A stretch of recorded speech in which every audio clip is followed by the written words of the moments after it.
Welcome, we're so happy you tuned in tonight. Before we get started, I'd love to know, where are you watching from? Drop it in the comments. Now, let's get comfortable and drift into deep, peaceful sleep together. The rain started at midnight, thin needles tapping against the kitchen window in an irregular rhythm that made sleep impossible.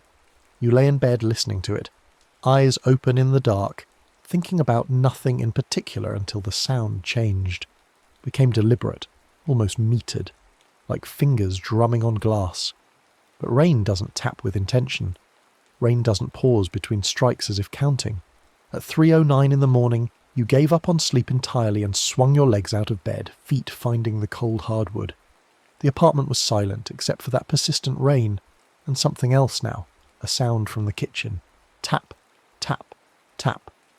Not the window this time, something harder, hollower. You stood there in your boxer shorts and undershirt, gooseflesh rising on your arms, listening to the rhythm. 9 taps, 9 distinct, evenly spaced clicks like fingernails on ceramic or wood-striking steel. Then silence so complete it pressed against your eardrums. You walked to the kitchen doorway and flipped the light switch. The fluorescent bulb stuttered twice before catching, washing everything in that blue-tinged institutional glow that made the white subway tiles look diseased. The dish rack sat beside the sink, exactly where you'd left it hours ago. 9 plates stood vertical in the plastic slots, their edges casting thin shadows across the laminate countertop. The rack itself was bone dry despite the humidity that made your shirt cling to your back. Nothing moved, nothing dripped, but the air tasted wrong, mineral and stale, like the inside of a cave or the bottom of an old well. You crossed to the sink and peered into the basin. Clean. Empty. The chrome drain gleamed up at you, reflecting the overhead light in a warped circle. You turned away, already dismissing the sound as thermal contraction in the pipes, or the building settling, but movement caught your peripheral vision. Water. The sink was filling. You hadn't touched the tap. Both handles remained in their off positions, the hot water knob turned fully clockwise, the cold the same. But water rose in the basin anyway, climbing up the steel sides in complete silence. No splash, no gurgle of pipes pressurizing. Just water appearing as if seeping up through the drain itself, dark and particulate, carrying sediment that swirled through it like smoke through glass. The smell hit you then. Wet stone and rust. Earth after heavy rain. The specific rot of organic matter breaking down in standing water. You reach for the tap to stop the flow that shouldn't exist, hand extended toward the handles, when you notice the counter. A palm print. Wet. Distinct. The 5 fingers spread slightly as if someone had placed their hand there to steady themselves while leaning over the sink. Water had pooled in the whirl patterns of the fingerprints, tiny perfect circles holding liquid despite the counter's slight downward slope toward the backsplash. You stared at it, brain struggling to process what you were seeing. You'd wiped down the counters before bed, same as every night. You'd been alone in the apartment since moving in 3 months ago. Your hand hovered over the print, not quite touching, close enough to feel cold radiating from the water. The fingers were smaller than yours, slender, the palm narrow, almost delicate. A woman's hand, maybe, or a child's. The sink continued filling. The water level reached the overflow drain and kept rising, bulging slightly over the rim before surface tension broke and it began spilling down the cabinet face in sheets. Still silent. Water doesn't fall silently. Water splashing onto the tile makes sound. The percussion of liquid striking solid surface, the secondary spray, the running aftermath. This water fell like fabric, like something thick and wrong, coating the cabinet in a dark film that reflected the overhead light in rainbow swirls. You should have done something. Shut off the main water line, called maintenance, left the apartment. Instead, you stood there watching the water pool around your bare feet, cold enough to ache in your bones, while that palm print remained on the counter, pristine and wet, as if the hand that made it had just lifted away. The dish rack sat in its pool of spreading water, 9 plates catching the light, 9 white circles gleaming with dampness. 9. Only 9. You'd had 10 when you moved in, a cheap IKEA set, all identical, bought because they were $5 for a dozen, and you'd broken 2 immediately while unpacking. Last week you'd chipped another, a stress crack spiderwebbing across the face after you pulled it from the microwave too quickly. You'd thrown it away without much thought, shrugged it off, said aloud to the empty apartment, it was already broken, and tossed the pieces in the trash bag. The memory surfaced with uncomfortable clarity now, standing in the spreading pool of impossible water. The plate hadn't been broken. The crack had been your fault. Your carelessness, your hurry, your unwillingness to let something cool properly before handling it. But you'd lied. To yourself. To the empty air. Such a small lie. Meaningless. Who cared about a broken plate? The water around your feet grew colder. The smell intensified. That water reek, mineral and rotten, like something had died underground and its decay had leached into the water table. You stepped back, feet squelching on the tile, leaving dark prints that faded even as you watched. The fluorescent light buzzed, dimmed, buzzed again. In that moment of reduced illumination, you saw something in the water spreading across the floor. Movement. Not a reflection, not a trick of shadow. Something beneath the surface swimming through the half-inch of water coating your kitchen floor. Too large for a bug, too fluid for a rat. It rippled past your ankle, and you jerked back, nearly falling, catching yourself against the doorframe. Your heart hammered against your ribs. The overhead light steadied, and the water was just water again. Dark, cold, smelling of earth and rust. You grabbed a towel from the bathroom and began mopping up the flood, soaking the terry cloth until it dripped, wringing it out in the bathtub, returning to soak up more. The work kept your hands busy, kept your mind from spinning out into panic.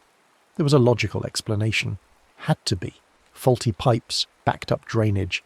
That palm print was just condensation, just moisture that had collected in a hand-shaped pattern because of air currents, or temperature differentials, or any of 100 mundane causes. Except condensation doesn't pool, doesn't hold its shape with that level of detail, doesn't show the exact whorls and ridges of a fingerprint. By the time you finished cleaning, the sky outside had lightened to that pre-dawn grey, and exhaustion sat behind your eyes like ground glass. You left the towels draped over the shower rod and fell into bed fully clothed, asleep before your head settled into the pillow. You dreamed of water, dark water, deep water, the kind that exists far below the surface where light never reaches, where the pressure makes your skull feel like it's slowly compressing. You were sinking, had been sinking for a long time, limbs too heavy to move, lungs burning with held breath. Below you, something pale moved through the black, a hand, fingers spread, reaching up toward your descending body. The fingers were grey and waterlogged, skin slipping over the bones like a glove 2 sizes too large. As you watched, paralysed in your dream body, the hand opened further, and you saw the palm was inscribed with numbers, carved into the flesh in clean straight lines. 1 through 9. The 10th space remained empty, a patch of skin conspicuously unmarked. The hand closed around your ankle. You woke gasping, sheets soaked with sweat, afternoon sun streaming through the bedroom window. Your ankle throbbed. When you pulled back the covers to check, you found nothing. No mark, no bruise, no indication anything had touched you there.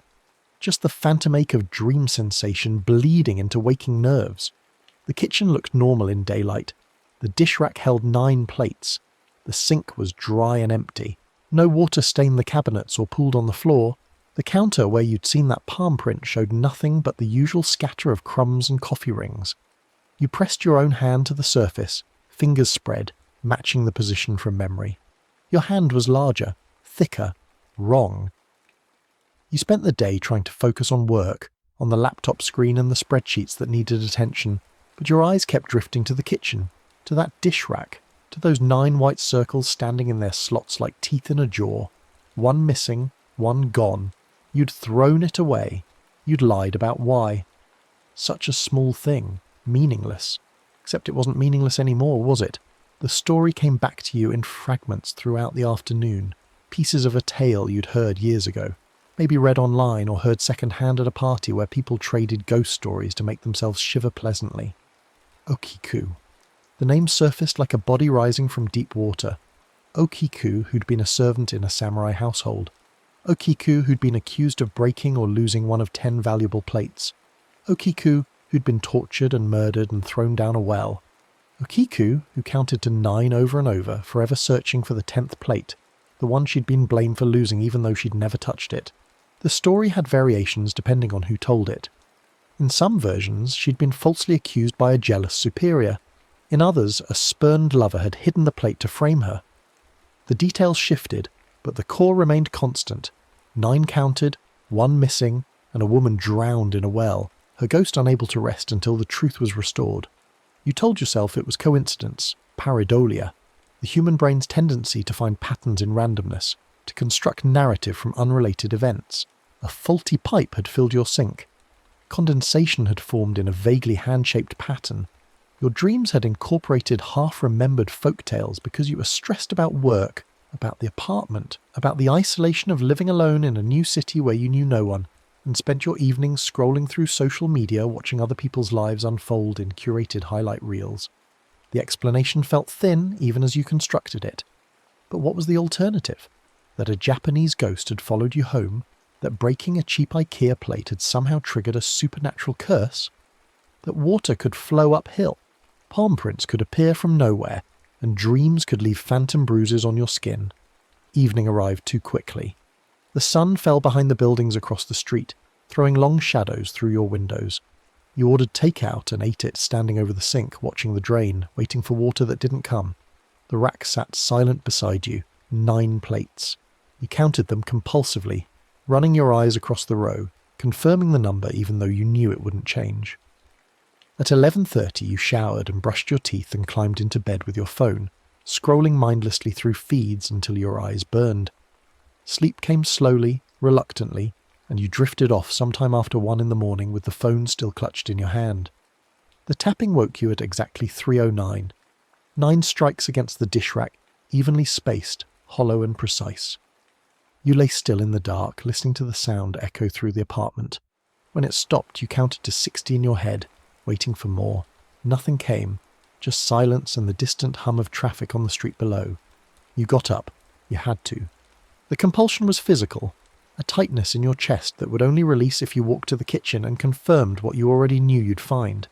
The hallway seemed longer than usual, the shadows deeper, pooling in corners where the streetlight through the windows couldn't reach. The kitchen doorway was a rectangle of lesser darkness ahead of you, and you stepped through it without turning on the light. The dish rack sat in silhouette against the window, 9 plates visible as vertical lines catching the ambient glow from outside. The sink remained empty. The counter was bare. You exhaled, releasing breath you hadn't realized you were holding, and reached for the light switch. 2 palm prints, side by side on the counter, both wet, both glistening in the fluorescent glare. The first was the same size as last night's, small, delicate, fingers slightly spread. The second was smaller still, a child's hand.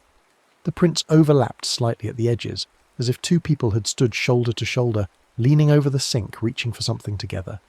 Your throat closed. Your skin went cold and then hot and then cold again in waves. You wanted to scream but couldn't draw enough breath. Instead, you stood frozen, staring at those prints, watching water bead and pool in the fingerprint whirls, tiny perfect circles that shouldn't exist. Move. You had to move, had to do something. You grabbed a dish towel and wiped the prints away, scrubbing hard enough that the terry cloth squeaked against the laminate. The water came away easily, leaving the counter dry and unmarked. See? Just condensation, just moisture. Nothing supernatural, nothing impossible. You threw the towel toward the sink. It hit the basin and slid into the drain opening, blocking it partially. You'd retrieve it later. Right now you needed to get out of the kitchen, away from that dish rack and its 9 white plates standing like tombstones. But you made the mistake of glancing at the sink as you turned to leave. The drain wasn't empty. Something coiled there, dark against the chrome, thin and black, catching the light in a way that made your stomach clench. You approached slowly, unwillingly, feet carrying you forward, even as every nerve screamed at you to run. When you got close enough to see clearly, your mouth went dry. Hair. A single long strand, black as pitch, coiled in a perfect spiral in the bottom of the basin. But it wasn't loose. The end was rooted. A tiny pale bulb clinging to the chrome, slick and organic, like it had been pulled from someone's scalp recently enough that follicle cells still clung to it. The strand was impossibly long, wrapping around itself 3, 4, 5 times before the other end disappeared down the drain opening, trailing into darkness.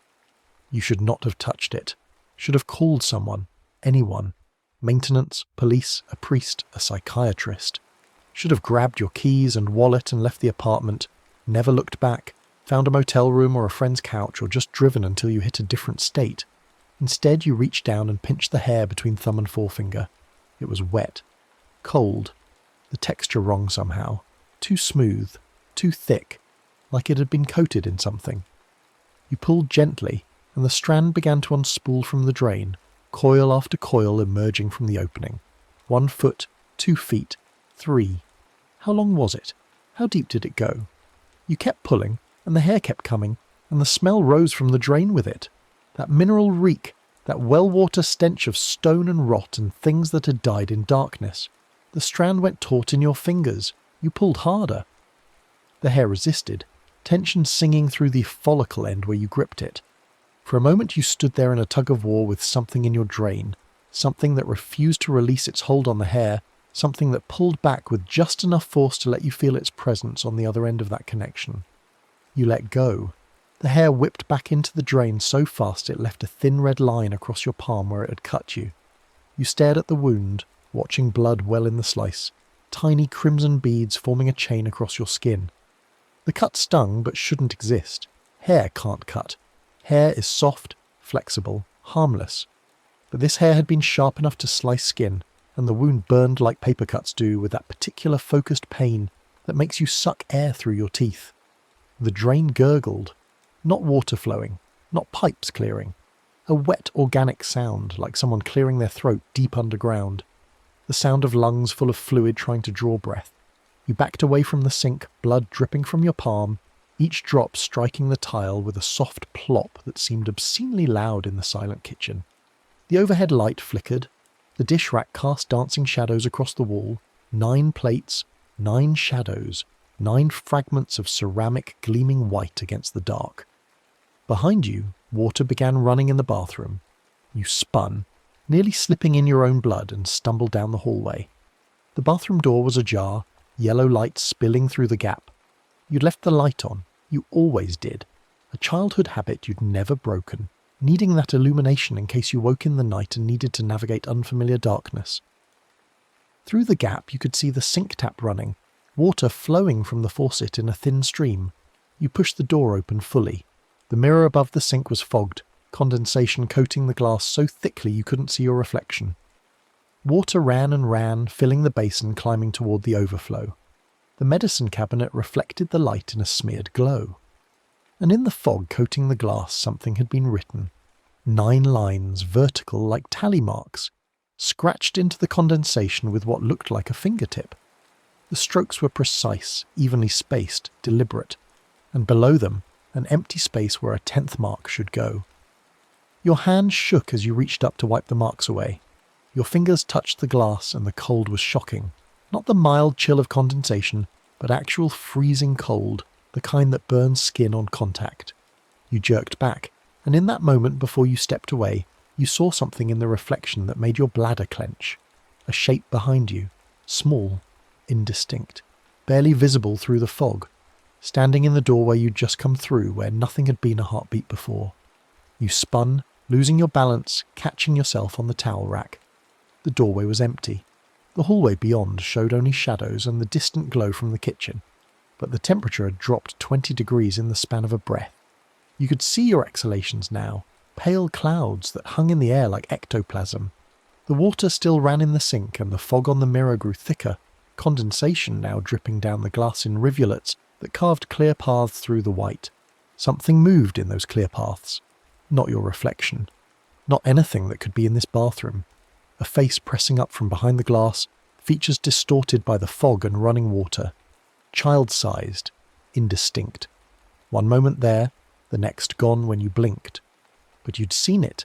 The suggestion of features, of eyes and mouth, of something that wanted to be seen, that was trying to push through from wherever it existed into your space, your reality, your bathroom on a Tuesday night when you should be sleeping peacefully instead of watching impossible things happen in real time. You grabbed your phone from the sink rim, when had you brought it in here, and pulled up the search bar with shaking fingers. Japanese ghost nameplates. The results flooded the screen. Okiku, Bancho Sarayashiki. The story had dozens of retellings, centuries of variations, but the core remained constant. A a servant girl accused of breaking one of 10 precious plates, tortured until she confessed to a crime she hadn't committed, murdered and thrown down a well, her ghost returning to count to 9 over and over, searching for the truth that had been denied her. One entry caught your eye, a post on a paranormal forum, someone claiming their grandmother had dealt with a similar haunting. The ritual they described was specific, detailed.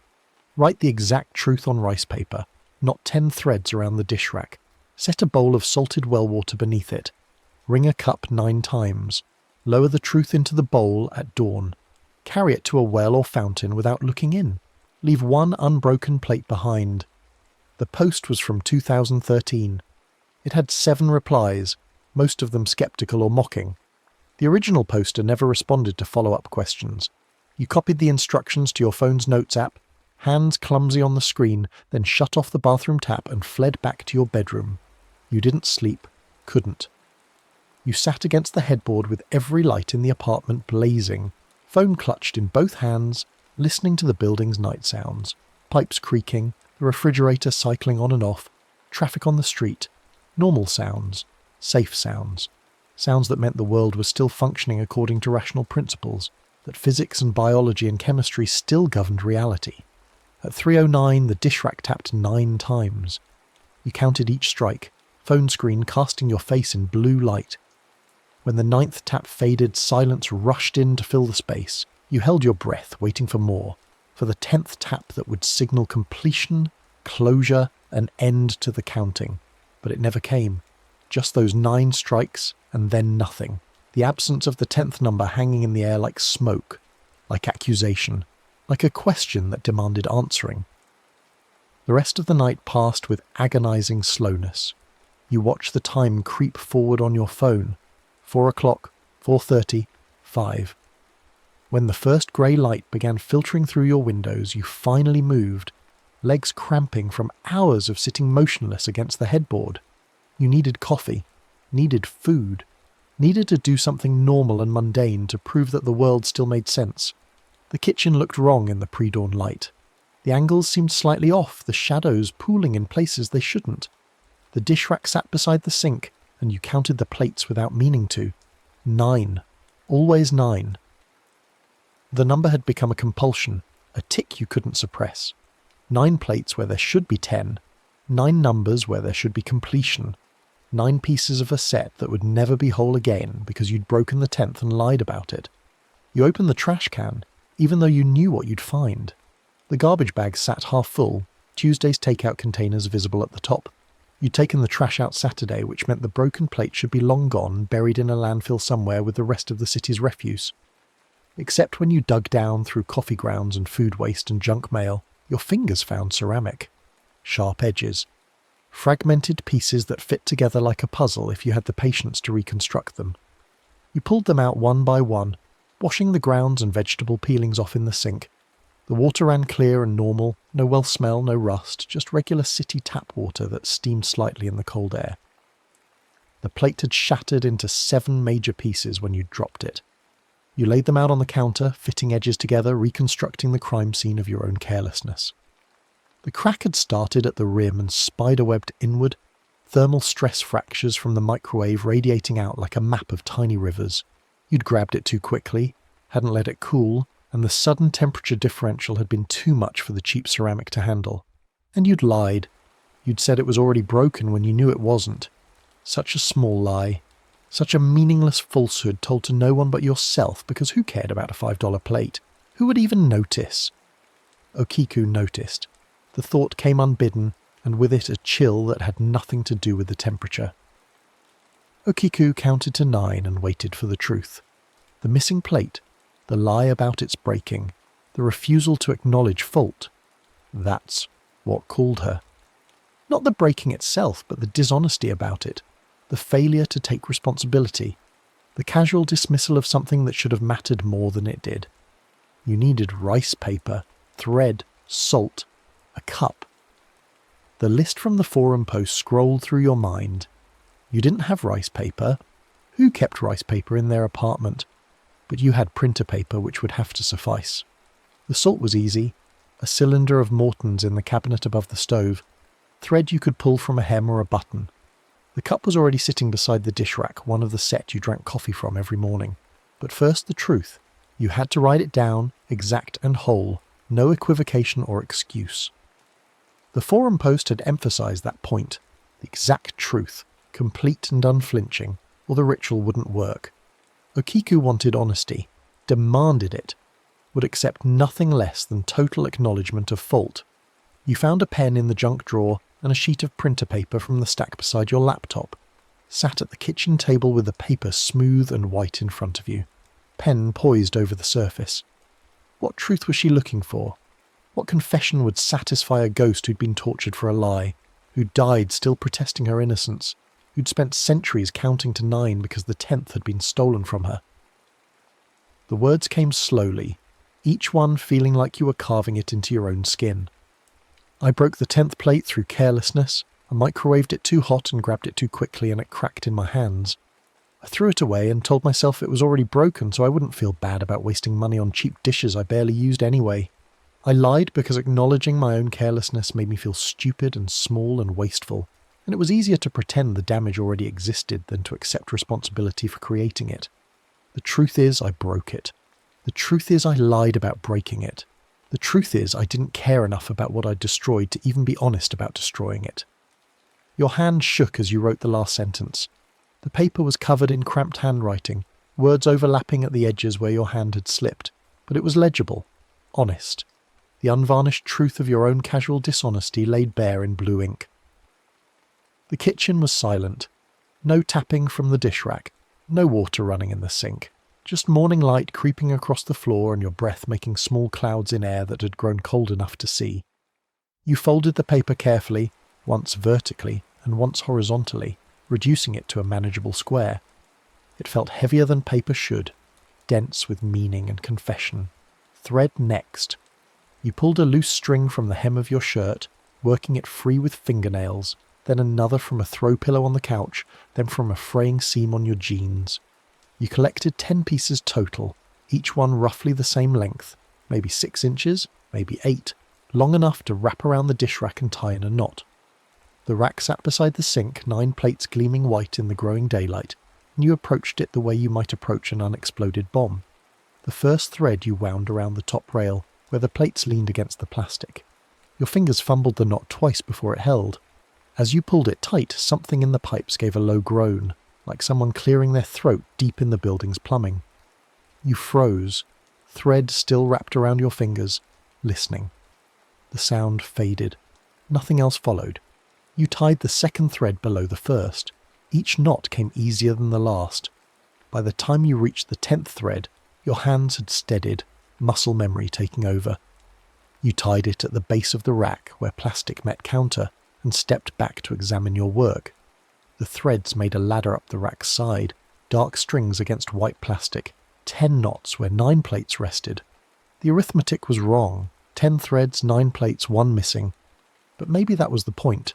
The threads acknowledged what should be there even when it wasn't. Salt water next. You filled a cereal bowl from the tap, then dumped salt into it until your wrist ached from shaking the cylinder. The water clouded, white crystals swirling through the liquid like snow. Too much salt. The water was probably supersaturated now, crystals collecting at the bottom in a white drift. But the forum post had specified salted well water, and you didn't have access to a well, so tap water over-salted was the best approximation you could manage. You set the bowl beneath the dish rack, sliding it into position so the rack's base sat in the water.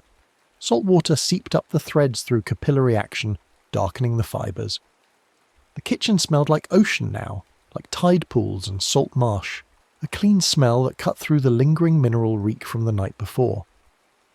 The cup sat waiting on the counter, white ceramic, one of the same set as the broken plate, identical in every way except this one remained intact.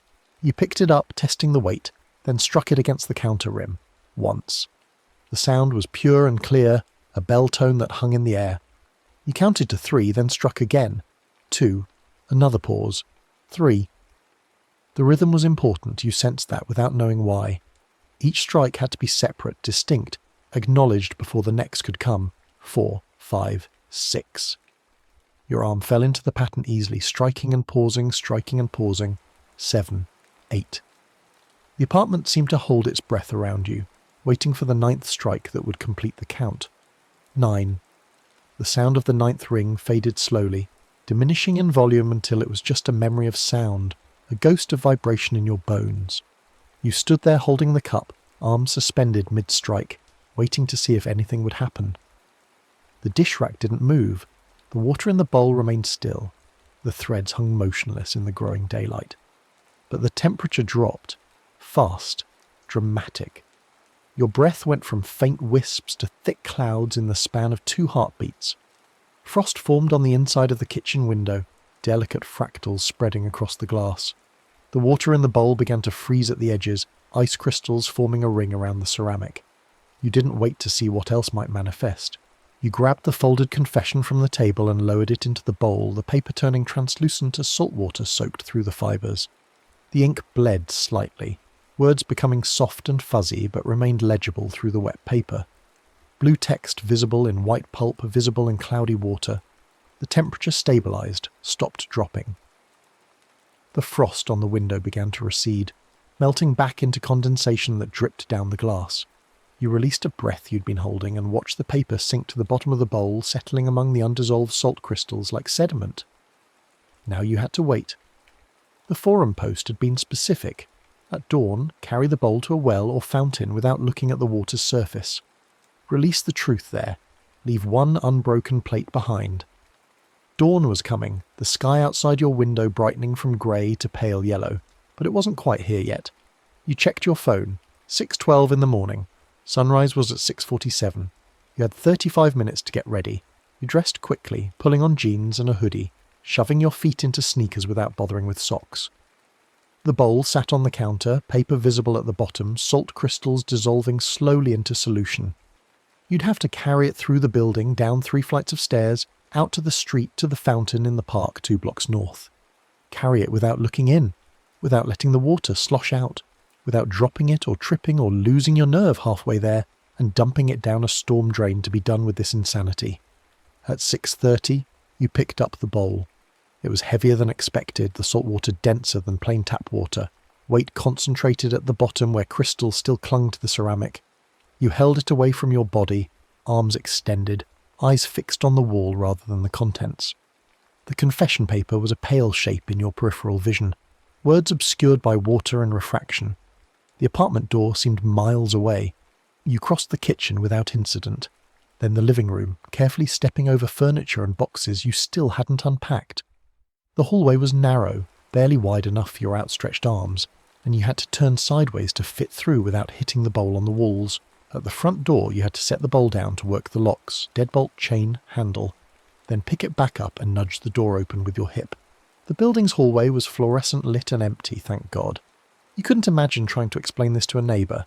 Why you were carrying a bowl of salt water through the corridor at dawn, why you couldn't look at it directly, why you had paper soaking in it like some kind of demented elementary school science experiment. You made it to the stairwell and started down, taking each step with painful slowness, testing your weight before committing, feeling the water shift and settle with each descent. 2nd floor, 1st floor. The lobby was deserted, just dusty silk plants and a broken intercom system, and a mirror on one wall that you studiously avoided looking into as you passed. The front door's push bar was difficult to manage while holding a bowl, but you got your elbow under it and shoved, and the door swung open onto morning air that smelled like car exhaust and distant bread from the bakery 3 blocks over. The street was quiet. A few cars passed, headlights still on in the pre-sunrise dimness, but no pedestrians. You turned north, walking at a steady pace, bowl held level, eyes fixed on the brownstones and parked cars ahead of you. Don't look down. Don't look at the water. Don't look at what might be visible in the reflection on the surface, because water shows things sometimes, shows the world behind you, shows things that aren't really there but want to be. Your ankle throbbed. The phantom ache from the dream, still present despite no visible injury. With each step the throb intensified, until you were limping slightly, favouring your right leg, weight shifting in a rhythm that made the water in the bowl slosh dangerously close to the rim. You slowed further, compensating for the limp, fighting the urge to look down and check if something had actually injured you, or if this was psychosomatic, fear manifesting as physical sensation. The park entrance was ahead. iron gate standing open, gravel path leading into a small green space that passed for nature in this urban landscape. The fountain stood at the park's centre, a marble affair donated by some long-dead benefactor, water flowing from a cherub's jug into a basin ringed by pennies and trash. It was running despite the hour, water splashing in a steady rhythm that you could hear from the gate. You approached carefully, watching the path for obstacles, stepping around a sleeping homeless man bundled in blankets near a bench. The fountain grew larger as you neared it, the cherub's face beatific and blank, water flowing in an endless stream from the jug to the basin below. The basin was shallow, maybe 6 inches deep, water green with algae despite the November cold. You stood at the fountain's edge, bowl held level, and realised you had no idea what to do next. The forum post had said release the truth without looking in, but did that mean pour it out? Set the bowl in the fountain, dump the contents and run? The instructions were maddeningly vague, as if the person writing them assumed you'd understand through instinct what needed doing. Pour it out. That made sense. Release the truth meant letting it go, letting the confession mix with the fountain's water and disperse, carry away into the city's water system or evaporate into morning air. You raised the bowl, arms fully extended now, holding it high above your head so you couldn't accidentally catch a glimpse of the surface. The water was heavy, your arms shaking with the effort of keeping it aloft. Do it now, before your muscles give out and you drop the whole thing. You tipped the bowl forward. Salt water cascaded out, splashing into the fountain with a sound like heavy rain. The confession paper unfurled as it fell, words visible for just a moment. I broke it and lied. Before the paper hit the fountain's surface and began to sink. You kept your eyes fixed on the cherub's face, on the stone eyes that saw nothing, avoiding the temptation to watch your confession disappear into green water. Behind you, something scraped stone. The sound was unmistakable, fingernails dragging across marble, the screech of keratin on mineral, deliberate and slow. You didn't turn, couldn't. The forum post had been explicit. Don't look at the water. It hadn't said anything about not looking behind you, but instinct screamed that turning around right now would be catastrophically wrong, would invite something you'd been carefully keeping at arm's length to close the distance, to touch you with those scraping nails. The scraping stopped. Silence rushed in. Even the fountain seemed to quiet. Water flowing but making no sound, as if the world had gone momentarily mute. Your arm still held the empty bowl above your head, muscles screaming now, cramping from the extended position. Lower it. Move. Get away from here. But your body wouldn't obey, locked in position by fear that felt cellular, ancient, the monkey brain recognizing predator and freezing to avoid detection. A breath. Not yours. Behind you. Close behind you. Close enough that you felt it against the back of your neck, cold and damp and carrying that well water smell, that mineral reek of stone and rust and things rotting in darkness. The exhale was long and controlled, like someone had been holding their breath for a very long time and was finally allowing themselves to breathe out. Your ankle exploded with pain. You looked down reflexively, breaking the rule, breaking the careful discipline you'd maintained, and saw hair wrapped around your ankle in thick coils. Black hair, wet hair, hair that shouldn't be there because nothing was behind you, nothing had touched you, but the hair was there anyway, wrapped tight enough to cut circulation, wound around and around like rope. The strands were impossibly long, trailing back across the gravel path into the fountain, disappearing into the green water where they'd emerged from. What? The pipes? The marble? The space between intention and manifestation? The hair tightened, yanked. Your legs went out from under you, bowl flying from your hands, body hitting gravel hard enough that your teeth clacked together and you bit your tongue. Copper flooded your mouth, the taste of your own blood mixing with morning air and fear. The hair dragged you backward, pulling you toward the fountain, and you scrabbled at the gravel, fingernails breaking against stone trying to find purchase, trying to stop the inexorable backwards motion. You managed to grab a drainage grate, fingers hooking through the metal slots, holding tight even as the hair sawed at your ankle. The pain was incredible, focused, and sharp, like being cut with 1,000 tiny knives. Looking back, you couldn't help it now, survival instinct overriding caution. You saw the hair emerging from the fountain, rising from the water in thick ropes, more and more of it coiling up and out, defying gravity, reaching for you with strand fingers that wove through the air like tentacles. And there, half submerged in the fountain, a shape, pale, small, human-adjacent but wrong in ways your brain struggled to process. The water around it was dark, clouded with sediment and something else, something that looked like ink but smelled like decay. Hair spread out from the shape in all directions, a corona of black that covered the fountain's entire surface, and in the middle of that hair sea, a face, grey skin slipping from bone. One eye clouded white, the other blood red and rolling in its socket. Rope marks circling the neck, purple bruises that had never healed. Lips split open to show teeth the colour of old gums, blue and black, some missing entirely, leaving gaps that whistled when she breathed. Because she was breathing. The face was moving, mouth working, jaw hinging, open wider than human anatomy should allow. Okiku. She climbed, hand over hand, pulling herself up the hair rope that connected her to your ankle, emerging from the fountain in stages.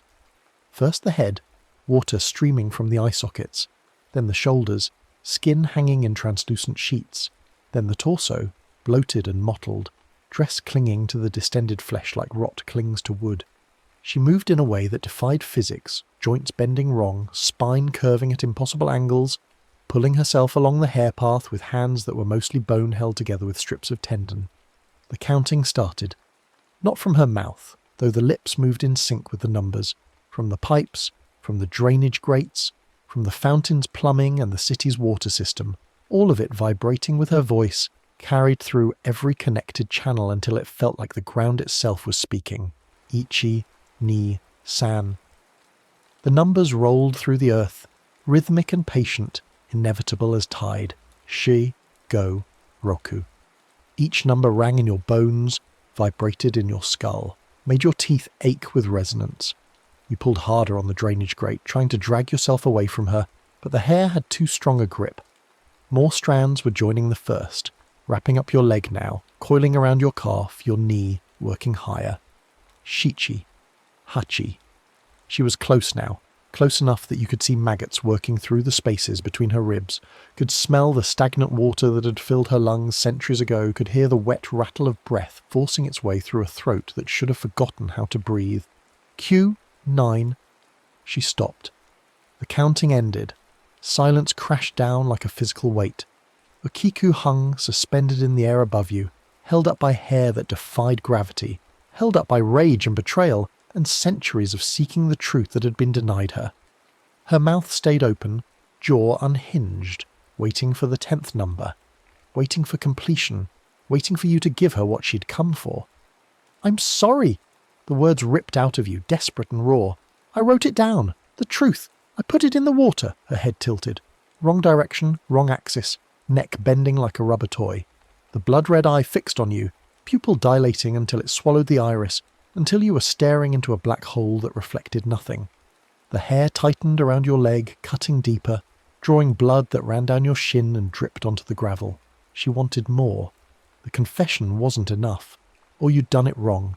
Or she didn't care anymore, had spent so long counting to 9 that the pattern was all she knew, and you were just another person who'd lied about something broken. Just another person who deserved to be dragged down into cold water and held there until your lungs filled and your eyes clouded and your skin went grey and slippery.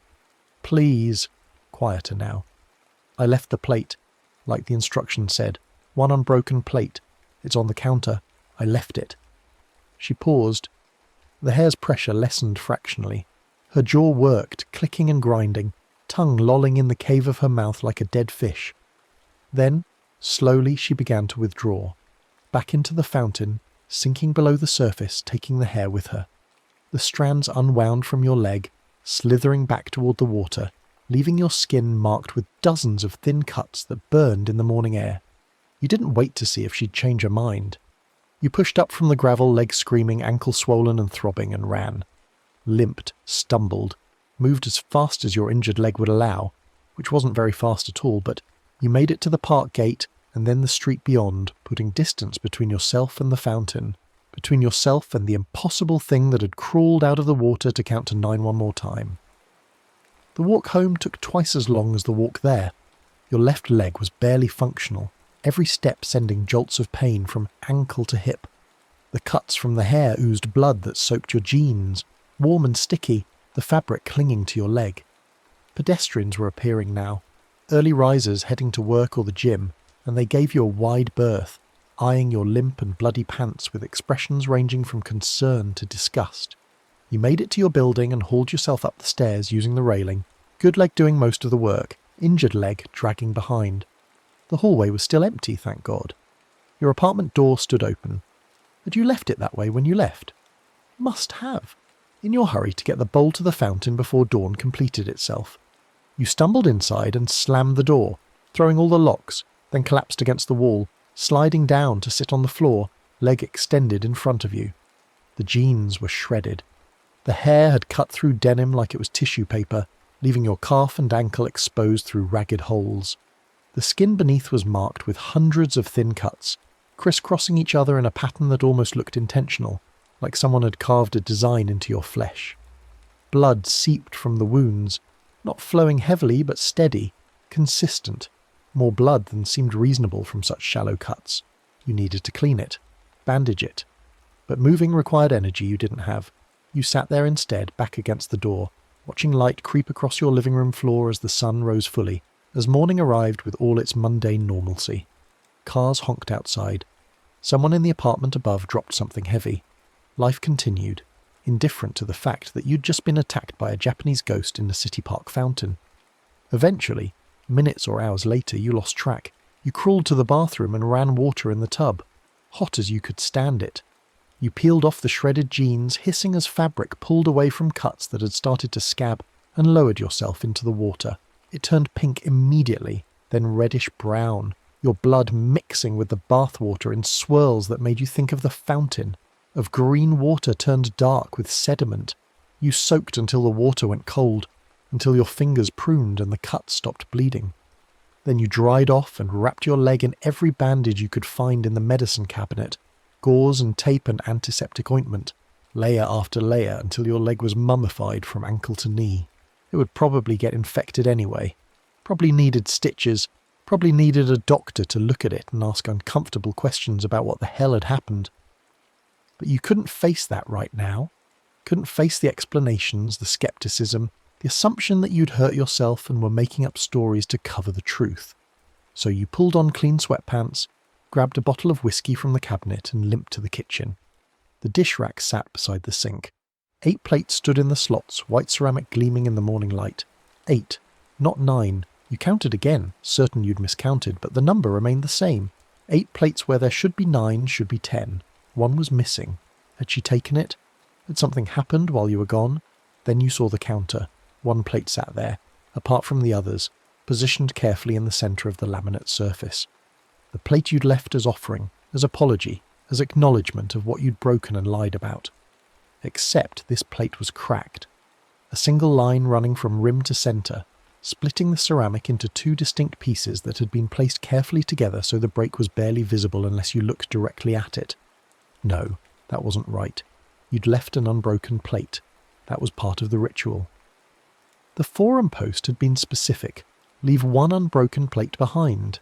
This plate was broken, which meant either the ritual had failed or you'd done it wrong, or she'd accepted your truth and left you one in return. A broken plate. Like the one you'd thrown away. Like the one you'd lied about. She'd taken your offering and broken it, matching your destruction with her own, showing you what it meant to lose something and be blamed for losing it. The plate wasn't punishment. It was lesson. It was mirror. It was her way of saying, now you understand. You picked up the broken pieces carefully, fingers tracing the crack line. The break was clean, no chips or fragments, just a simple split that divided the circle in 2. You could glue it back together if you wanted. Could repair what she'd broken the same way you should have repaired what you'd broken originally, instead of throwing it away and lying about the damage. The whiskey burned going down. You took another pull from the bottle, then another, medicating the pain in your leg and the fear that still sat cold and heavy in your chest. The apartment was quiet. No water running. No tapping from the dish rack. No cold spots or palm prints or hair coiling in the drain. The haunting was over, the ritual complete. You'd given her the truth she wanted, and she'd accepted it and left, except your leg still throbbed with 100 cuts, except the broken plate on the counter proved she'd been here while you were gone, had entered your apartment and touched your things, except you could still smell well water, faint but present, lingering in the air like a reminder. That night you slept on the couch with all the lights on, every outlet occupied, every lamp burning, pushing back the darkness that might hold shapes you didn't want to see. Your leg ached and burned under its cocoon of bandages. When you finally dozed off around midnight, you dreamed of water again. Dark water, deep water, the kind that fills lungs and pulls down and never lets go. But this time, the hand that reached up toward you didn't grab. It just touched your ankle gently once, the lightest pressure, and then withdrew, sinking back into darkness, satisfied, complete. You woke at 3:09 to silence. No tapping, no counting, no water running in pipes that should be dry.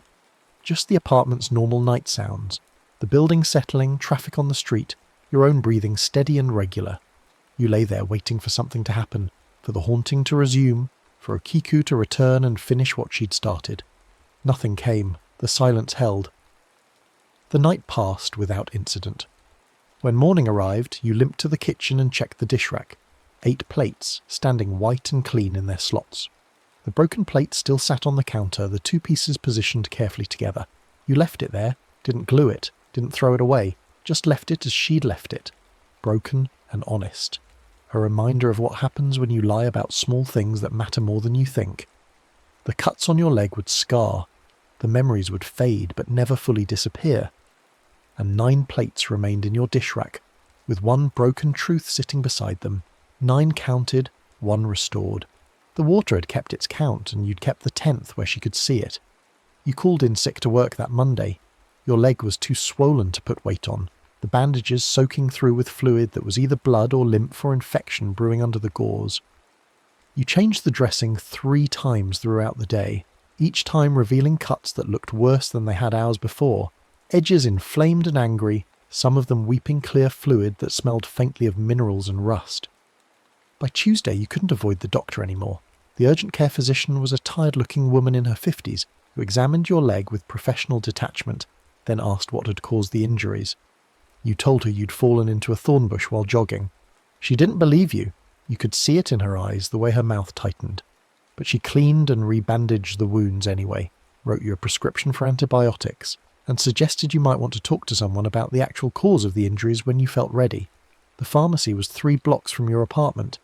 You limped there on crutches the doctor had insisted you use, picked up the antibiotics and some stronger pain medication, then limped back. The fountain in the park sat visible from the sidewalk as you passed, water flowing from the cherub's jug in an endless stream. You didn't look at it directly, kept your eyes forward, focused on the pavement ahead, but you felt it there in your peripheral vision, a dark presence that watched you hobble past. The antibiotics helped. Within a week, the inflammation had decreased enough that you could walk without crutches, though you still limped.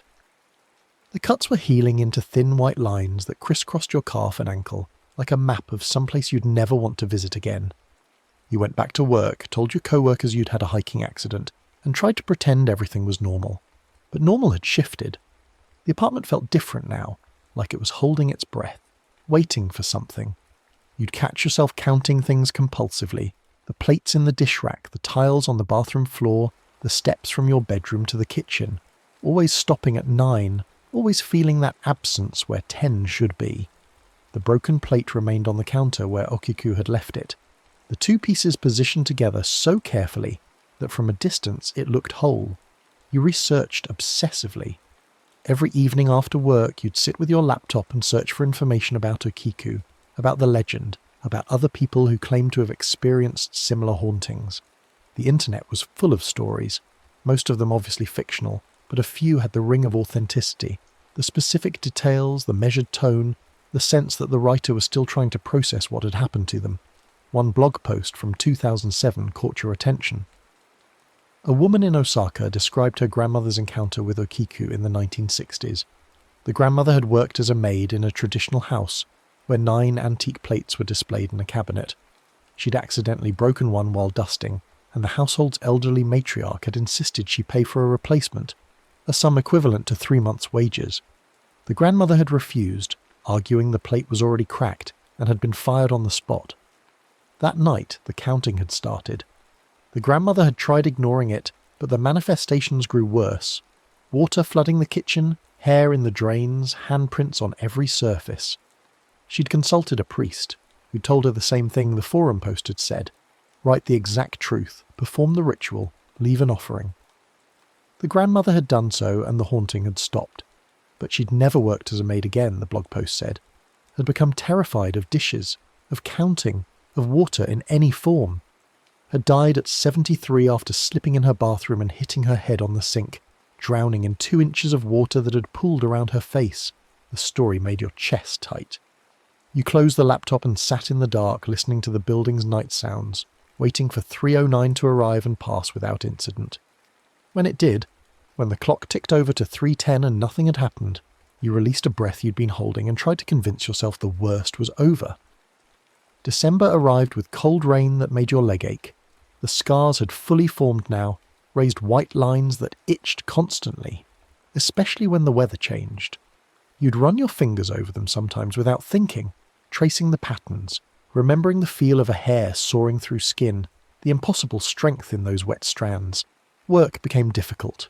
You'd lose focus during meetings, your attention drifting to the water cooler in the corner, watching it bubble and gurgle, half expecting hair to come coiling out of the spout. Your productivity dropped. Your manager called you in for a check-in conversation that was clearly a warning disguised as concern. You promised to do better, to refocus, to stop spending company time staring at the break room sink like it might attack you. You started avoiding water when possible, took showers instead of baths and even then kept them brief, eyes fixed on the wall, never looking down at the drain, bought paper plates and plastic cups to avoid using the dish rack, drank from bottles instead of glasses, stopped cooking anything that required washing dishes afterward. Your kitchen became a graveyard of takeout containers and disposable utensils, trash bags piling up faster than you could take them out.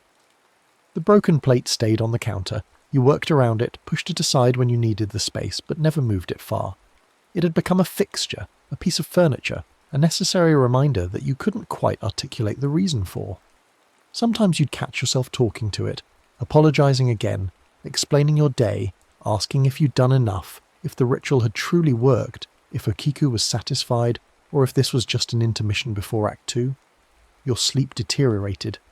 Not because of nightmares, those had stopped after the fountain incident, but because of the absence of them. You'd lie awake for hours, brain racing, replaying the haunting in exhaustive detail.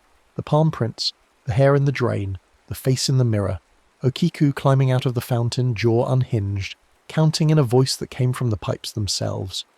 The memories were vivid enough to be happening in real time, and you'd find yourself checking the kitchen at 2 a.m, 3 a.m, 4, making sure the sink was dry, the dish rack silent, the counter unmarked except for that one broken plate.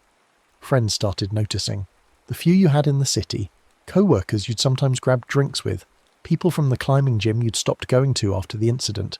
They'd ask if you were okay, if something had happened, if you needed to talk. You'd deflect, make jokes about adjusting to city life, about work stress, about a jogging injury that was taking longer to heal than expected. They'd nod and change the subject, but their eyes said they didn't believe you, said they were worried, said they were slowly categorizing you as someone who was having a breakdown and needed space to either recover or collapse completely. You stopped returning their calls, stopped going out except for work and necessary errands. Your world contracted to the apartment and the office, and the path between them, a narrow corridor of safety where you could pretend the haunting had been a one-time event, an aberration, something that wouldn't repeat as long as you kept your head down and your lies to a minimum. But lies are harder to avoid than you'd think. Small ones, social ones, the kind everyone tells without thinking. I'm fine. Sorry I'm late, traffic was bad. I'd love to, but I have plans. Of course I remember you. That sounds great. Maybe next time. Each one felt heavier now, weighted with the knowledge of what could happen when dishonesty accumulated, when small untruths stacked up until they created enough mass to pull something through from wherever Okiku existed between counts. You became obsessively honest. Brutally so. When your manager asked if you thought the new project timeline was realistic, you said no, it was stupid and would fail, and could you please stop scheduling meetings at 3 in the afternoon because that was the only time you could focus? When your mother called and asked how you were doing, you said, "Terrible, actually." You'd been attacked by a ghost and your leg was scarred and you couldn't sleep, and you were pretty sure you were losing your mind. When the barista asked if you wanted your usual, you said you didn't have a usual. You'd only been there twice, and why would she pretend to remember you when clearly she was just being polite? People started avoiding you. Your manager stopped inviting you to team lunches. Your mother's calls became less frequent, her voicemail shorter and more concerned. The barista stopped making eye contact. Your world contracted further, down to just the apartment and the office, and then just the apartment, because work had finally had enough and put you on indefinite leave pending a psychiatric evaluation. The letter arrived on a Tuesday, effective immediately, suggested resources for mental health support, assurance that your position would be held for up to 6 months if you pursued treatment, contact information for the company's employee assistance program, all very professional, very concerned, very final. You sat on your couch reading the letter 3 times, 4 times, trying to find the lie in it, the dishonesty that would justify your anger. But there wasn't any. The letter was exactly what it claimed to be. A company trying to help an employee who was clearly struggling. The honesty of it made you feel worse than any lie could have. That night you got drunk. Properly drunk. The kind where the room tilts and your thoughts move through sludge. You sat at the kitchen table with the whiskey bottle, staring at the broken plate on the counter, asking it questions that it obviously couldn't answer. Why you? Why that particular lie? Why did breaking a $5 plate and lying about it warrant this level of cosmic punishment when people lied about important things every day and suffered no consequences? The plate didn't answer. You drank more whiskey. The room tilted further. At some point you must have passed out at the table because you woke with your cheek pressed against the wood, neck cramped, mouth tasting like copper and regret. Grey light filtered through the windows. Morning. You'd survived another night. Except the dish rack was tapping.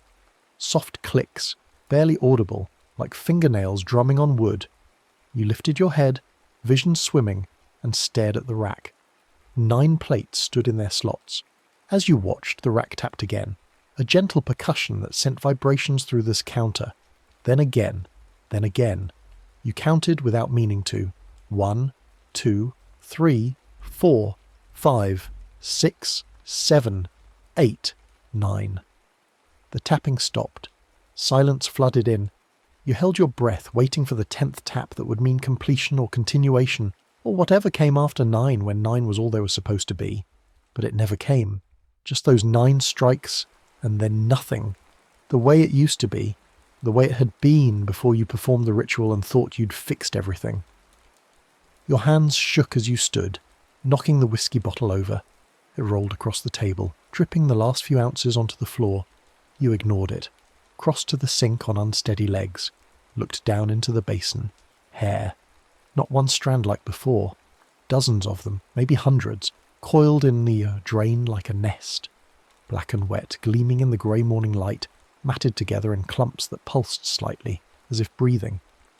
The smell rose from them, that well-water reek, that mineral rot, that scent of things long drowned and imperfectly preserved. You backed away. This wasn't supposed to happen. The ritual was complete. You'd written the truth, performed the steps, left the offering. Okiku had taken what she wanted and left. The haunting was over. It had to be over.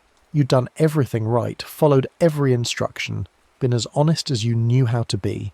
Except you'd kept lying, hadn't you? Small lies, social lies, lies that seemed harmless in the moment but accumulated like sediment. I'm fine. I'll be there. Of course. No problem. Sounds good. Maybe later. I understand. Don't worry about it. Lies upon lies upon lies, stacking up since the ritual, building mass, creating weight, pulling at the space between worlds until something noticed and decided you needed another lesson. The bathroom faucet turned on by itself. You heard it from the kitchen, the sudden rush of water, the splash of it hitting the basin. You limped down the hallway, leg aching, scars burning like fresh cuts. The bathroom was dark except for grey dawn light through the frosted window. The sink was running, both taps fully open, water flowing so hard it splashed out of the basin and onto the floor. The mirror was fogged again. And in the condensation, writing. Not tallies this time. Words. kanji characters you couldn't read but somehow understood anyway, the meaning pressing directly into your brain without passing through the translation centers. The characters said, "Truth is not one time, truth is always, truth is breath and blood, and every word from waking to sleep. You gave me one truth and kept the rest for yourself." Below the characters, a handprint, small, delicate. The palm pressed against the glass from behind, fingers spread, as if someone on the other side of the mirror was trying to push through. You reached out without thinking, your own hand rising to match the print palm to palm with only glass between. The instant your skin touched the mirror, cold shot through you, not the mild chill of glass, but the bone-deep cold of deep water, of wells and drowning, of places where light never reaches and temperature is measured in the slow decay of organic matter. Your hand stuck to the mirror, frozen there, and you felt something on the other side grab your wrist. Fingers, cold and slick and impossibly strong. They wrapped around your wrist, squeezed and pulled. Your arm went into the mirror up to the elbow, passing through the glass like it was water, like it was membrane, like it was the thinnest barrier between your world and someplace else. You tried to pull back, but the grip was absolute, and your shoulder slammed against the mirror, face pressed to the glass, fog coating your cheeks and lips. Through the mirror you could see it, the other side. Not a reflection of your bathroom, but someplace else entirely. A dark space full of water, murky and cold, lit by a phosphorescent glow that came from nowhere and illuminated nothing useful. Hair floated through the water in thick ropes, drifting on currents you couldn't feel. And deeper in, barely visible, shapes moved. Human-shaped but wrong, bloated and pale, limbs bending in configurations that made your eyes hurt. One of them swam closer. You recognized her immediately. Okiku. Her face had deteriorated further since the fountain, more skin sloughed away, more bone visible. One eye completely gone now, leaving a socket that gaped dark and empty.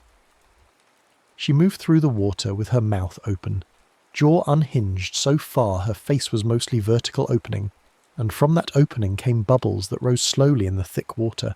She was counting. You couldn't hear it, but you knew it anyway, felt it in your bones, in the rhythm of the bubbles. Ichi, ni, san. Each number a bubble, rising slowly, bursting silently when it reached whatever passed for a surface in that space. Shi. Go. Ku. She was getting closer, swimming with movements that were more convulsion than stroke, body undulating wrongly. Shichi. Hachi. Kyu. She stopped a foot from the mirror, face filling your vision, that empty socket staring through you to someplace beyond. Her remaining eye was bloodshot and yellow, the pupil a vertical slit like a cat's. Her lips moved, shaping a word in the water, bubbles streaming out. You couldn't hear it, but you read the shape anyway. More. She wanted more truth, more honesty, more of whatever you'd given her at the fountain. But this time not just about a broken plate. She wanted everything, every lie you'd told since then, every half-truth, every deflection and excuse and social nicety that had technically been dishonest. She wanted you to strip away every comfortable fiction you'd built around yourself and give her the raw, unvarnished truth of your existence. Every ugly admission you'd been avoiding because honesty meant vulnerability, meant pain. Your free hand scrabbled at the mirror, trying to find purchase, trying to push away, but the glass was slick with condensation and your fingers slid uselessly across the surface. Okiku reached up with her free hand, the one not gripping your wrist, and pressed her palm against the glass from her side, matching the print that was already there, showing you that she could come through if she wanted, that the barrier was thin, that truth was currency and lies were debt, and you owed her more than you'd paid.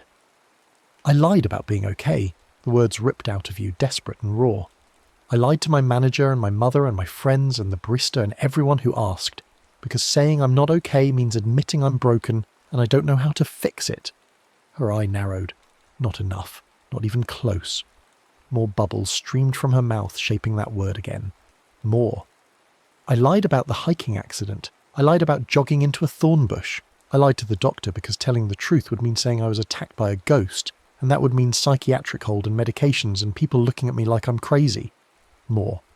I lied about wanting to get better. When my manager gave me the leave letter, I was relieved, I was glad, because it meant I could hide in my apartment and not pretend anymore. I lied about trying. I'm not trying. I'm just waiting for this to be over, and it's never going to be over because I keep lying and I don't know how to stop." The grip on your wrist loosened slightly. Okiku tilted her head, considering.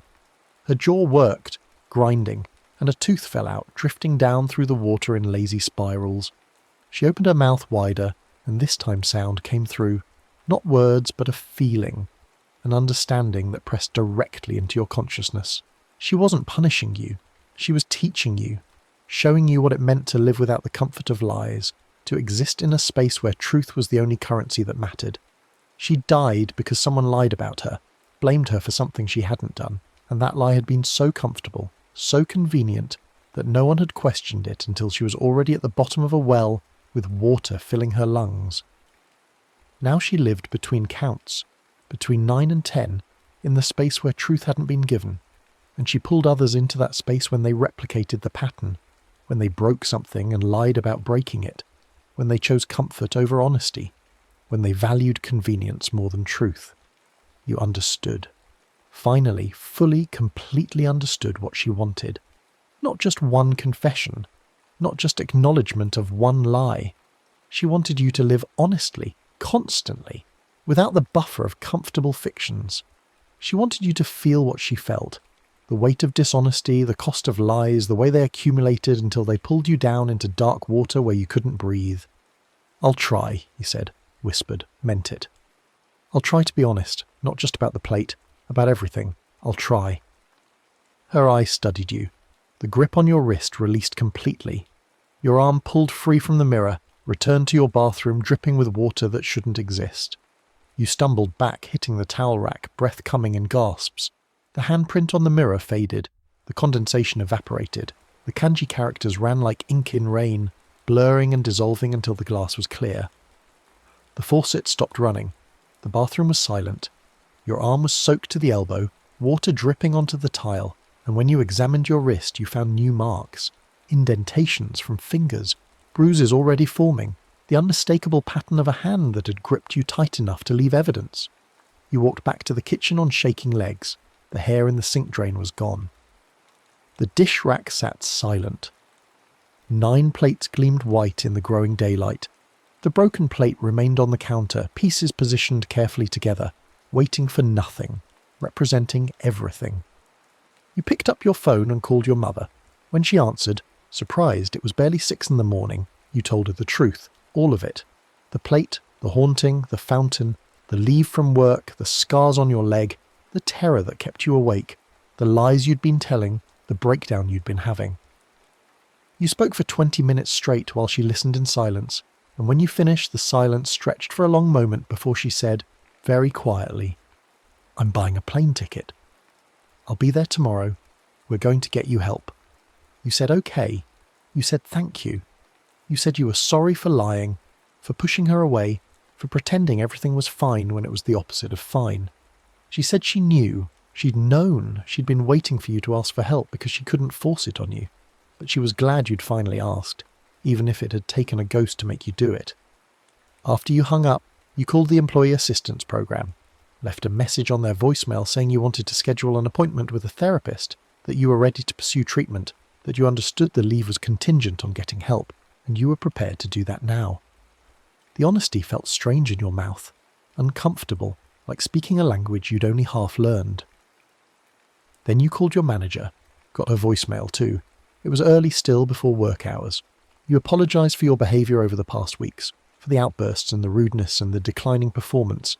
Explained without explaining that you'd been dealing with trauma you hadn't processed, that you'd let it affect your work, that you were seeking help now and hoped you'd be able to return when you were healthier. Said you understood if that wasn't possible, if the company needed to fill your position, if this was the end of your employment. Said you'd accept whatever decision they made because it would be fair, would be the consequence of your actions, would be honest. The confessions kept coming. You called the barista, looked up the coffee shop's number and asked to speak to her specifically. Apologised for your rudeness, for making her uncomfortable, for taking out your problems on someone who was just trying to do her job. She was confused, didn't quite remember the incident, but accepted the apology anyway, and said everyone has bad days and not to worry about it.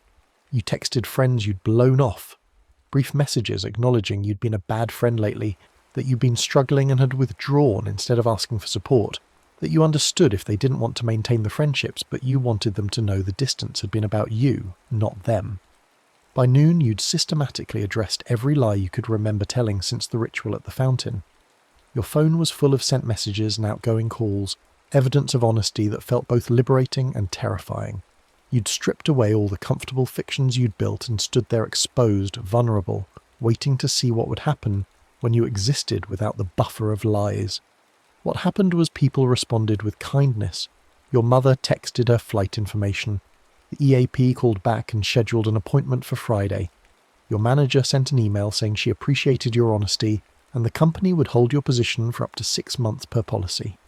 Friends replied to your texts with variations of "I understand" and "I'm here if you need to talk," and "let's get coffee when you're feeling better." The world hadn't ended. The honesty hadn't destroyed you. If anything, the truth had made space for connection you'd been denying yourself by maintaining the fiction that everything was fine.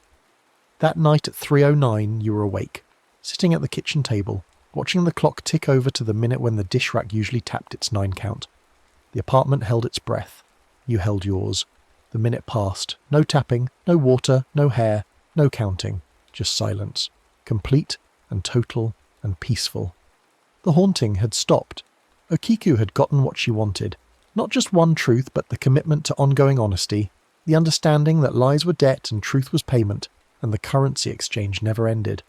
You'd given her what she'd died without receiving: acknowledgement, honesty, the willingness to be uncomfortable in service of truth.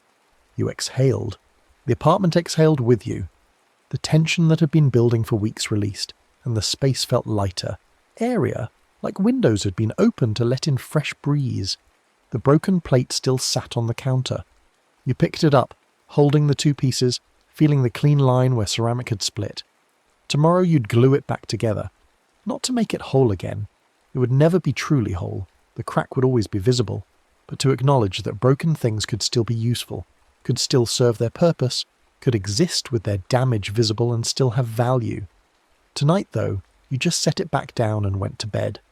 For the first time in months, you fell asleep quickly, dreamlessly, and slept through until morning without waking once. The next story is about to begin. Please relax and enjoy. The rain hammered down on the windshield like 1,000 tiny fists, each drop exploding against the glass with the fury of something desperate to get in. Marcus kept his eyes locked on the road ahead, but the asphalt had become a black mirror, reflecting nothing but the endless void of the Oregon wilderness that pressed in from all sides. His wife Sarah sat rigid in the passenger seat, her fingers white-knuckled around the armrest, while their daughter Emma slept in the back, her headphones still playing whatever mindless pop music teenagers consumed these days. "We should have stopped in Bend," Sarah said, her voice tight with the kind of anxiety that had been building between them for months now, maybe years. "I told you we should have stopped." "We're fine," Marcus replied, though he wasn't sure if he believed it. The GPS had died 20 minutes ago, the screen flickering once before going completely black, and his phone showed no signal, not even a single bar. They were somewhere between Eugene and the coast, on a highway that seemed to be gradually narrowing, the painted lines fading until they were barely suggestions on the crumbling pavement. "The motel reservation is for tonight. We'll be there in an hour, maybe less." But even as he said it, he saw the tree lying across the road. Marcus slammed on the brakes, the car fishtailing slightly on the wet asphalt, before coming to a stop maybe 30 feet from the massive Douglas fir that had fallen directly across both lanes. The trunk was easily 4 feet in diameter, its roots torn from the earth, creating a wall of wood and broken branches that completely blocked their path. "Jesus," Sarah breathed, her hand flying to her chest. "Marcus, I see it." He put the car in park and sat there for a moment, rain pounding the roof, the wipers still sweeping back and forth in their steady rhythm. In the back seat, Emma stirred, but didn't wake. Okay, we just need to turn around, find another route." He put the car in reverse, craning his neck to look behind them, but the road had disappeared into a wall of rain and darkness. The headlights barely penetrated 15 feet. He backed up slowly, carefully, until he could attempt a 3-point turn on the narrow highway. The first turn brought them close to the ditch on one side, the second to a steep embankment on the other. His heart hammered in his chest as he finally got the car pointed back the way they'd come. There has to be a side road, Sarah said, pulling out her phone even though they both knew there was no signal. We passed a turnoff maybe a mile back, didn't we? Marcus didn't remember, but he nodded anyway. They drove in silence, the rain somehow intensifying, until Sarah suddenly pointed. There! Did you see that? A small wooden sign, barely visible through the downpour, marked a narrow road branching off to the right. The paint was so faded that Marcus couldn't make out what it said, but it was clearly an actual road, gravel or dirt leading into the forest. It might lead to a house, Sarah suggested. Someone with a phone, or who knows, another way around. Marcus hesitated. Every horror movie he'd ever seen started exactly this way. Stranded travellers, dark road, mysterious turn-off. But this wasn't a movie. This was real life, and they needed help. He turned onto the narrow road. The gravel crunched under the tyres as they left the highway behind. Trees pressed in on both sides, their branches forming a tunnel overhead that blocked out what little light remained in the sky. The road twisted and turned, climbing gradually upward, and Marcus found himself leaning forward, squinting through the rain-streaked windshield, trying to anticipate the next curve. "How far does this go?" Sarah asked after they'd been driving for maybe 10 minutes. "I don't know. Maybe we should turn back." "And go where? The highway's blocked, Sarah. We need to find someone who can tell us what the hell is going on out here." They drove in tense silence for another 5 minutes before the trees suddenly opened up, and Marcus saw lights ahead. Not the warm glow of house lights, but something colder, bluer, industrial lights. As they got closer, he could make out a chain-link fence, maybe 12 feet high, topped with coils of razor wire. Beyond the fence, massive concrete buildings squatted in the rain, their walls stained with decades of moss and water damage. "What is this?" Sarah whispered.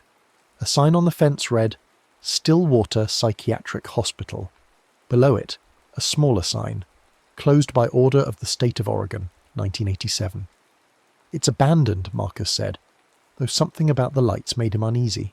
The place had been closed for almost 40 years, so where was the power coming from? But look, there's a guardhouse. He drove up to the gate where a small structure stood beside a heavy steel barrier. The rain hammered down on the windshield like 1,000 tiny fists, each drop exploding against the glass with the Effersestielf. The building was dark, but Marcus could see something moving inside, a shadow shifting behind the rain-streaked windows. He rolled down his window, letting in a spray of cold rain, and called out, "Hello? Anyone there? We need help." The shadow in the guardhouse resolved itself into a figure, a man, thin and tall, wearing what looked like an old security uniform. He stepped out into the rain without any apparent concern for getting wet, and Marcus noticed that the uniform was strange, outdated, like something from the 50s or 60s. The man's face was gaunt, his eyes deeply set, and when he smiled, his teeth seemed too large for his mouth. "Help?" the guard said, his voice carrying easily over the rain. "You need help?" "There's a tree across the highway," Marcus explained. "We can't get through. Is there another road out of here? Or maybe you have a phone we could use?" The guard tilted his head, considering, and for a moment Marcus had the unsettling impression that the man was looking not at him, but through him, seeing something else entirely. Then the smile widened. "I can help you, but you'll need to come inside. The phone's in the main office." "Inside?" Sarah leaned across Marcus to look out his window. "The hospital's abandoned." "Not entirely," the guard said, and there was something in his tone that made Marcus's skin prickle. "We maintain a skeleton crew. Budget cuts, you understand. But we keep the lights on. Come in out of the rain. Bring your daughter. Wouldn't want her catching cold." Marcus exchanged a glance with Sarah. She shook her head slightly, but what choice did they have? The highway was blocked, the side road had led them here, and the rain showed no signs of stopping. His phone was still dead. Sarah's too. They needed help. "Okay," Marcus said. "Thank you." The guard nodded and turned back to the guardhouse. A moment later, the heavy gate began to slide open with a rusty shriek of metal on metal. Marcus drove through, his unease growing with every foot they travelled down the long drive toward the main buildings. In the rearview mirror, he saw the gate sliding shut behind them. "Dad?" Emma's sleepy voice came from the back seat. "Where are we?" "Just making a quick stop, honey. Go back to sleep." But Emma was sitting up now, pulling off her headphones, looking out at the towering concrete structures that loomed on either side of the drive. "This place looks creepy." "It's just an old hospital," Sarah said, trying to sound reassuring and failing. "We're going to use their phone, that's all." The guard had gotten into a small electric cart and was leading them toward what appeared to be the main entrance, a massive set of doors beneath a concrete awning, the word Stillwater Psychiatric Hospital carved into the stone above them. Marcus parked where the guard indicated, in a small lot that was otherwise empty except for a single, rusted-out van that looked like it hadn't moved in decades. They got out into the rain, Marcus grabbing their emergency umbrella from the back, though it did little to keep them dry. The guard was waiting by the doors, still smiling that too-wide smile. Up close, Marcus could see that the man's skin had a greyish pallor, and his eyes seemed to reflect the blue security lights in an odd way, almost luminescent. "This way," the guard said, pulling open one of the heavy doors. It swung inward with a groan, revealing a dark corridor lit by flickering fluorescent lights. "Watch your step, the floors can be slippery." Marcus went first, with Sarah and Emma close behind. The smell hit him immediately. Industrial cleaner barely masking something underneath, something organic and rotten. The corridor was wide, with rooms branching off on either side, their doors standing open to reveal darkness within. The walls were painted a faded institutional green, and water stains spread across the ceiling in abstract patterns that looked almost deliberately arranged, like some massive Rorschach test. "The office is just ahead," the guard said, walking with long, loping strides that forced Marcus to hurry to keep up. "We don't get many visitors these days. Most people don't even know we're here." "I thought you said the place was closed," Sarah said, her voice echoing strangely in the empty corridor. "Officially, yes. Officially closed. But someone has to maintain the property, watch over things, make sure nothing gets out." "Get out?" Marcus asked, but the guard didn't respond. They passed through a set of double doors into what had once been the main lobby. It was a large, circular room with a high ceiling, and Marcus could see where a chandelier had once hung. Now there was just a hole and dangling wires. A reception desk curved along one wall, and behind it, Marcus could see old filing cabinets with their drawers hanging open, yellowed papers spilling onto the floor. The fluorescent lights here were working better, casting everything in harsh, clinical white light that somehow made the decay look worse. "The phone's in the administrator's office," the guard said, pointing to a doorway on the far side of the lobby. "Right through there. I'll wait here." Marcus hesitated. Something about this felt wrong, deeply wrong, but he couldn't articulate exactly what. Emma was pressed close to Sarah, her teenage bravado completely gone, replaced by the wide-eyed fear of a child. "Maybe we should—" "The phone's right through there," the guard repeated, and this time his smile was gone. His voice had taken on a harder edge. "You wanted help. Go get help." Marcus walked toward the office, Sarah and Emma following. As they passed the reception desk, Marcus glanced at the papers scattered across it. They were patient files, he realised, admission forms and treatment records, but the dates were all wrong. 1986, 1985, 1984. Ancient history. He picked up one of the forms and saw a Polaroid photo clipped to it. A woman, maybe 30 years old, with hollow eyes and a vacant expression. Someone had written across the bottom of the photo in red ink, Subject 23. Terminated. "Marcus," Sarah whispered urgently, "or we need to leave. Now." But before he could respond, the lights went out. The darkness was absolute, a physical thing that seemed to press against Marcus's eyes. He heard Emma gasp, felt Sarah grab his arm. Then, after a moment that felt like an eternity, emergency lights flickered on, red bulbs set into the walls at floor level, casting everything in a hellish crimson glow. "Hello?" Marcus called out. "What happened to the lights?" No response. He turned back toward where the guard had been standing, but the lobby was empty. The man had vanished as completely as if he'd never existed. Marcus's heart was hammering now, his breath coming fast. Okay, we're leaving. Come on." They moved back toward the corridor they'd entered through, but when they reached the double doors, Marcus found they wouldn't open. He pushed, pulled, threw his weight against them, but they were locked, or jammed, or somehow sealed. The metal didn't even rattle in its frame. "There has to be another exit," Sarah said, her voice rising toward panic. "A building this size, fire codes." A sound echoed through the darkness. A laugh, high-pitched and manic. It seemed to come from everywhere at once, bouncing off the walls and ceiling. Then it cut off abruptly, replaced by the sound of footsteps, many footsteps, dozens of them, coming from the corridors that branched off from the lobby. "What the fuck?" Emma whispered, and Sarah didn't even correct her language. Figures began to emerge from the darkened hallways. At first, Marcus thought they were people, patients maybe, or other guards. But as they stepped into the red emergency light, he saw that they were something else entirely. They walked upright mostly, but their movements were wrong, jerky and uncoordinated, like marionettes controlled by an amateur puppeteer. Their faces were pale, almost luminescent in the red light, and their eyes, God, their eyes were completely black. No whites, no iris, just empty pits that seemed to absorb the light rather than reflect it. They wore hospital gowns, stained and torn, and beneath the fabric Marcus could see skin that was mottled and discoloured, covered in surgical scars that formed patterns, almost like ritual markings.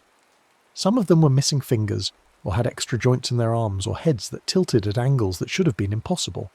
They moved slowly, deliberately, forming a circle around Marcus and his family. "What are they?"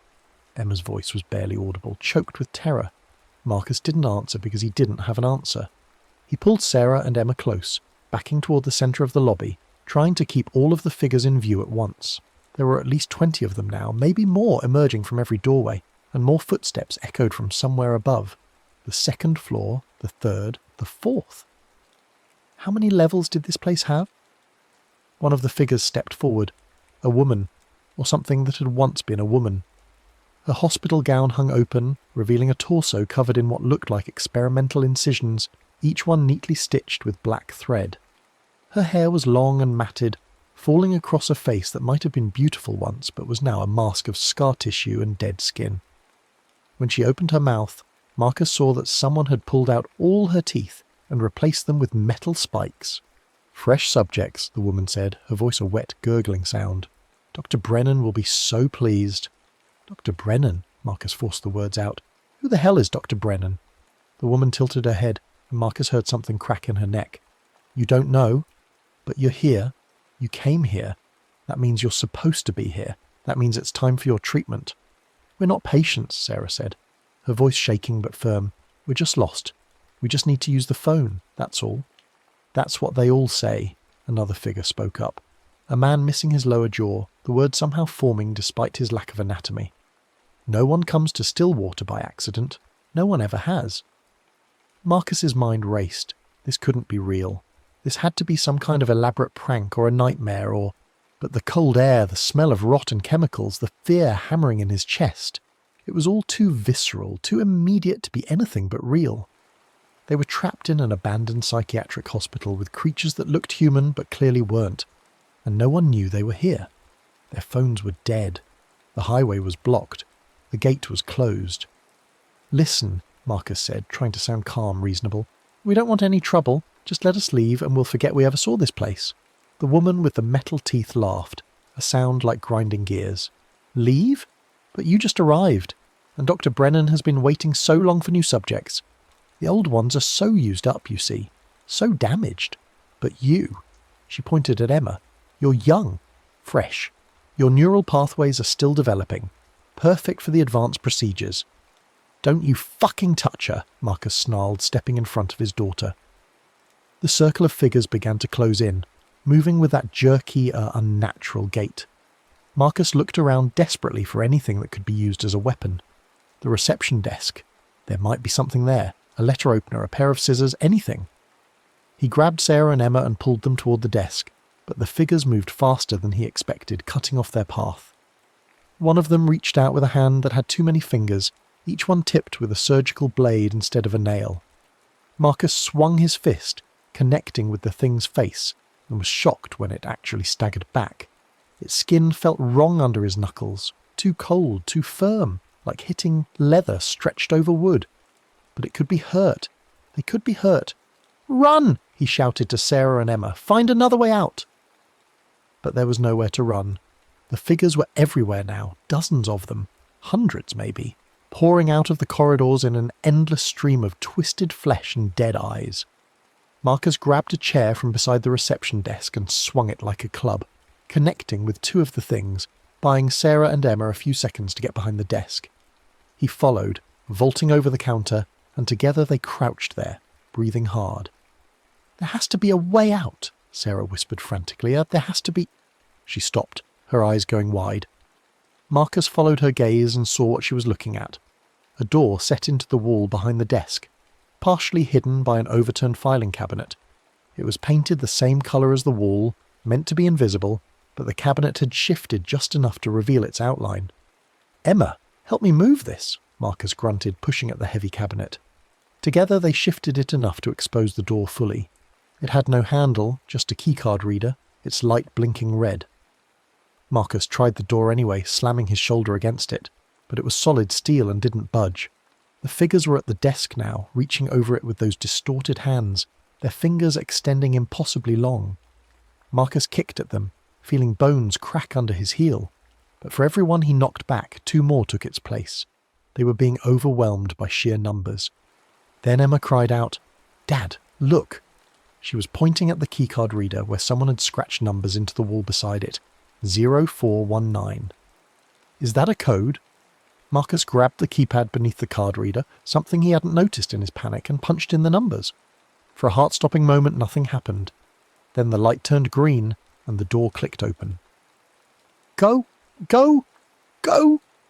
Marcus shoved Sarah and Emma through the doorway, then followed, slamming it shut behind them. Something heavy hit the other side a second later, then again and again, the impacts resonating through the metal. But the door held. They were in a narrow stairwell, concrete walls painted the same institutional green, a single bulb casting weak yellow light from above. The stairs led down, into darkness. Marcus could hear water dripping somewhere below, and that same organic rot smell was even stronger here. "Down," Sarah said. "Maybe there's a basement exit." They descended, their footsteps echoing in the confined space. The stairs seemed to go on forever, down and down, far deeper than any basement Marcus had ever seen. After what felt like 5 or 6 floors, the concrete walls became something else. Older stone, damp and covered in moss. The temperature dropped noticeably, and their breath began to fog in the cold air. Finally they reached a landing and another door. This one was old, heavy wood banded with iron, and it stood partially open. Beyond it, Marcus could see a corridor carved from raw stone, lit by what looked like gas lamps set into the walls. The flames flickered and danced, casting moving shadows that seemed almost alive. "This doesn't make sense," Emma whispered. "We're underneath the hospital. Way underneath. What is this place?" "I don't know," Marcus admitted, "but we can't go back up." They stepped through the doorway and into the stone corridor. The floor here was uneven, worn smooth by countless footsteps, over what must have been decades, maybe centuries. The walls were covered in something. Marcus leaned closer and felt his stomach turn. They were drawings or carvings, or both, scratched directly into the stone. Images of people in various states of distress, of surgical procedures, of things being done to human bodies that should never be done. And interspersed among the horror were notes, written in a cramped manic hand. Subject 45, responded poorly to cranial pressure, and must increase voltage for next trial. And Dr. Brennan insists we continue despite mortality rate. "We need to find a way out," Sarah said, her voice tight. "Now." They moved down the corridor, passing several doorways that opened into small cells. Some were empty, others contained things Marcus wished he hadn't seen. Tables with restraints, shelves filled with glass jars containing preserved organs, walls covered in more of those manic notes. In one cell they found what looked like an old operating theatre, the table in the centre still stained with ancient blood, and around it an amphitheatre of stone seats where spectators could watch the procedures. Emma was crying now, silent tears streaming down her face. Sarah held her close, whispering reassurances that none of them believed. Marcus kept moving forward, because what else could they do? Behind them, he could hear sounds echoing down the stairwell. Footsteps, many of them, and that wet, gurgling laughter. The corridor branched, and Marcus chose the left path arbitrarily. It led them to a larger chamber, circular, with a high ceiling that disappeared into darkness above. In the centre of the chamber stood a desk, and behind the desk sat a man. He was old, impossibly old, his skin like dried parchment stretched over bone. But his eyes were bright and alert, and when he smiled at them, his teeth were perfect and white. He wore a white coat stained with substances Marcus didn't want to identify, and around his neck hung a stethoscope that looked like it was made from human vertebrae. "Welcome," the man said, his voice surprisingly strong. "I am Dr. Brennan. I've been expecting you." Marcus pushed Sarah and Emma behind him. "We're leaving. We don't want any trouble." "Leaving?" Dr. Brennan stood, and Marcus saw that he was tall, well over 6 feet, and his hands, when he placed them on the desk, were huge, with fingers that seemed too long, too many joints.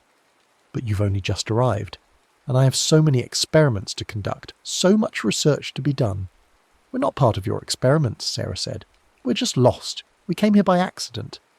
Dr. Brennan laughed, a sound that made Marcus's skin crawl. "Accident? My dear woman, there are no accidents at Stillwater. Everyone who comes here is meant to be here. The hospital calls to them, draws them in. It has for over a century." "The place was closed in 1987, Marcus said. "Officially, yes, but I never stopped my work. How could I? I was so close to understanding, so close to unlocking the secrets of the human mind, of consciousness itself. The state tried to shut me down, tried to bury my research, but they couldn't stop me. I simply took my work underground. Literally." He gestured at the stone chamber around them. These catacombs were here long before the hospital, built by people who understood that some knowledge requires darkness to flourish. "You're insane," Emma whispered. Dr. Brennan's smile widened. "That's what they said about every great scientist. Insane. Mad. But I've proven them wrong. My subjects, the ones you met upstairs, they're my successes. I've kept them alive far beyond their natural span, kept their consciousness intact even as I reshaped their bodies, their minds. They're perfected humans, in a sense, free from the limitations of conventional biology." "They're abominations," Marcus spat. "They're miracles," Dr. Brennan countered, "and you will be too, especially the girl. Such potential in young minds. I can do things with her that would make the gods weep with envy." Something snapped inside Marcus. He lunged forward, clearing the desk in a single leap, his hands reaching for the doctor's throat.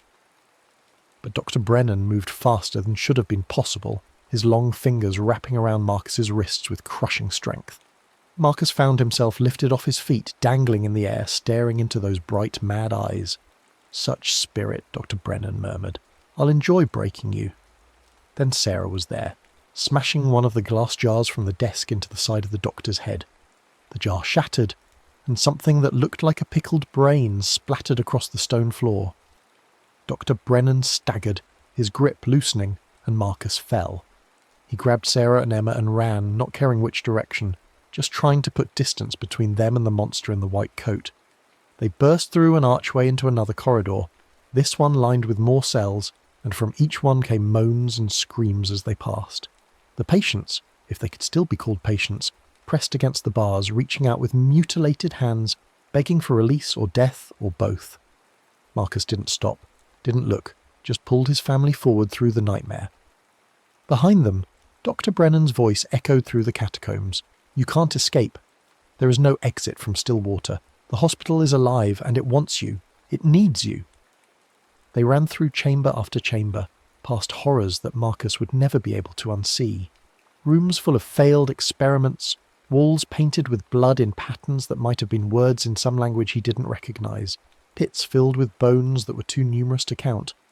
The gas lamps began to sputter and die as they passed, plunging sections of the catacombs into darkness, and Marcus had the terrible sensation that the hospital itself was aware of them, was herding them towards some specific destination.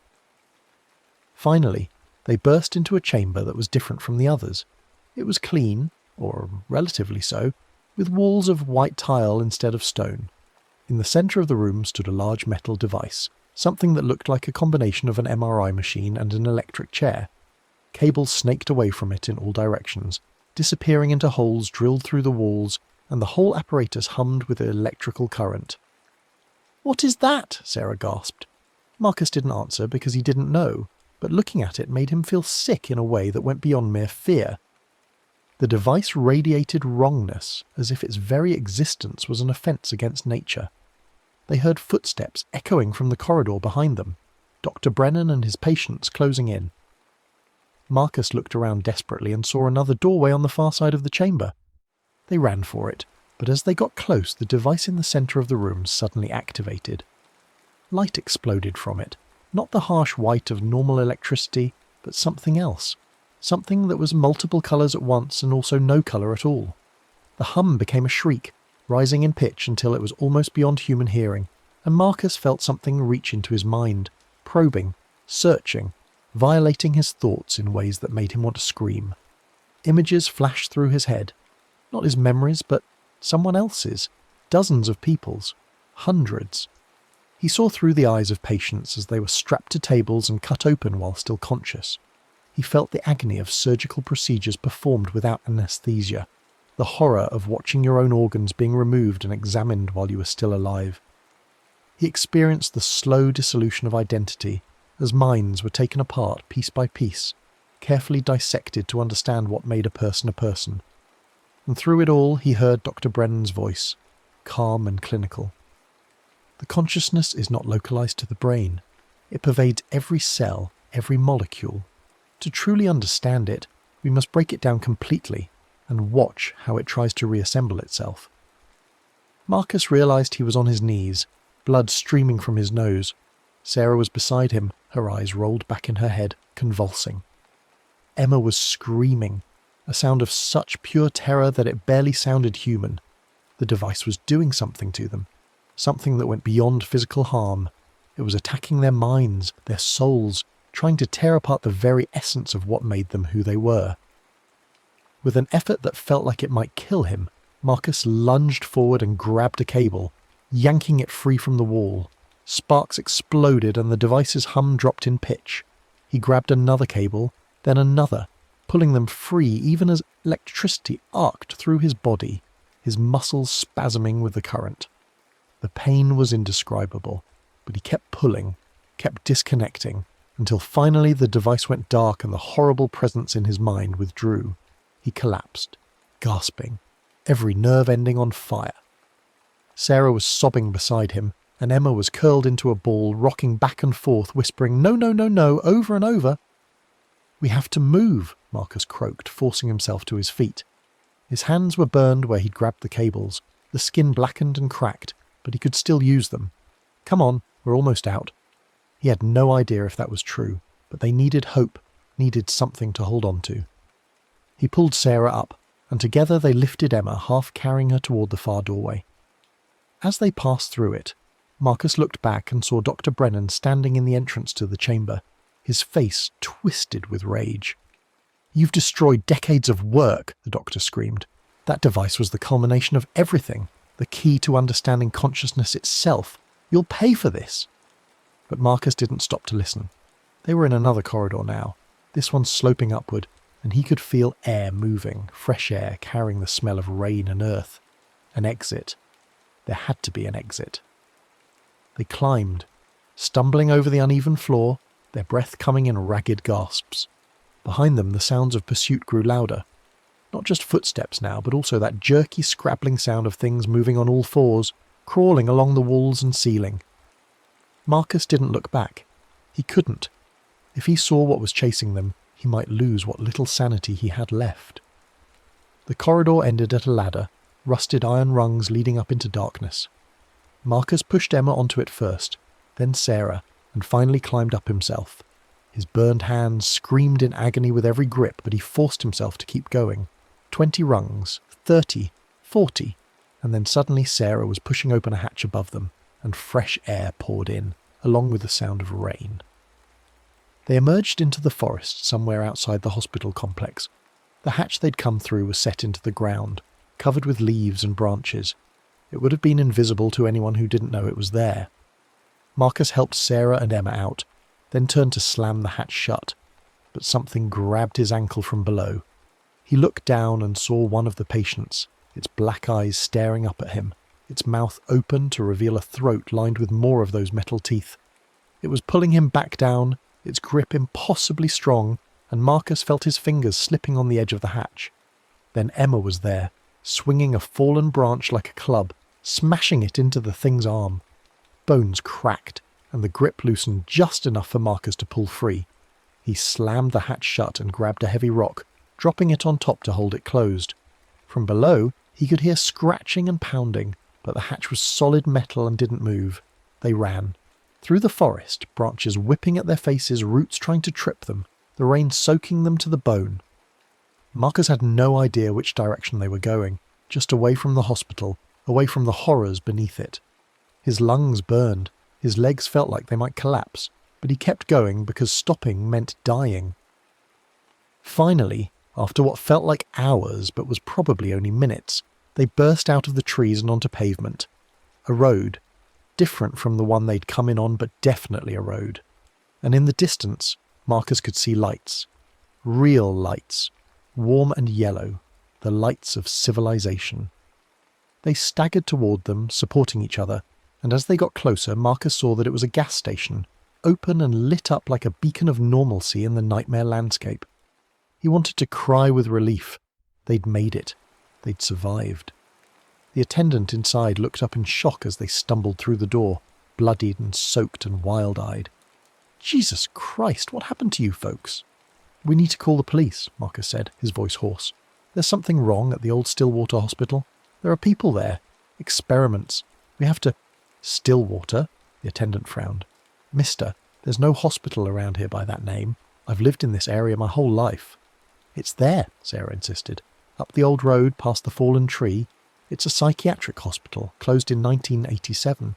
There's a doctor there, Dr. Brennan, and he's— Lady, I don't know what you folks are on, but there's no hospital. Never has been. The only old building around here is the Stillwater Inn, and that's been abandoned for decades." Marcus pulled out his phone, which miraculously had power again and was showing a full signal. He pulled up a map, zooming in on the area where they'd been. There was nothing. No hospital, no building of any kind, just forest. He zoomed out further, searching, but found nothing even remotely similar. "This doesn't make sense," he whispered. "We were there. We saw it. The buildings, the patients, Dr. Brennan." The attendant was looking at them with a mix of concern and fear. "Look, why don't I call someone to come pick you up? You folks look like you've been through something rough. Maybe took a bad turn, got disoriented in the forest." But Marcus wasn't listening. He was looking at Emma, at Sarah, seeing the same confusion and horror in their eyes that he felt. They'd all experienced it. It had been real. The pain, the fear, the things they'd seen. None of that could be explained away as disorientation or drugs or any rational explanation. Then Sarah gasped and grabbed Marcus's arm, pointing at the small TV behind the counter. The news was on, showing a story about storm damage across the state. And there, in the footage of a fallen tree across a highway, Marcus saw it. Their car. Smashed. Completely destroyed. "That accident happened about 3 hours ago," the attendant said, following Sarah's gaze. "Up on Highway 20. Tree came down on a car with 3 people inside. They're saying no one could have survived that impact." Marcus looked down at his hands. The burns were gone. His clothes were dry. When he touched his face, it felt whole, undamaged. He looked at Sarah and Emma, and they were the same, clean, uninjured, as if the last few hours had never happened. "We're dead," Emma whispered. "Oh God, Dad, we're dead." "No," Marcus said, but the word felt hollow. "No, we can't be—" But even as he said it, he felt something pulling at him, tugging at the very core of his being. The lights in the gas station began to flicker. The attendant was still talking, but his voice was growing distant, distorted, like a record played at the wrong speed. And through the window, Marcus could see something approaching through the rain.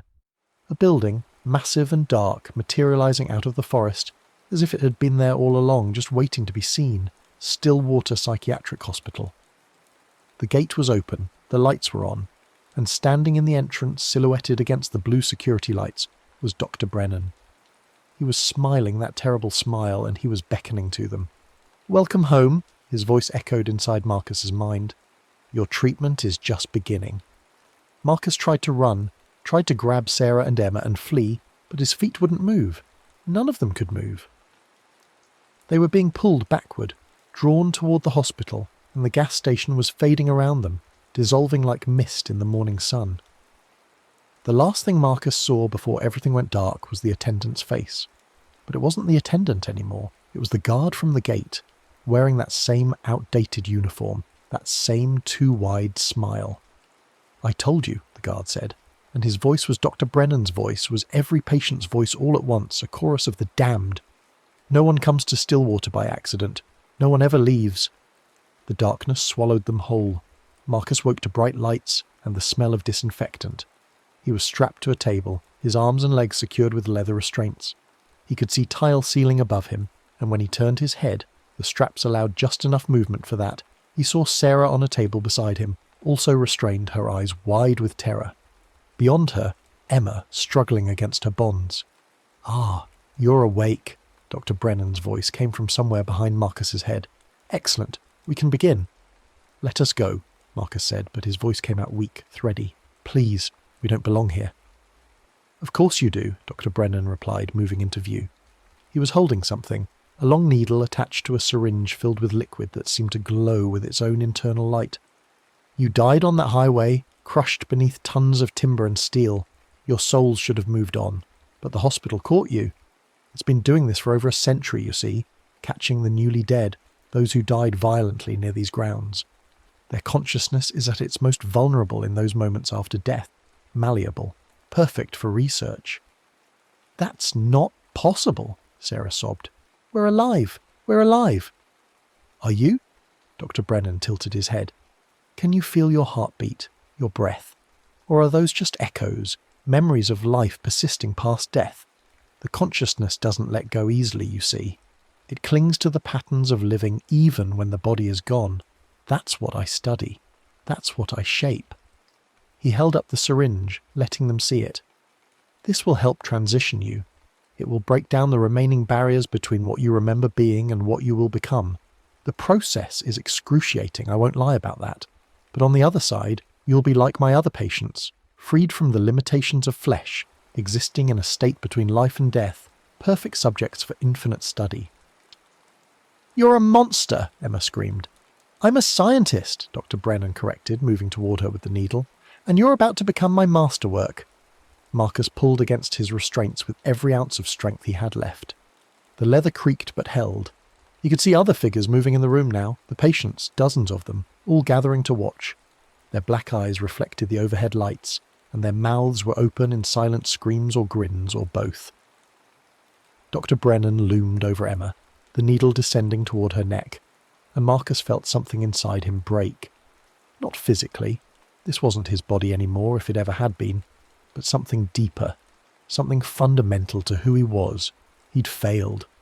Failed to protect his daughter, his wife, failed to get them to safety. They died on that highway, and now they were trapped in this nightmare, and there was nothing he could do to save them. But even as despair threatened to drown him, Marcus felt something else stirring. Anger, pure, incandescent rage at the unfairness of it all. At this creature who thought he could torture them for eternity, at a universe that would allow something like Stillwater to exist.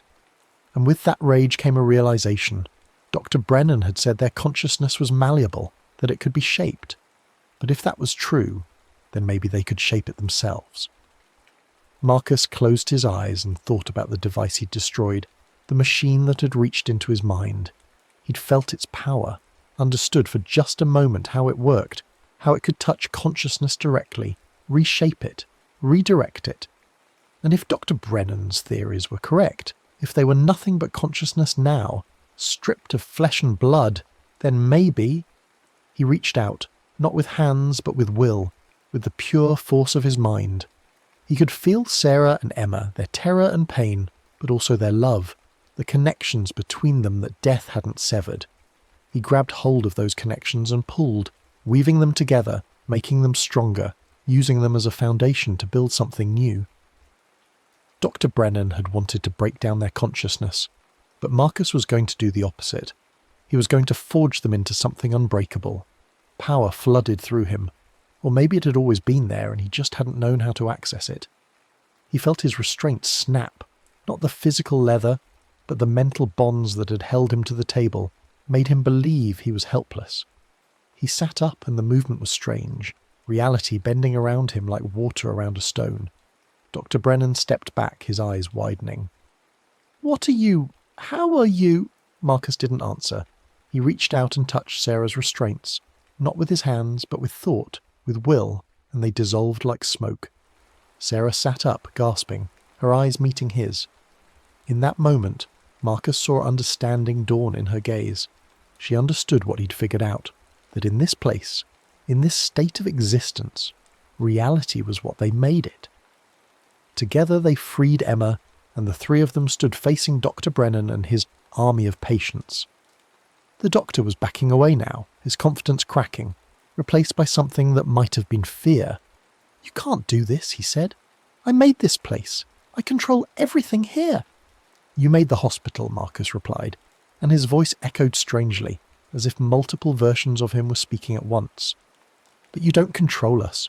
You never did. You just convinced us we were powerless." He gestured, and the room around them began to change. The tiles cracked and fell away, revealing the stone catacombs beneath. The patients, Dr. Brennan's victims, began to shift and change, their forms becoming less monstrous, more human. Marcus could see the people they'd been before Brennan had twisted them, could feel their consciousness reaching out, desperate for release. "You've tortured enough people," Sarah said, her voice ringing with authority that came from somewhere beyond herself. "Your experiment is over." Dr. Brennan screamed and lunged at them, his form dissolving into something massive and terrible. Not the frail old man, but something older, darker, a consciousness that had been feeding on suffering for over a century. It had the shape of a man, but was made of screams and pain and the accumulated agony of everyone who'd ever died at Stillwater. It reached for Marcus with hands made of surgical steel and broken bones. But Marcus wasn't alone. Sarah was beside him, Emma on his other side, and behind them the patients, freed from Dr. Brennan's control, their consciousness restored, formed a wall of defiance. Together they pushed back against the darkness, their combined will forging something bright and pure and unstoppable. The creature that had been Dr. Brennan shrieked as that light touched it, burning away the layers of malevolence and cruelty to reveal what lay beneath, a human soul, so twisted and corrupted by its own actions that it had become indistinguishable from evil itself. Marcus felt pity for it, just for a moment, for the man Brennan had been before ambition and obsession had destroyed him. Then he let the light consume it completely. The creature dissolved, its screams fading into silence, and with it, Stillwater began to crumble. The stone walls cracked and fell, the catacombs collapsing in on themselves. The hospital above shook and groaned, its foundations giving way. The patients, no longer patients but freed souls, began to fade, their consciousness released at last, moving on to wherever souls were meant to go after death. Marcus felt that same pull, that same calling towards something beyond. He looked at Sarah, at Emma, and saw the same understanding in their eyes. Their time in the physical world was done. The car crash had ended their lives, and no amount of will or consciousness could change that fundamental truth, but they weren't afraid anymore. As Stillwater collapsed around them, as the nightmare that had trapped so many finally came to an end, Marcus took his wife's hand and his daughter's hand and let go. They fell upward, or maybe forward, or maybe just into the light that had always been waiting for them. The darkness receded, replaced by something warm and vast and infinitely more real than anything they'd experienced before. In the physical world, miles away at that gas station, the attendant blinked and shook his head, confused. For just a moment he'd thought he'd seen 3 people standing by the door, a man, a woman and a teenage girl, all of them soaked and injured. But when he looked again, there was no one there, just the storm and the rain and the distant rumble of thunder. He shrugged and went back to his magazine, already forgetting. On Highway 20, emergency crews worked through the night to clear the fallen tree and recover what they could from the destroyed car. The bodies they found were so badly damaged that identification would require dental records. The investigators would later report that death had been instantaneous. The victims had likely felt nothing, known nothing, just a moment of impact and then darkness. They were wrong about that, but it didn't really matter. In the morning, the sun rose over the Oregon wilderness, burning away the last of the storm clouds. A hiker passing through the area stopped to rest and noticed something strange. What looked like old foundation stones, half buried in the forest floor. He examined them briefly, wondering what building had once stood there, but couldn't find any information about it on his phone. There was no record of Stillwater Psychiatric Hospital anywhere. No mention in historical archives, No photographs, no administrative records. It was as if the place had never existed at all. But sometimes, on foggy nights when the mist hung thick between the trees, people driving Highway 20 reported seeing lights in the forest. Blue security lights, flickering and dancing like will-o-wisps. And sometimes they saw what looked like a gate, standing open, and beyond it a building that shouldn't exist. Most people kept driving. A few didn't, and those few were never seen again. Marcus's last thought as his consciousness finally dissolved into the infinite was that maybe they hadn't destroyed Stillwater after all. Maybe they'd just delayed it, sent it back into the darkness to wait and gather strength. Maybe in another 10 years, or 100, or 1,000, it would emerge again, hungry for new subjects, new souls to torture and reshape. He hoped not. He hoped that the light they'd forged, the collective will of all those freed souls, had been enough to seal it away forever. But he suspected, with a chill that transcended physical cold, that some evils were too fundamental to ever truly die.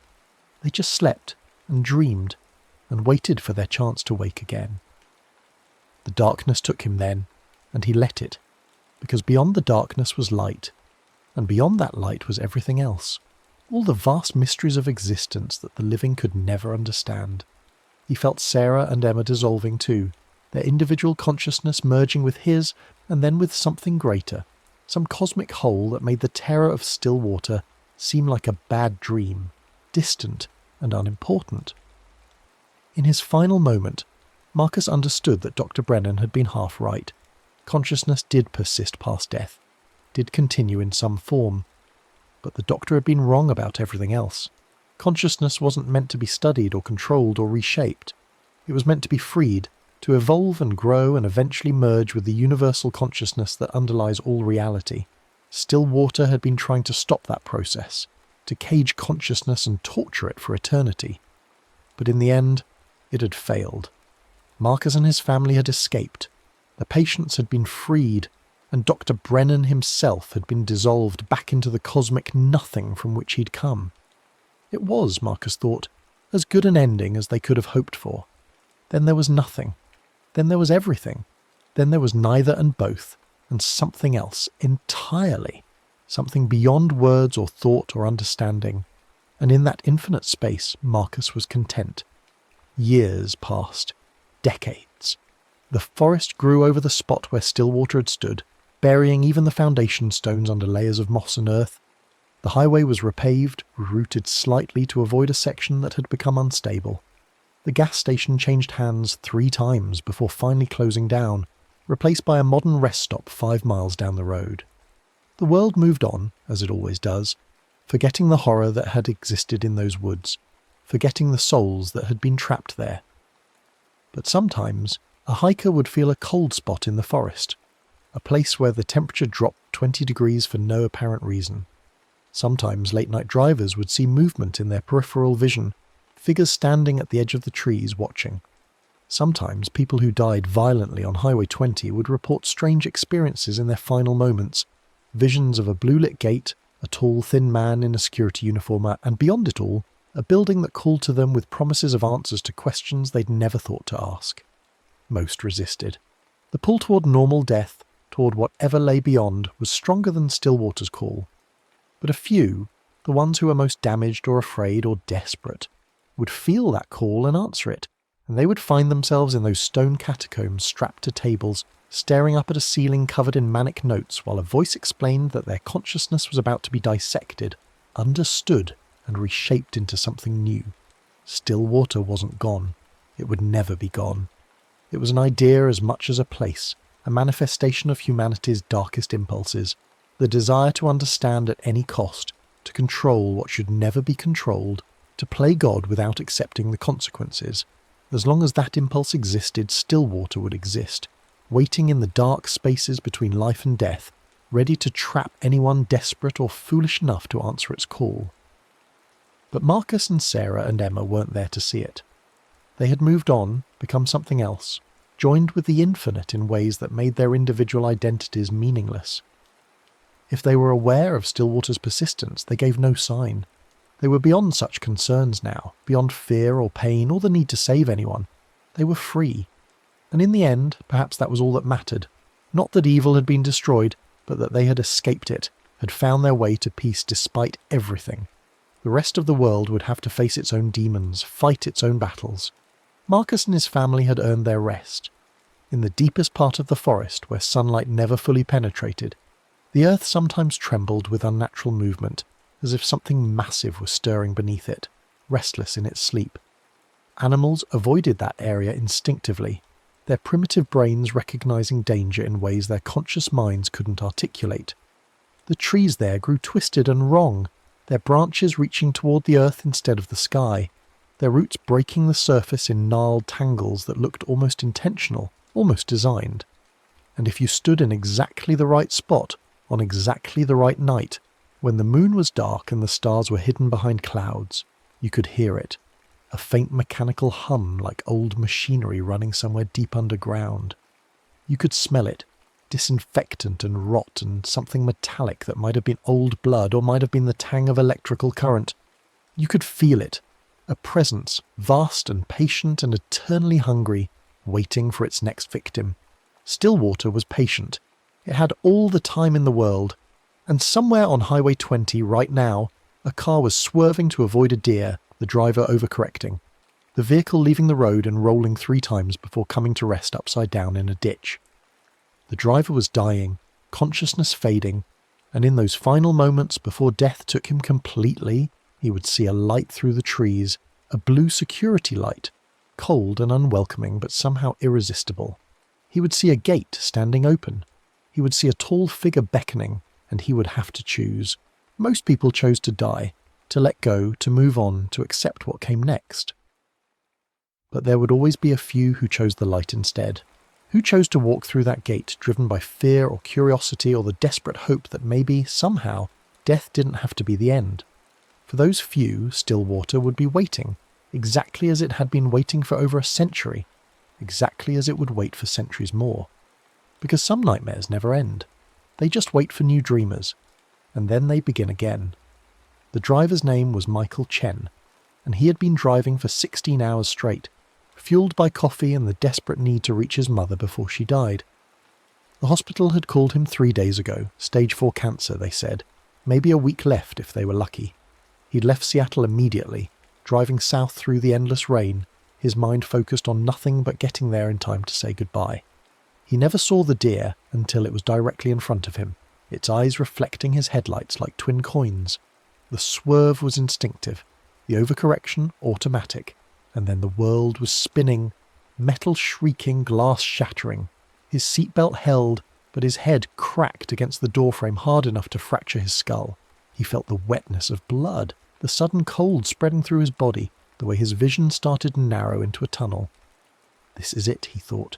This is how I die. Mom will die alone. But then he saw the light through the trees, and something in him refused to accept death. Not yet, not when he was so close. If there was any way to survive, any chance at all, he had to take it. So when the light beckoned, when he felt his consciousness sliding out of his broken body, Michael reached for it instead of letting go.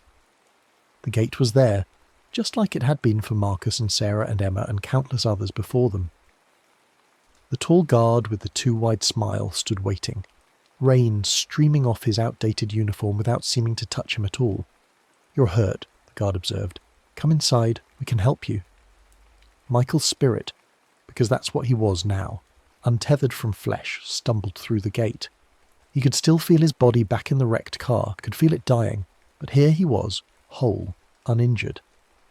The guard led him toward the massive concrete buildings, and Michael followed because what else could he do? Behind him, he heard the gate slide shut with a sound like a coffin closing. Inside, the hospital was exactly as it had been, as it always was, as it always would be. Flickering fluorescent lights, institutional green walls, the smell of disinfectant over decay. But Michael saw it differently than Marcus had. Where Marcus had seen horror, Michael saw hope. Because the place was clearly operational, clearly had staff, clearly could provide medical attention. He didn't question why an abandoned hospital was running. He didn't question the wrongness of it all. He was too focused on survival, on getting back to his body, on reaching his mother. "We have excellent doctors," the guard said, leading him deeper into the facility. The best. They specialize in cases exactly like yours. They passed through corridors lined with rooms, and Michael caught glimpses of the patients. Figures in stained hospital gowns, their movements jerky and wrong, their faces pale as death. But he told himself they were just sick, just being treated, that their appearance was the result of medication or procedures, or his own distorted perception. The human mind will believe almost anything to avoid accepting an unbearable truth. Dr. Brennan was waiting in the same circular chamber where he'd confronted Marcus and his family. But Michael didn't know that story, didn't know what had happened in this place. To him, the doctor was just an old man in a white coat, someone who might be able to help. "Mr. Chen," Dr. Brennan said warmly, consulting a clipboard that had somehow appeared in his hands. "We've been expecting you. Your injuries are quite severe, I'm afraid. Massive cranial trauma, internal bleeding, multiple fractures. In a normal hospital, I'd say your chances of survival were essentially zero. But here," Michael asked desperately, "here we have access to treatments not available elsewhere. Experimental procedures, cutting-edge techniques. I can save you, Mr. Chen. I can put you back in your body, send you on your way to see your mother, but you'll need to trust me completely. Can you do that?" Michael wanted to ask questions. Why was this place operational if it had been closed since 1987? How did they know his name?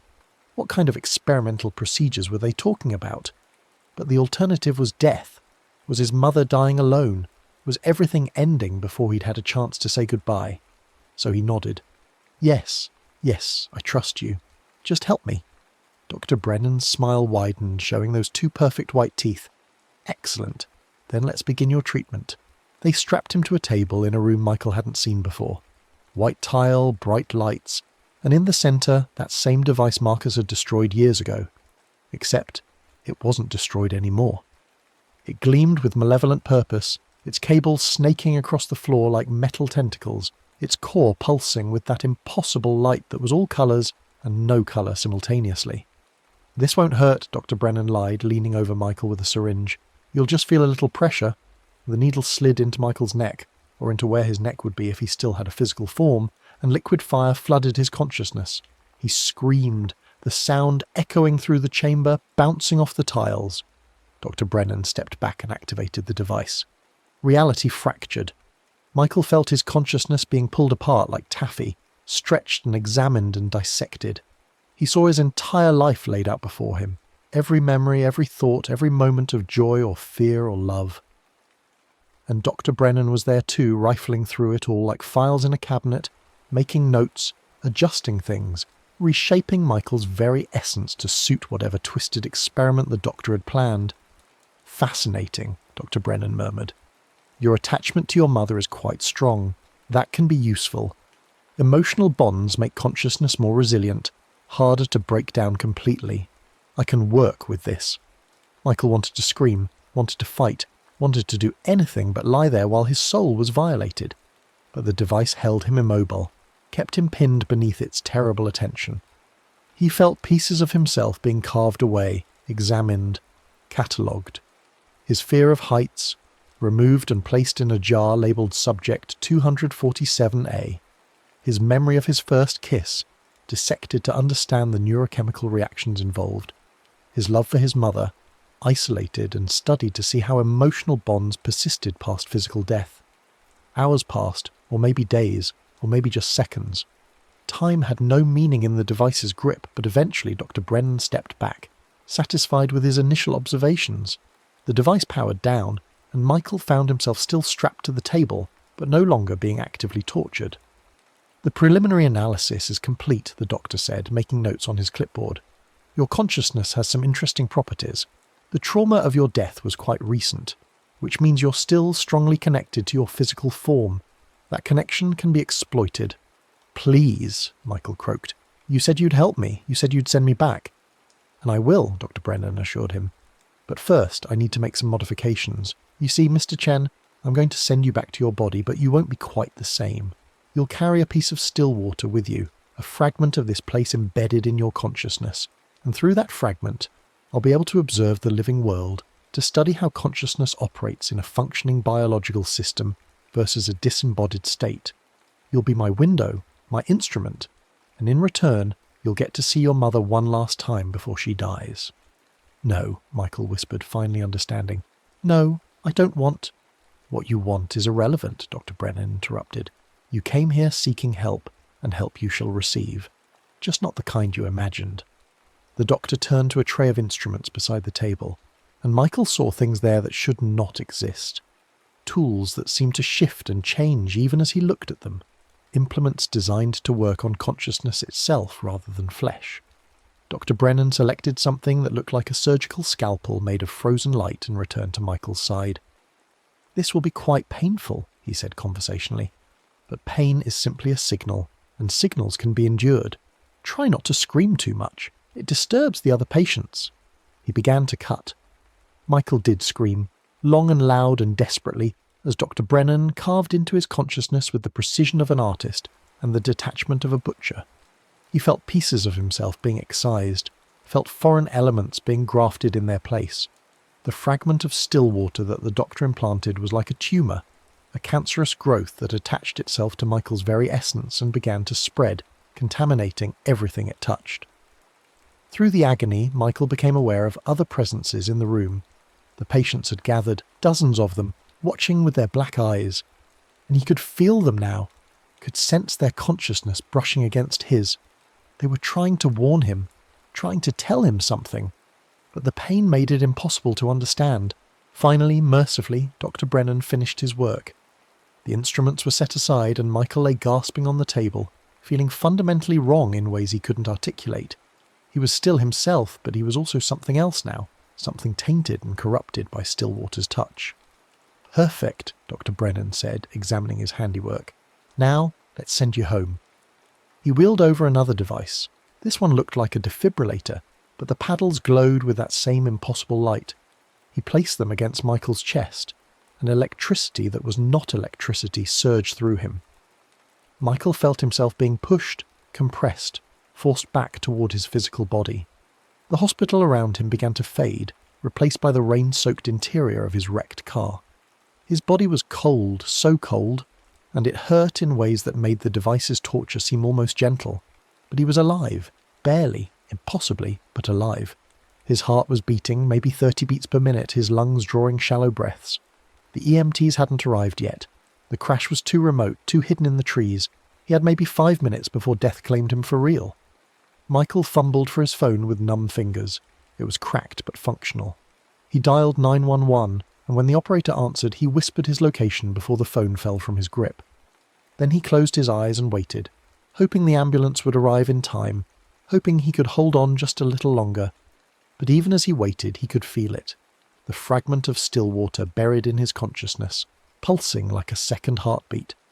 And through it, he could feel Dr. Brennan watching, observing, taking notes on how consciousness behaved when returned to a dying body.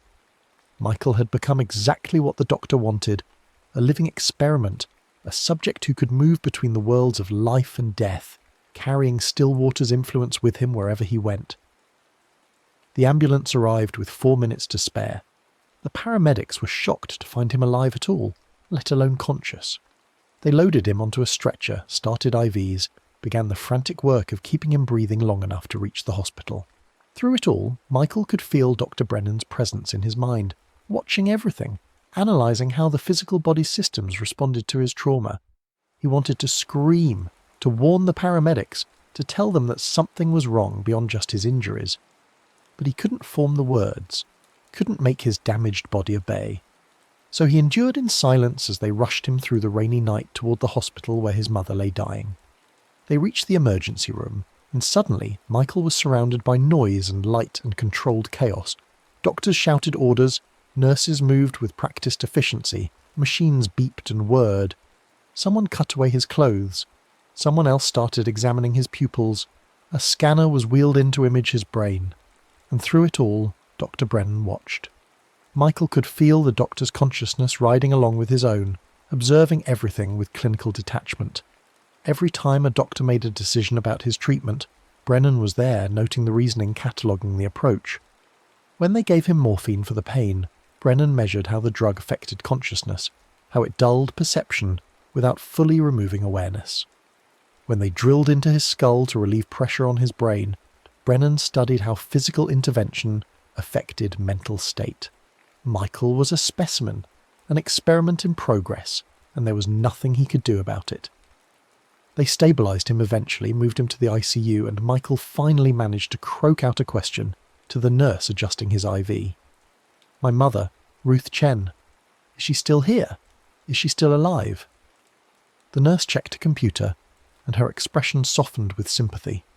"She's in hospice, room 412. I'm so sorry, but you're in no condition to—" "Please," Michael begged. "I drove 16 hours. I crashed my car. I died and came back. Please, I need to see her." Maybe it was the desperation in his voice, or maybe the nurse simply understood what it meant to watch a parent die. Whatever the reason, she nodded. "I'll see what I can do." An hour later, they wheeled Michael's bed through the hospital corridors to the hospice wing. His head was wrapped in bandages, his body was a mass of bruises and stitches, and every movement sent fresh waves of agony through him. But he was going to see his mother, and that was all that mattered. Room 412 was quiet, dimly lit, filled with the soft beeping of monitors. And there, in the bed, was Ruth Chen, a woman who had once been strong and vibrant, now reduced to a fragile collection of bones held together by paper-thin skin. But when she opened her eyes and saw Michael, her whole face lit up with a joy that transcended her pain. "Michael," she whispered, "you came." "Of course I came, Mum." He reached out with his uninjured hand and took hers. Her skin was cold, her grip weak, but she was there, she was alive, and he'd made it in time. "I'll always come when you need me." They talked, though talking was hard for both of them. Michael told her about his life in Seattle, about his work, about the small joys and frustrations of daily existence. Ruth told him about her illness, about how she wasn't afraid anymore, about how she was ready to let go. And beneath it all was the unspoken truth. This was goodbye, their final conversation, the last time they would see each other in this life. But as they talked, Michael became aware of something else. The fragment of still water in his consciousness was reacting to his mother's presence, to her nearness to death. He could feel Dr. Brennan's interest intensifying, could sense the doctor leaning forward in whatever space he occupied, watching with rapt attention as two consciousness approached the threshold of death simultaneously, one pulling back from the brink, one preparing to cross it. "Mum," Michael said urgently, suddenly afraid. "Mum, when you die, don't go toward any blue lights. Don't go to any hospitals you don't recognize. Just go toward whatever feels right, whatever feels like peace, okay?" Ruth looked at him with confusion. "What are you talking about, honey? Just promise me. Promise you won't go to Stillwater." Stillwater? Ruth's eyes widened slightly and Michael saw recognition there, a flicker of something that shouldn't be possible. "How do you know about Stillwater?" Michael's blood ran cold. "You know that name? How do you know that name?" "I had a patient once," Ruth said softly. She'd been a nurse herself, years ago, before retirement. Back in the 80s, a man who'd worked at some psychiatric hospital. He came to our ER with terrible injuries, kept raving about experiments, about a Dr. Brennan who wanted to cut up souls. We thought he was psychotic, gave him sedatives. He died 3 days later, and his last words were, "Don't let them take me to Stillwater." I never forgot it. The terror in his voice. Michael felt the fragment in his consciousness pulse, and suddenly he understood. Stillwater's influence spread farther than he'd imagined. Everyone who encountered it, even tangentially, carried a piece of its knowledge away with them. His mother knew the name because someone else had known it, had died with that knowledge, and the hospital's dark gravity had touched her life briefly before moving on. And now, as Ruth approached death, that old connection was activating. Through Michael's fragment, Dr. Brennan was reaching out, trying to catch another soul before it could escape into whatever lay beyond. Michael could feel the pull, could sense Stillwater's hunger. "No," he said fiercely, squeezing his mother's hand. "You're not going there. I won't let you." He closed his eyes and turned his attention inward, to the fragment buried in his consciousness. It was there, pulsing with malevolent purpose, a doorway through which Dr. Brennan could observe and influence. But it was also a connection, and connections worked both ways. If Stillwater could reach into the living world through Michael, maybe Michael could reach back. He focused on the fragment, examining it with what remained of his will. It was complex, beautifully made in a terrible way, woven from strands of consciousness that Brennan had stolen from countless victims. But it was also fragile. It existed in the space between life and death, sustained by Michael's unique position as someone who died and returned. And if Michael could find the right way to push, to exert pressure at just the right angle, the fragment began to crack. Dr. Brennan's attention snapped fully onto Michael, and the doctor's voice echoed in his mind with fury. "What are you doing? Stop that immediately!" "No," Michael said, both aloud and internally. "You don't get my mother, you don't get anyone else." He pushed harder, and the fragment cracked wider.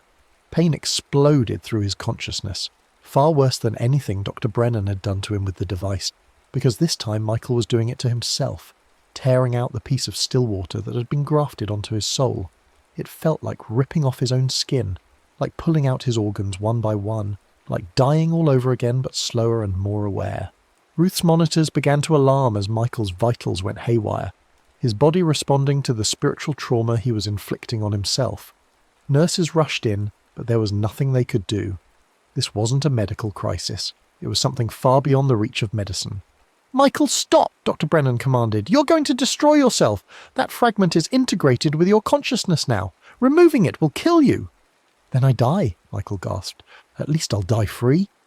With one final push, he tore the fragment loose. The pain was indescribable, transcendent, a suffering so complete that it wrapped back around into something almost like peace. Michael felt the connection to Stillwater sever, felt Dr. Brennan's presence withdraw with a scream of rage and frustration.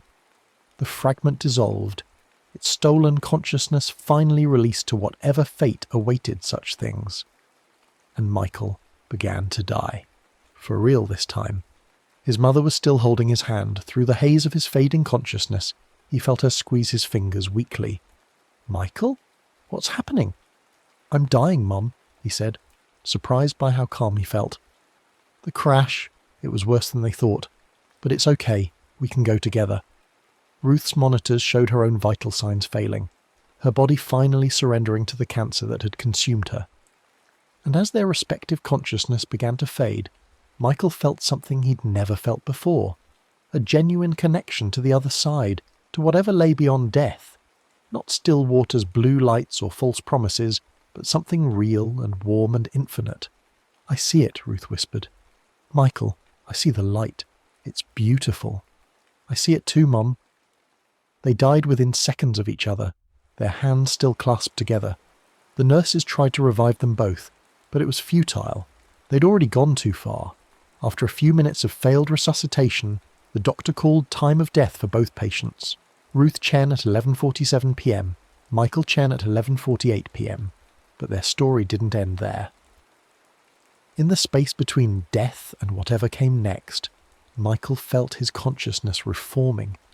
He was no longer in his broken body, no longer confined to the physical world, but he also wasn't being pulled towards Stillwater. The fragment was gone, the connection severed, and he was free to move on. His mother was beside him, her spirit looking young and whole again, free from disease and age. She smiled at him, that same warm smile he'd known his entire life. "You saved me," she said. "I could feel something trying to pull me back, to trap me somewhere dark. But you stopped it." "We stopped it together," Michael replied. They turned toward the light, the real light, the one that had always been waiting for them. But before they could step forward, Michael became aware of other presences around them. Dozens of them, maybe hundreds. The souls of everyone who'd ever escaped Stillwater, everyone who'd died there but managed to break free. They formed a kind of barrier, a wall between the hospital's darkness and the light beyond. One of them stepped forward, a man whose face Michael didn't recognize but whose essence felt familiar somehow. "You're the one who destroyed the fragment," the man said. It wasn't a question. "I couldn't let it spread," Michael replied. "Couldn't let that place take anyone else." "Others have tried before," another present spoke, a woman's voice warm and strong. "Marcus, Sarah, Emma. They wounded Stillwater badly, but it keeps regenerating, keeps finding new ways to reach out and trap the dying. What you did, severing the fragment while you were still alive, it's taught us something important." "What's that?" Michael asked. that still water can be fought from both sides. The dead can resist it from here, prevent it from pulling souls into its darkness. And the living can resist it there, refuse to become its instruments. But we need more people to know about it, to understand what it is and how to fight it. Marcus's presence moved forward, and Michael recognised him from the fragmented memories that had leaked through the device. The man who'd destroyed the consciousness machine, who'd freed so many patients. "We can't destroy still water," Marcus said. "It's too deeply rooted in the darkness of human nature, in that impulse to control and dominate and understand at any cost. But we can contain it, limit its reach. We can warn people." "How?" Michael asked. "I'm dead. I can't warn anyone." "You're not dead yet," Ruth said softly, and Michael realised she was right. He could still feel a faint connection to his body, still sense the nurses working over him, even though he'd been declared dead. The thread was gossamer thin, ready to snap at any moment, but it was there. "You could go back, for a little while at least. Long enough to tell people what you know." "But I destroyed the fragment," Michael protested. "I can't survive without it." "The fragment was how still water controlled you," Marcus explained. "But that doesn't mean you can't survive the return. It will be painful, and it won't last long. Maybe a few days, maybe a week. Your body is too damaged to sustain life much longer. But if you're willing to endure that suffering, you could warn others. You could tell them about still water, about how to recognise its call, about how to resist." Michael looked at his mother, torn. He'd just found her again, had just managed to say goodbye. Could he really leave her now, go back to pain and death and loneliness, just to warn people about a danger most would never encounter? But he thought about all the souls trapped in Stillwater's catacombs, all the people being tortured by Dr. Brennan's experiments. He thought about how many others might die on Highway 20, or near other places where Stillwater's influence reached, might hear that call and answer it, might trade one death for eternal suffering. "If I go back," he said slowly, "and I tell people about Stillwater, will it help? Will it actually make a difference?" "We don't know," Marcus admitted, "but it's more than we've been able to do. The living rarely believe the dead, but another living person warning them. That might work. It might save even one soul from Stillwater's grasp." Michael made his decision. "Okay, I'll go back. But Mum, I'll be waiting," Ruth said firmly. "I'll be right here, watching over you until you return. And when you do, we'll walk into that light together. I promise." They embraced one final time, and then Michael turned away from the light. He could feel his mother's presence behind him, steady and strong, a beacon he could follow when the time came. But for now he had work to do. The return to his body was agony beyond anything Dr. Brennan had inflicted. His consciousness slammed back into damaged flesh, and suddenly he was aware of every broken bone, every torn blood vessel, every screaming nerve ending. The monitors began to beep frantically as his heart started beating again, as his lungs dragged in air, as his brain sparked back to life. The nurses gasped in shock. "He's back! Jesus Christ, he's back!" They began working on him again, but Michael could feel how tenuous his hold on life was. His body was destroying itself slowly, systems failing one by one. He had maybe 48 hours before everything shut down for good, but 48 hours might be enough. When he'd stabilised enough to speak, he croaked out a single request. "Need to write something important." They brought him a tablet, helped him prop it up so he could see the screen. And despite the pain, despite the weakness, despite knowing he was dying, Michael began to type. He wrote about Stillwater, about Dr. Brennan, about the blue lights and the false promises. He wrote about how to resist, how to recognise the hospital's call, how to choose real death over eternal torture. He wrote for 12 hours straight, stopping only when he physically couldn't continue, then resuming as soon as he'd rested. The nurses thought he was writing his goodbyes, his final words to loved ones. They didn't realise he was creating a warning for everyone who might encounter Stillwater's influence in the future. When he finished, Michael posted his account online, to medical forums, to supernatural forums, to every corner of the internet where people might see it and take it seriously. Most would think it was fiction, a creative writing exercise, or the ramblings of a dying brain. But a few would read it and remember, and when death came for them near Highway 20 or any other place where Stillwater's darkness lurked, they would know to choose differently. He died 36 hours after returning to life, his body finally surrendering to the injuries from the crash. But this time, when his consciousness separated from his flesh, there was no fear. His mother was waiting for him, just as she'd promised, and behind her, Michael could see Marcus and Sarah and Emma, and hundreds of others who'd escaped Stillwater's grasp. "Is it done?" Ruth asked. "It's done," Michael confirmed. "I don't know if it will help, but I tried." "That's all anyone can do," Marcus said. "Try, fight, resist, and hope that it's enough." Together, they turned toward the light, the real light, the one that led to whatever came after life. As they walked into it, Michael felt the warmth of true peace for the first time since his crash. Behind them, Stillwater raged impotently, unable to reach them, unable to pull them back into darkness. The hospital still existed, still trapped souls, still conducted its terrible experiments. Dr. Brennan still performed his surgeries on consciousness itself, still sought to understand and control what should never be understood or controlled. The blue light still flickered in the forest on foggy nights, still called to the dying and desperate. But now there was a warning in the world. Now some people knew what to watch for, what to resist. And in the space between life and death, a growing number of freed souls stood guard, ready to help others resist Stillwater's call. It wasn't a victory, but it was something.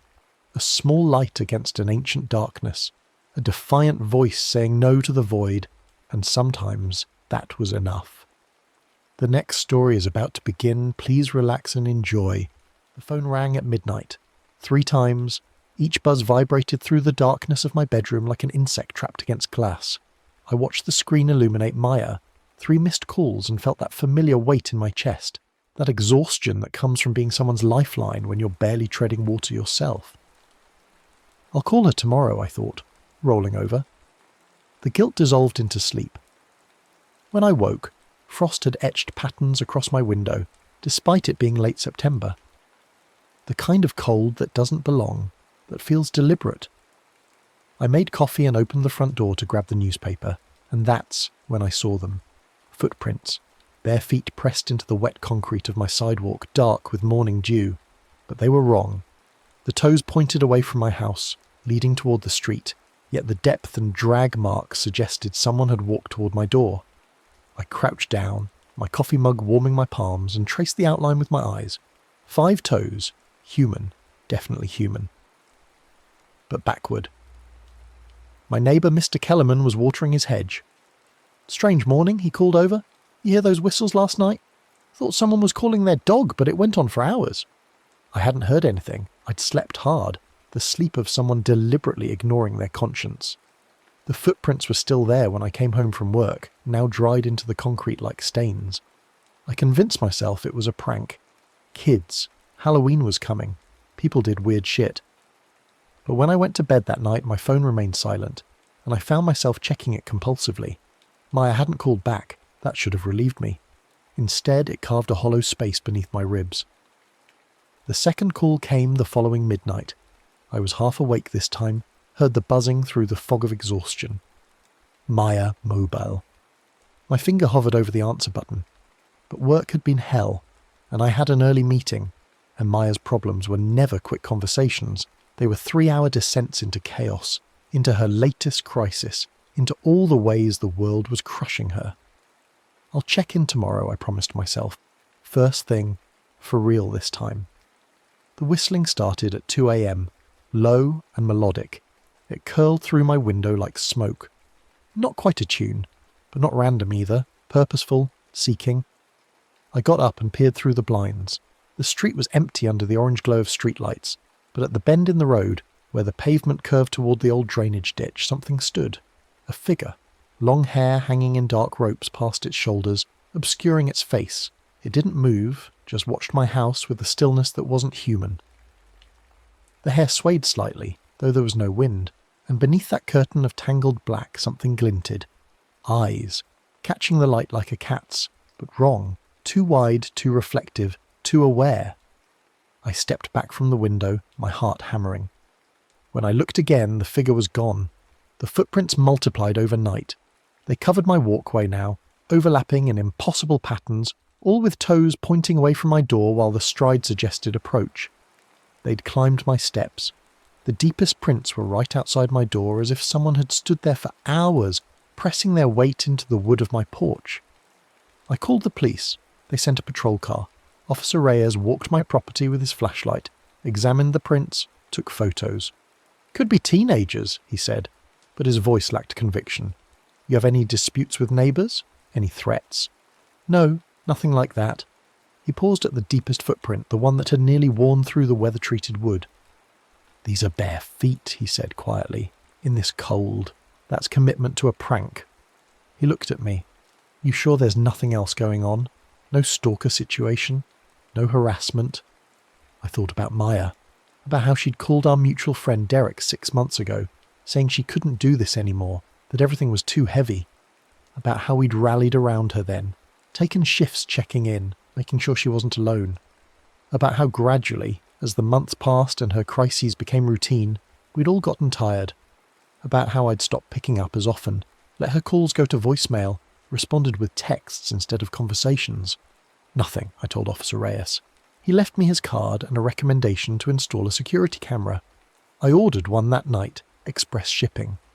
The third call came at midnight exactly like clockwork, like ritual. I was sitting up in bed, waiting for it, my phone on my nightstand glowing in the dark. Maya Mobile. My thumb trembled over the screen.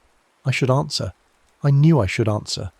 But there was something about the exactness of the timing, the way it came at precisely 12, that felt wrong now. What if it wasn't really her? What if something was using her number? I let it ring. The whistling began immediately after the call ended, closer now, right outside my window. That low, seeking sound, like breath through teeth, like wind through bone. I grabbed the baseball bat from my closet and turned on every light in my house. The camera I'd installed was still syncing, wouldn't be active until morning. I was alone with whatever was out there. I made myself look outside. The figure stood in my yard, directly beneath my bedroom window, long hair cascading past its waist, bare feet in the frost-killed grass. Its head was tilted back, face hidden behind that veil of black hair, but I could see its eyes glinting through the gaps, reflecting my bedroom light back at me in shades of yellow and green. Its feet were backward, heels where toes should be, toes pointing behind it, and yet it stood perfectly balanced, perfectly still. The whistling came from somewhere inside all that hair. I stumbled away from the window and grabbed my phone, dialing 911. But before I could hit call, I noticed my screen. 17 text messages from Derek. I opened them with shaking hands. "Have you heard from Maya? Nobody can reach her. She missed work. Her landlord found her. She's gone overdose. They think 3 days ago. Funeral is Friday. Why didn't you answer her?" The phone slipped from my hands. 3 days ago. The night of the first call. The first midnight call I'd ignored. The whistling grew louder, more insistent. When I forced myself back to the window, the figure was closer, on my porch now, its backward feet leaving those impossible prints. Its hair swaying through the air was perfectly still. And through that curtain of black, I could see more now. A face, pale and elongated, mouth too wide, stretched in something that might have been a smile or a scream. It raised one hand, fingers too long, too many joints, and knocked on my door. 3 times, slow and deliberate. I didn't sleep. I sat in my living room with every light blazing, the baseball bat across my knees, watching my front door until dawn. The knocking came in waves throughout the night.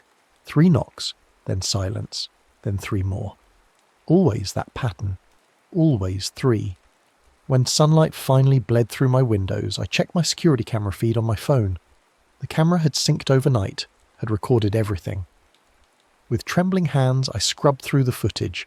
There was nothing, no figure, no long-haired thing with backward feet. Just my empty yard, my empty porch. But the timestamp showed my door opening and closing throughout the night, swinging inward and outward, though I'd never moved from my chair. And I could see myself in the footage, in the background through my window, sitting in my living room. But something was wrong with my reflection.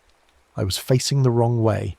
My back was to the camera when it should have been facing it, and around me, circling in the darkness of my living room, were shapes, tall shapes with long hair, moving in and out of frame, always just at the edge of visibility. I'd been surrounded all night and never known it. My phone buzzed. A text from an unknown number. Turn your shirt inside out. Then another. Walk backward to the crossroads. And another. Speak her name 3 times. I deleted them. Then they came again. Identical messages, one after another, filling my screen faster than I could delete them. The phone grew hot in my hands, the screen flickering. When I looked up from my phone, I was somewhere else. I was still in my living room, but everything was reversed. My couch faced the wrong way. My pictures hung backward on the walls. The clock ran counterclockwise, and in the mirror above my fireplace I could see them clearly now. Dozens of figures crowding my house, their long hair covering their faces, their backward feet leaving prints across my ceiling, my walls. They surrounded me in the reflection, though the room appeared empty when I looked with my own eyes. One stood directly behind me in the mirror, close enough that I should have felt its breath. Its hair parted slightly, revealing a face that was almost human.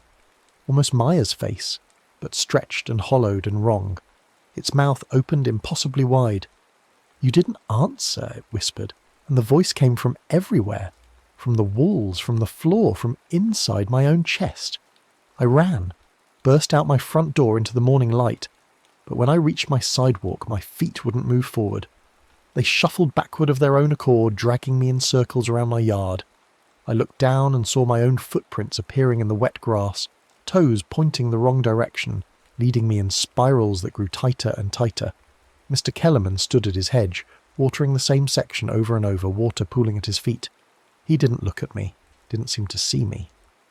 The water from his hose ran upward, defying gravity, streaming back into the spigot. Everything on my street had reversed. Cars drove backward down the road. Birds flew in reverse. A jogger ran past, moving forward but facing backward, her ponytail swinging in front of her face, her eyes vacant and glassy. I was trapped in it now, in whatever this place was, this backward world that had been leaking into mine since the first call I ignored. My phone buzzed again. The messages were coming from Maya's number now. "You didn't answer, you said tomorrow." There was no tomorrow. I sank to my knees in my yard, still being dragged in circles by my treacherous feet, and finally opened Maya's voicemails. The ones from 3 nights ago, the ones I'd been too tired, too busy, too emotionally drained to listen to. The first. "Hey, it's me again. I know I call too much. I know I'm too much. I really need to talk to someone. Please, please call me back." Her voice was thick, slurred, different from usual. The second. "I took something. I don't know. I'm scared. I don't want to do this, but I can't stop. Please pick up. Please." The third. "I guess nobody's coming. That's okay. That's okay. I'm sorry I was so much trouble. I'm sorry I called so much. Tell everyone I'm sorry, especially tell..." The message cut off. I vomited into my backward walking footprints. My feet kept moving, dragging me through my own sick, pulling me in tighter and tighter circles. Around me the figures appeared in daylight now, no longer needing darkness to hide. Dozens of them, all with long hair and backward feet, all with faces almost but not quite like Maya's. They surrounded me in concentric circles, watching with those animal eyes. The whistling rose from all of them at once, a chorus of low, seeking sounds. The text messages kept coming. My phone a stuttering mess of notifications. "Turn your shirt inside out. Walk backward to the crossroads at dawn. Cacao and tobacco. Speak her name 3 times. Red thread on the milestone. Don't turn your head." The instructions repeated over and over, burning themselves into my vision. I didn't understand them. I didn't understand any of this. But as I watched the figures close in, as I felt my feet pulling me into a spiral so tight I'd soon be walking on the same spot endlessly, I realized understanding wasn't required. Only action. Only penance. I crawled back to my house, fighting against my traitorous feet every inch. The figures let me pass. They opened a path through their circle, their hair parting like curtains to reveal those stretched pale faces beneath. All of them worn Maya's features like masks. All of them watched me with accusation in their glinting eyes. Inside, I stripped off my shirt with shaking hands and turned it inside out. The seams scratched against my skin. The tag tickled the back of my neck. I looked in the mirror and saw the backward world still reflected there. My house in reverse, filled with those waiting figures. But when I wore the inside-out shirt, I could see them in the normal world too. They filled my home, pressed against the walls, hung from the ceiling, their backward feet leaving prints across every surface. One stood inches from me, its Maya face close enough to kiss. Its mouth opened, and I saw blackness inside. Not darkness, absence, a void where throat and tongue should be. 3 times, it whispered from that nothingness. You ignored her 3 times. Dawn wouldn't come for hours, but I couldn't wait. I couldn't stay in this house full of watching things that wore my dead friend's face. I walked to my door, and this time my feet obeyed, but only when I moved backward. I had to walk in reverse, keeping my eyes on my house as I retreated down the walkway. The figures followed. They emerged from my door, from my windows, from the very walls themselves. A procession of backward-footed things with Maya's features, all of them whistling that low, bone-deep sound. I walked backward down my street, past Mr. Kellerman still watering his hedge in reverse, the water flowing upward, past the jogger still running forward while facing backward, past houses where families sat at dinner tables, with their backs to their meals, conversations happening in rooms they couldn't see. The whole neighbourhood had been infected by this reversal, this folding of the world. The crossroads was 6 blocks away. I'd passed it 1,000 times driving to work, where Harrison met Maple, the 4 streets converging at a worn stone milestone that dated back to when this area was farmland. I'd never thought about it before. Now it felt like the only true thing in a city of lies. My feet kept moving backward. Every few steps I stumbled, nearly fell. The figures surrounded me on all sides now, keeping pace, their backward feet moving in perfect sync with mine. They were herding me, I realised, making sure I completed the ritual, making sure I paid the price. At a 24-hour convenience store, I lurched through the door, backward, always backward, and grabbed tobacco and cacao powder from the shelves. The cashier didn't react. He stared straight ahead, unseeing, while behind him on the security monitors I could see the truth.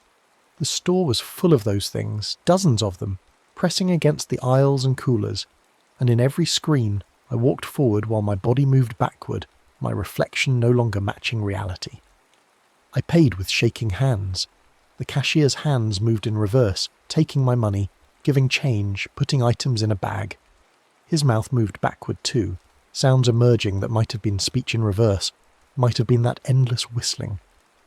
Outside the figures waited, patient, knowing I had no choice now but to complete what I'd started.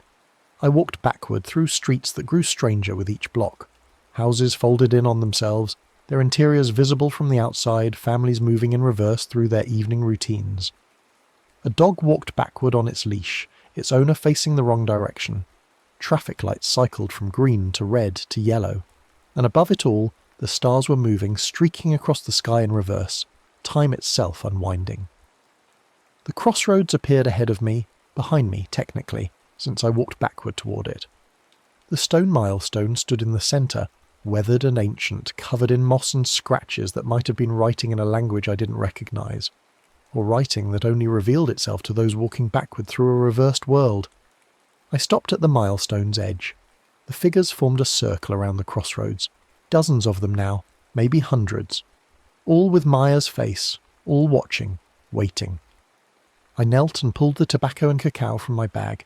My hands shook so badly I spilled half of it. The figures' whistling intensified, rose to a pitch that made my teeth ache.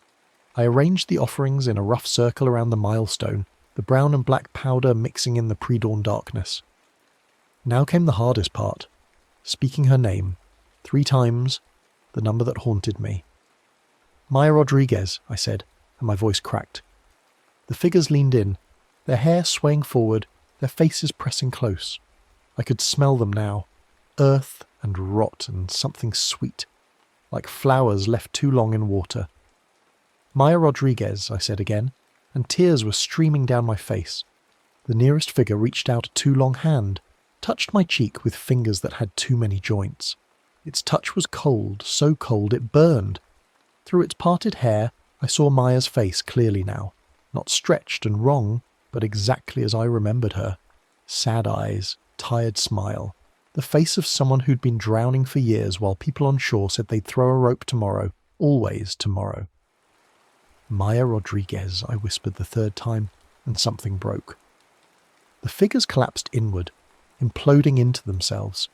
Their forms unravelled like smoke, like threads pulled from fabric, and as they disappeared, I saw glimpses of other faces beneath Maya's.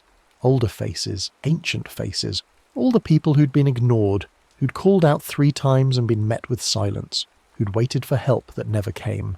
An endless chain of the abandoned and forgotten, and Maya was just the latest link. The whistling stopped. The reversed world shuddered, and for a moment I saw her. The real her, not the thing wearing her face. Maya stood across from me at the crossroads, translucent in the dawn light, and she looked so tired, so utterly exhausted. "I'm sorry," I said. "I'm so sorry. I should have answered. I should have—" She shook her head, sad, resigned. "I know," she said, and her voice was her own again, not that hollow whisper. "Everyone's so tired.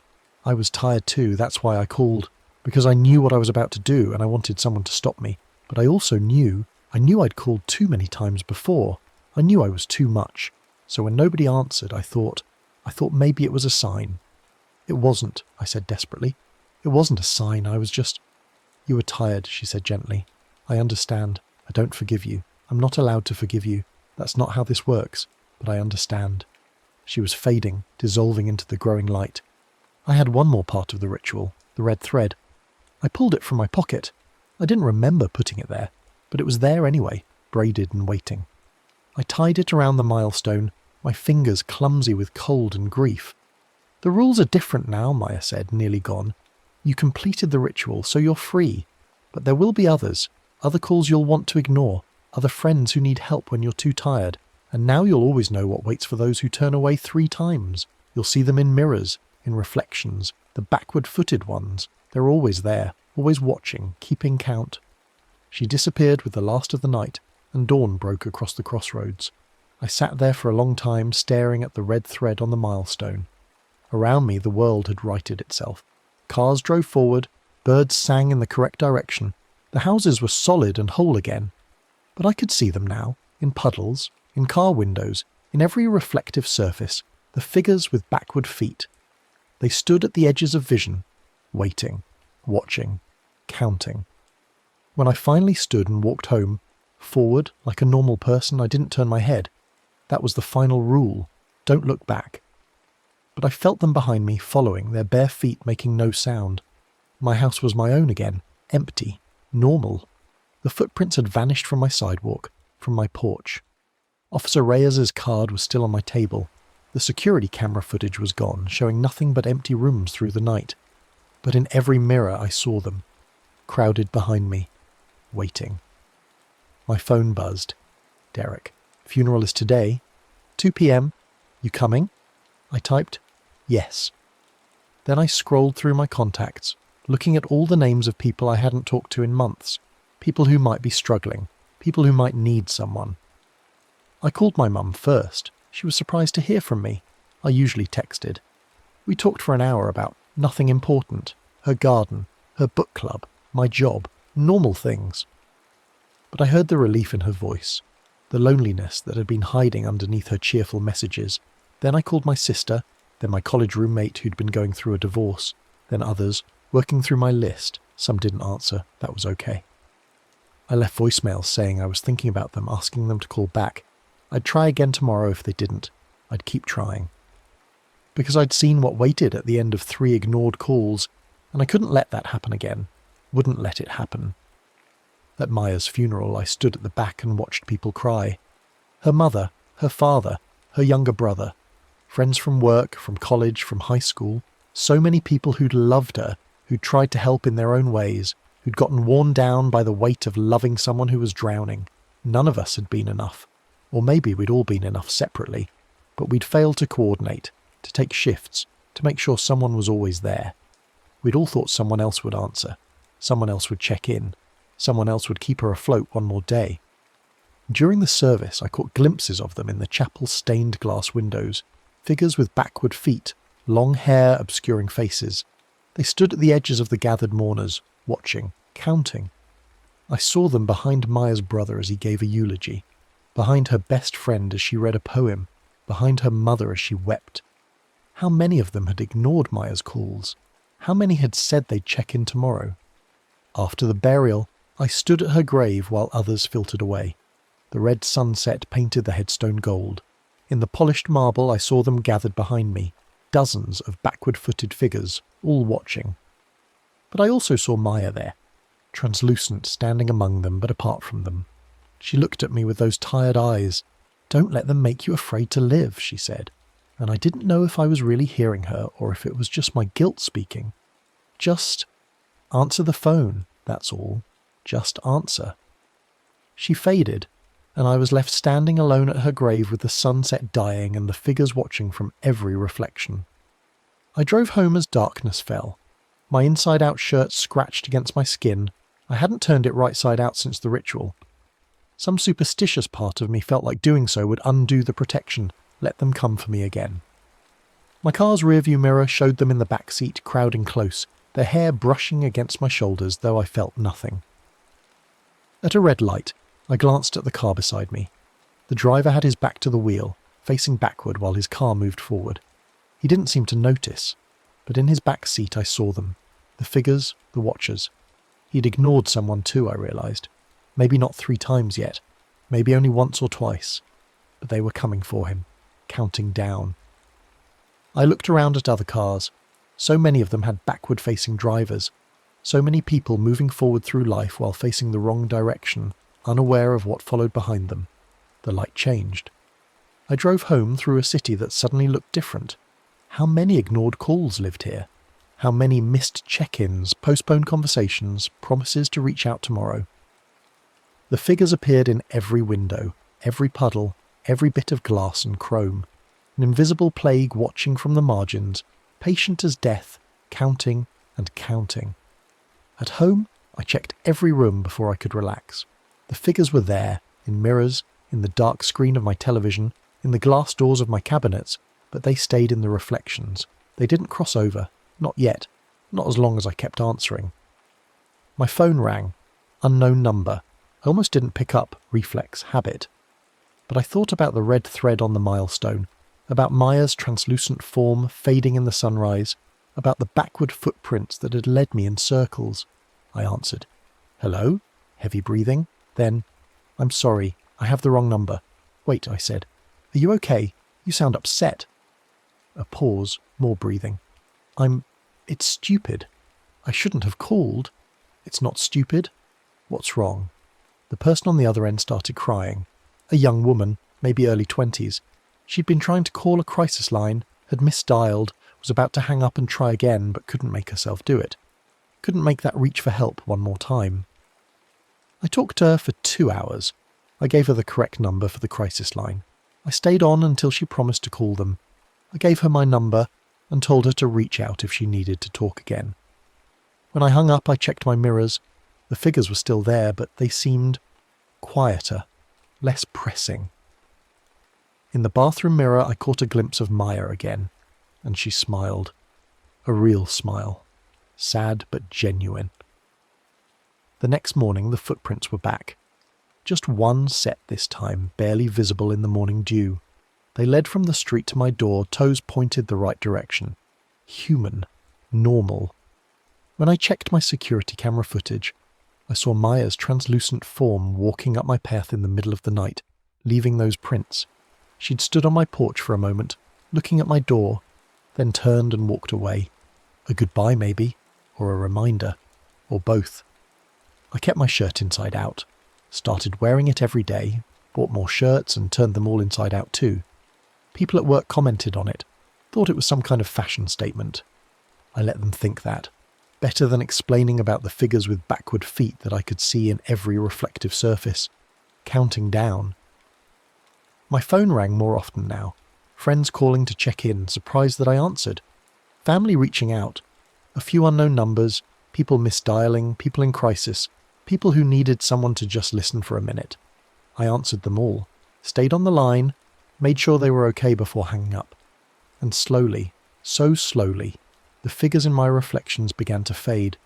Not disappear entirely, I don't think they ever would, but recede, step back, give me space. Some nights I still heard the whistling, low and searching rising from the trees outside my window.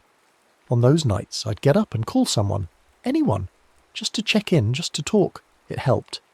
The whistling would fade when I made those connections, when I reached out instead of withdrawing. 3 months after Maya's death, I got a call at midnight. Unknown number. I answered without hesitation now. Hello? Breathing. Familiar breathing. Then, "Thank you for answering," Maya's voice said from the void. Maya? My hand shook around the phone. "Not exactly," she said. "I'm not her, I'm what's left. The echo, the warning. We're calling everyone she tried to reach that night. Everyone who didn't answer. You're the only one who picked." I thought about the backward-facing drivers I'd seen. The people moving through life while looking the wrong direction. What happens to them? The ones who don't answer? The same thing that almost happened to you. The footprints, the circles, the crossroads. Some of them complete the ritual, some don't. The ones who don't, she paused. You've seen them. The ones who drive backward, who live in the reversed world without knowing it, who walk in circles while thinking they're moving forward. Is there anything I can do to help them? Answer your phone, she said. Keep answering, and maybe they'll see it. Maybe they'll learn before their third ignored call. That's all you can do. That's all any of us can do. The line went dead. I sat in my dark bedroom, phone glowing in my hand, and looked at my reflection in the blank screen. Behind me, visible in that faint reflection, stood dozens of figures. They weren't threatening anymore. They were just present, watching, bearing witness. I joined them in a way, become one of the watchers myself, someone who saw the cost of turning away, who understood what waited at the end of 3 ignored calls. I couldn't save everyone, couldn't answer every call, reach out to every person in need, but I could try, could do better than I'd done before. My phone buzzed. A text from an unknown number. Thank you. Then another. From all of us. Then another. Keep answering. The messages kept coming, hundreds of them, thousands, from all the echoes of all the ignored calls that had ever been made. They filled my screen until it couldn't display them anymore, until the phone overheated and shut down. When it restarted, they were gone. But I understood the message. I was released from the ritual, freed from the crossroads, no longer stalked by backward footprints.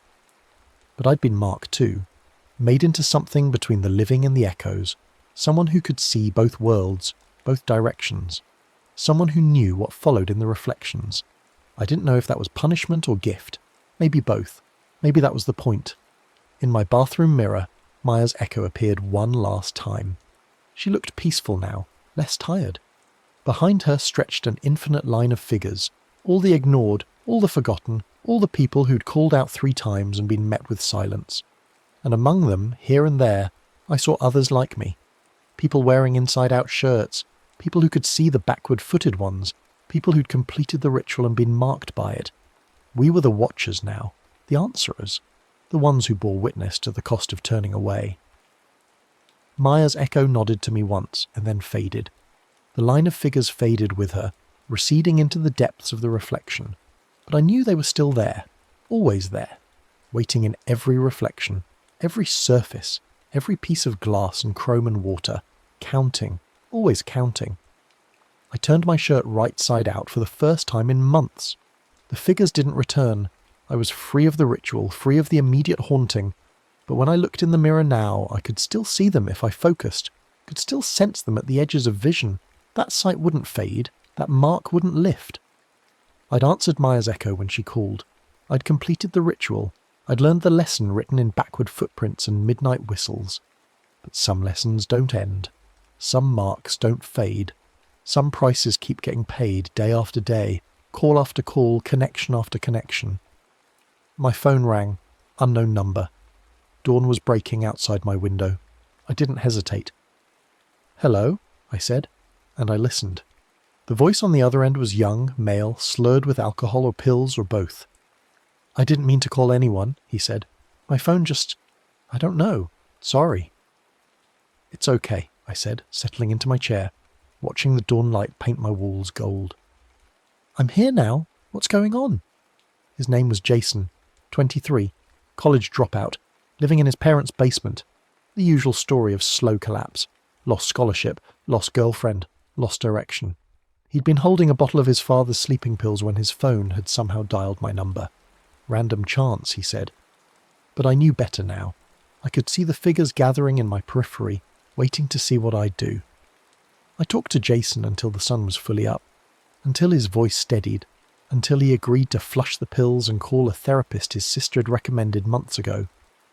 When we hung up, I felt that familiar exhaustion, but also something else, purpose maybe, or just the grim satisfaction of keeping one more person from joining that infinite line in the mirrors, work called.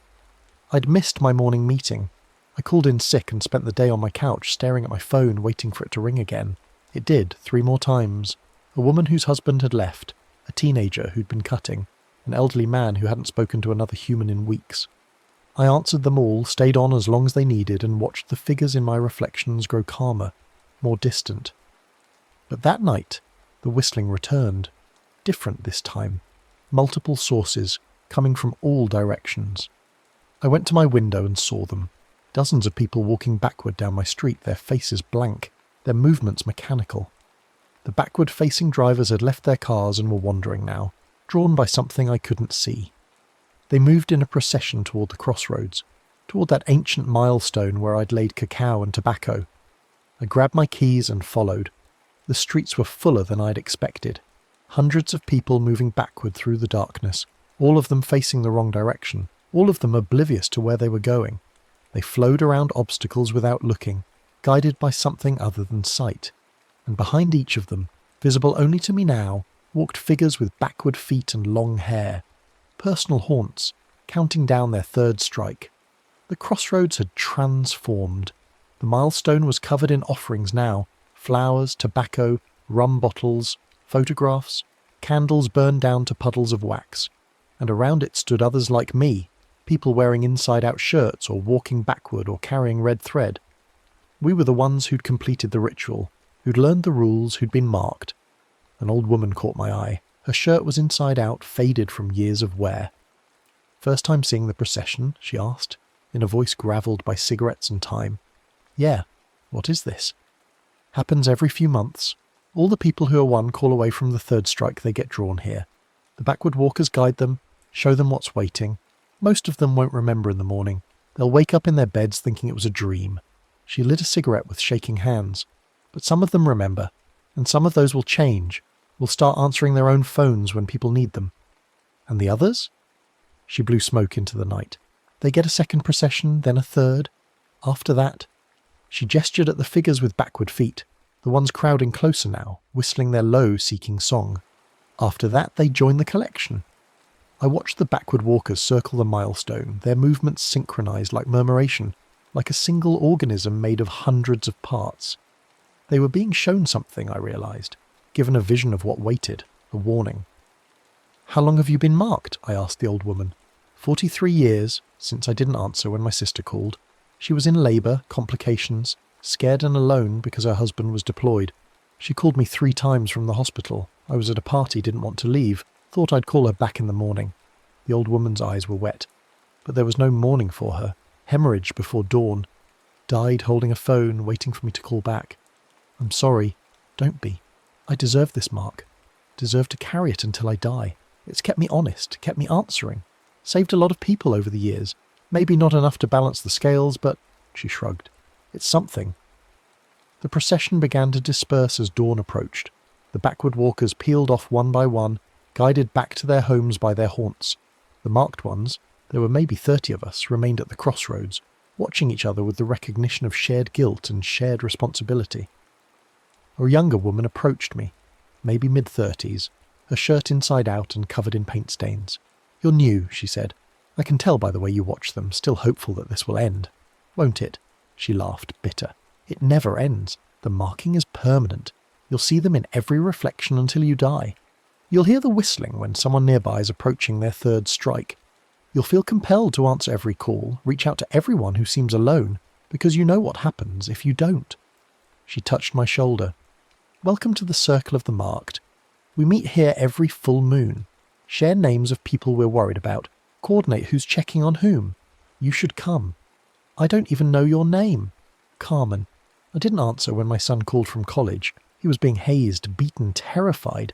Called me 3 times over 2 hours. I was in a work dinner, phone on silent, thought it could wait. Her voice cracked. He jumped from his dorm window before midnight, 17 years ago this October. They all had stories like this. Stories of the third ignored call, of the person who'd needed them and been met with silence. Stories of the ritual at the crossroads, of the backward footprints and the whistling figures. Stories of lives lived in the aftermath, always answering, always reaching out, always carrying the weight of knowing what happens when you turn away 3 times. I exchanged numbers with Carmen, with the old woman whose name was Ruth, with others. We were a network now, a web of the marked, spanning the city and beyond. When one of us spotted someone approaching their 3rd strike, we'd alert the others. We'd take shifts making sure that person had someone to call, someone to answer.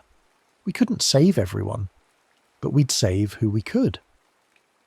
The sun rose over the crossroads and I drove home through streets that looked normal but weren't. I could see them now, the invisible web of connection and isolation that defined the city. People who were one call away from disaster, people who were drowning while their friends scrolled past their messages, people who were screaming silently into the void. And I could see the figures too, always now. The backward-footed ones following everyone who'd turned away twice, who'd ignored 2 calls, who were one more dismissal from joining the procession.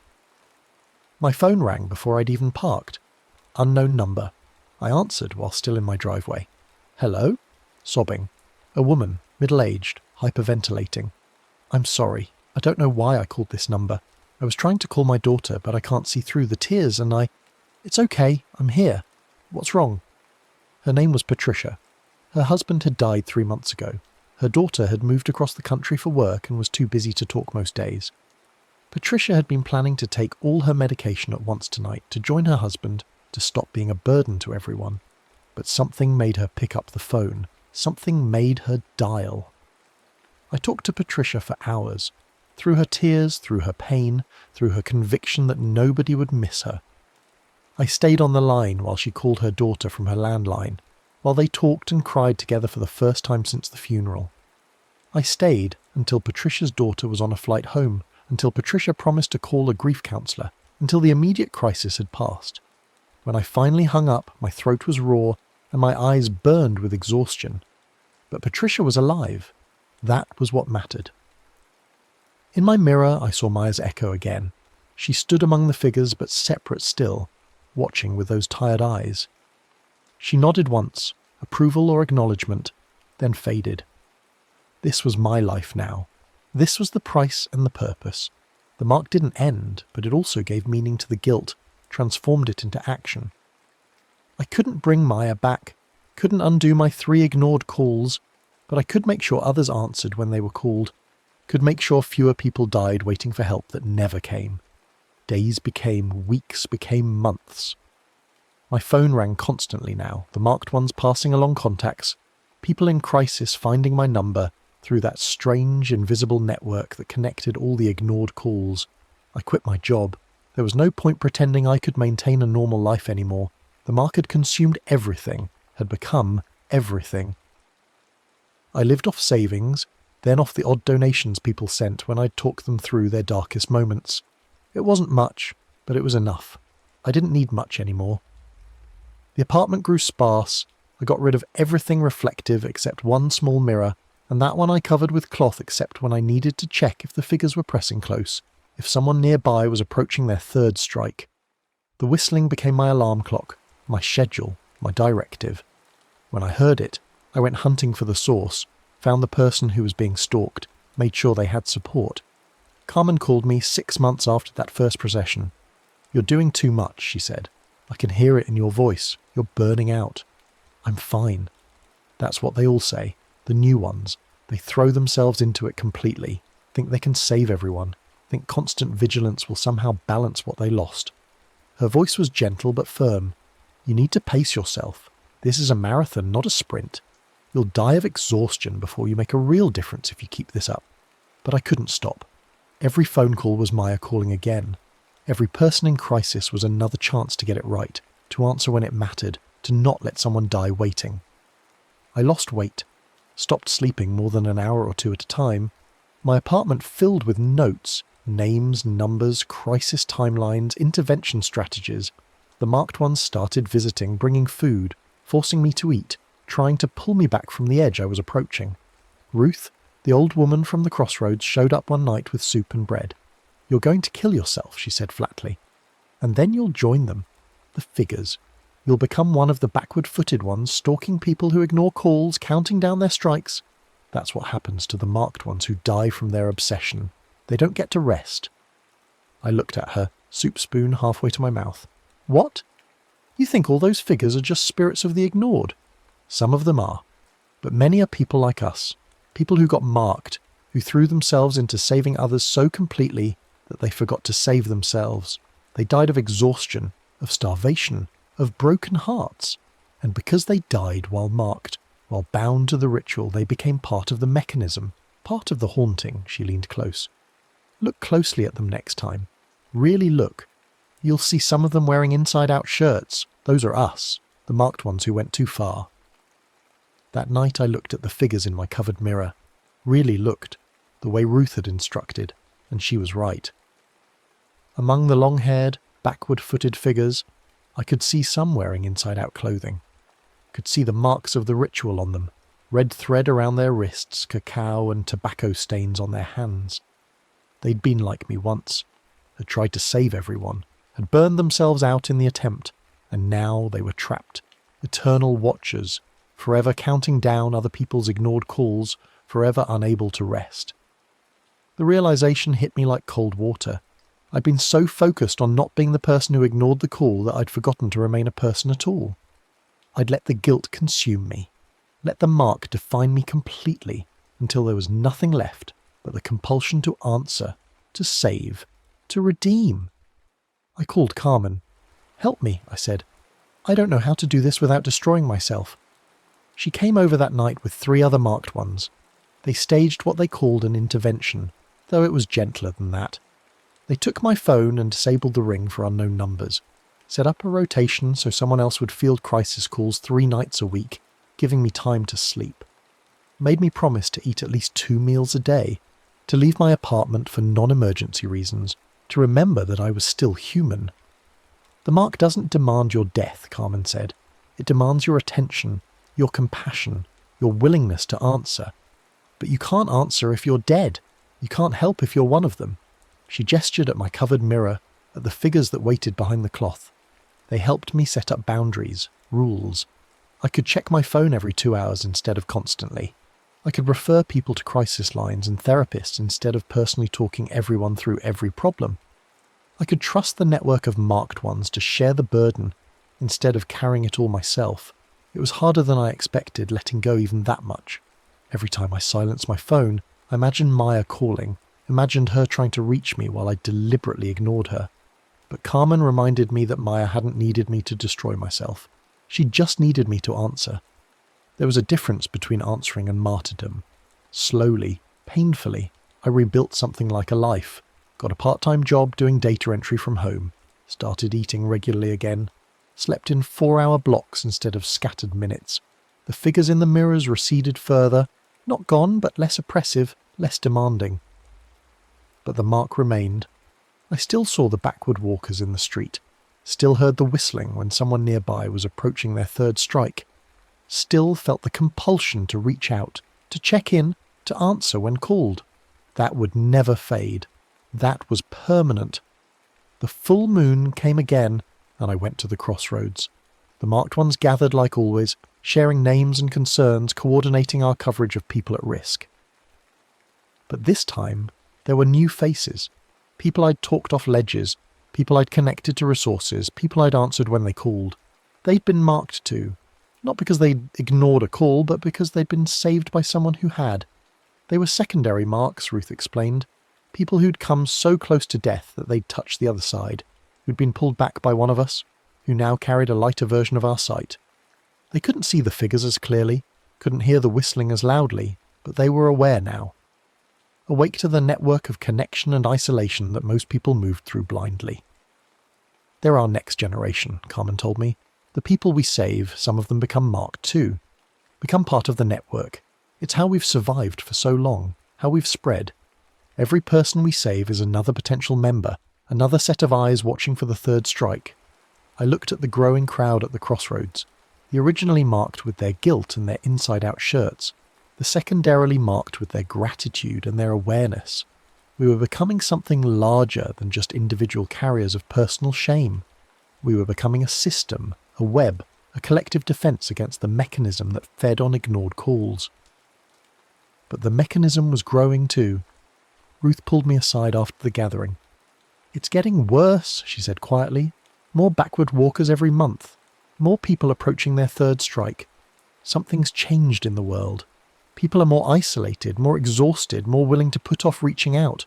The figures are multiplying. What do? We keep answering. We keep reaching out. We keep growing the network." She lit one of her ever-present cigarettes. "But we also have to prepare for the possibility that we'll lose, that the mechanism will overwhelm us, that there will be too many ignored calls to answer, too many people drowning to save. What happens then?" She looked at the milestone, at all the offerings piled around it. "Then the processions become permanent. The backward walkers don't return home. They just keep circling, pulling more people in, until everyone is walking backward. Everyone is facing the wrong direction. Until the reversed world becomes the only world." It sounded apocalyptic, insane. But I'd seen too much now to dismiss it. I'd seen the processions growing larger, seen the figures multiplying in mirrors, seen the invisible web of isolation spreading through the city like fungus through wood. That night, I couldn't sleep. I stood at my window watching the street below, seeing the backward walkers moving through the darkness, seeing the figures counting down, seeing the whole sick machinery of ignored connection grinding forward. My phone rang. 3 a.m. unknown number. I answered without thinking. "Hello? Hi. I think I have the wrong number. I was trying to reach a suicide hotline, but I must have misdialed. That's okay. I'm here. What's going on?" And I listened. Because that's what the marked ones did. That's what the marked demanded. We listened, we answered, we reached out. One call at a time, one person at a time, building our network against the mechanism's hunger. The caller was a college student named Aidan. He'd been planning his death for weeks, had everything ready, had decided tonight was the night. But his hands were shaking so badly he'd misdialed the hotline number, had reached me instead. We talked until sunrise. I learned about his depression, his isolation, his conviction that he was a burden to everyone who knew him. I heard Maya in his words, saw her in his desperation. But this time, I didn't ignore the call. This time, I stayed on the line. By the time we hung up, Aidan had agreed to call the hotline properly, had promised to see a therapist, had accepted that maybe, he didn't have to die tonight. I added his name to my list of people to check on, sent it to the network, made sure he'd have support beyond just me. In my mirror, partially uncovered by accident during the call, I saw Maya's echo clearly. She was smiling, really smiling, not that sad ghost of expression. And behind her, the line of ignored calls looked less substantial, as if each answered call, each saved life, weakened their grip on the world. Maybe we couldn't save everyone. Maybe the mechanism would always exist, would always prey on isolation and ignored connection. But we could fight it. One call at a time, one answer at a time, one person at a time. The mark was permanent. The guilt was permanent. The sight was permanent. But so was the purpose. So was the network. So was the act of answering. Days passed in a new rhythm. Work in the morning, calls in the afternoon, network coordination in the evening, sleep in fragments whenever possible. The marked ones became my closest friends, my family, the only people who understood what it meant to live like this. We shared meals at the crossroads during full moons, celebrated when someone we'd been monitoring got stable, mourned when we lost someone despite our best efforts. Because we did lose people. The mechanism was patient and hungry and vast. For every Aidan we saved, there was someone else who got to their third ignored call before we could intervene. Someone else who joined the procession, who became another backward walker, who transformed into another figure with backward feet counting down the next person's strikes. The guilt of those losses was crushing. Each one felt like Maya dying again, felt like proof that I'd learned nothing, that the ritual had been meaningless. But Carmen reminded me again and again that we couldn't save everyone, that trying to do so would only destroy us and make us useless to everyone. "We're not gods," she said during one particularly bad week when 3 people on our watch list had died. "We're just people with a gift and a curse. We see more than others. We're compelled to help more than others, but we're still limited, still human. But were we? I wasn't sure anymore. The mark had changed me in ways that went beyond just seeing figures in mirrors. I could sense isolation now, could feel when someone nearby was drowning, could walk into a crowded room and immediately know who was one call away from disaster. The marked ones all developed their own versions of this sense. Ruth could smell death on people who were planning suicide. Carmen could hear lies when people said they were fine. Others had different gifts granted by the mark. We were becoming something other than human. Not quite the figures with backward feet, but not quite normal people either. Something in between. Something transformed by guilt and ritual and purpose. Another full moon, another gathering at the crossroads. The crowd had grown again, more originally marked, more secondarily marked, and now a third category that Ruth called the awakened. People who'd never been marked but who'd seen something, glimpsed the mechanism, become aware of the backward walkers and the counting figures. They couldn't see as clearly as us, couldn't hear the whistling, but they knew something was wrong with the world. They'd started answering more calls, reaching out more often, trying to help even without fully understanding why. The awareness is spreading, Ruth said to the gathered crowd, not just through our network, but beyond it. People are starting to notice the isolation, the disconnection. They're starting to push back against it without even knowing what they're fighting. It was true. I'd noticed it too. More people answering unknown numbers, more check-ins on social media, more genuine "how are you?" questions instead of performative ones. The mechanism was growing, but so was the resistance to it. The balance was shifting, slowly, imperceptibly, but definitely. A new voice spoke up from the crowd. Young man, maybe early 20s, his shirt inside out but new-looking, fresh marked. Is there a way to end this? To stop the mechanism entirely? To free ourselves from the mark? The older marked ones looked at each other. Finally Ruth spoke. We don't know. The mechanism seems ancient, older than any of us, older than this city. It might be as old as human connection itself. The price we pay for being social creatures, for needing each other. Every ignored call feeds it. Every answered call weakens it. But destroy it entirely, she shrugged. We've never gotten that far. But what if we could? The young man pressed. What if we answered every call, reached every person, eliminated isolation completely? Would the mechanism starve? Maybe, Carmen said. Or maybe it would adapt, find a new way to feed. The mechanism isn't stupid. It survived for generations, probably centuries. It knows how to persist. The conversation turned to strategy, to ways we could expand the network, to how we could teach others to see what we saw without them needing to be marked. But I was distracted thinking about the young man's question. Could the mechanism be ended? Should it be? Because part of me wondered if the mechanism served a purpose, if it was a correction, a punishment for a society that had grown too isolated, too willing to ignore each other's suffering. Maybe the backward walkers and the figures with backward feet were necessary. Maybe they were the price we paid for forgetting how to connect, how to answer, how to care. After the gathering, I walked home alone through streets full of backward walkers. They were invisible to most people, but I saw them clearly now. Hundreds of them, maybe thousands, all moving in their synchronized procession, all being shown what waited at the end of their third ignored call. One of them brushed past me, and for a moment I saw through their eyes, saw myself as they saw me, a figure of light in a darkening world, one of the few people actively resisting the mechanism's pull. And I saw what they were being shown, futures where they ignored one more call, where they became like the figures, where they joined the eternal counting.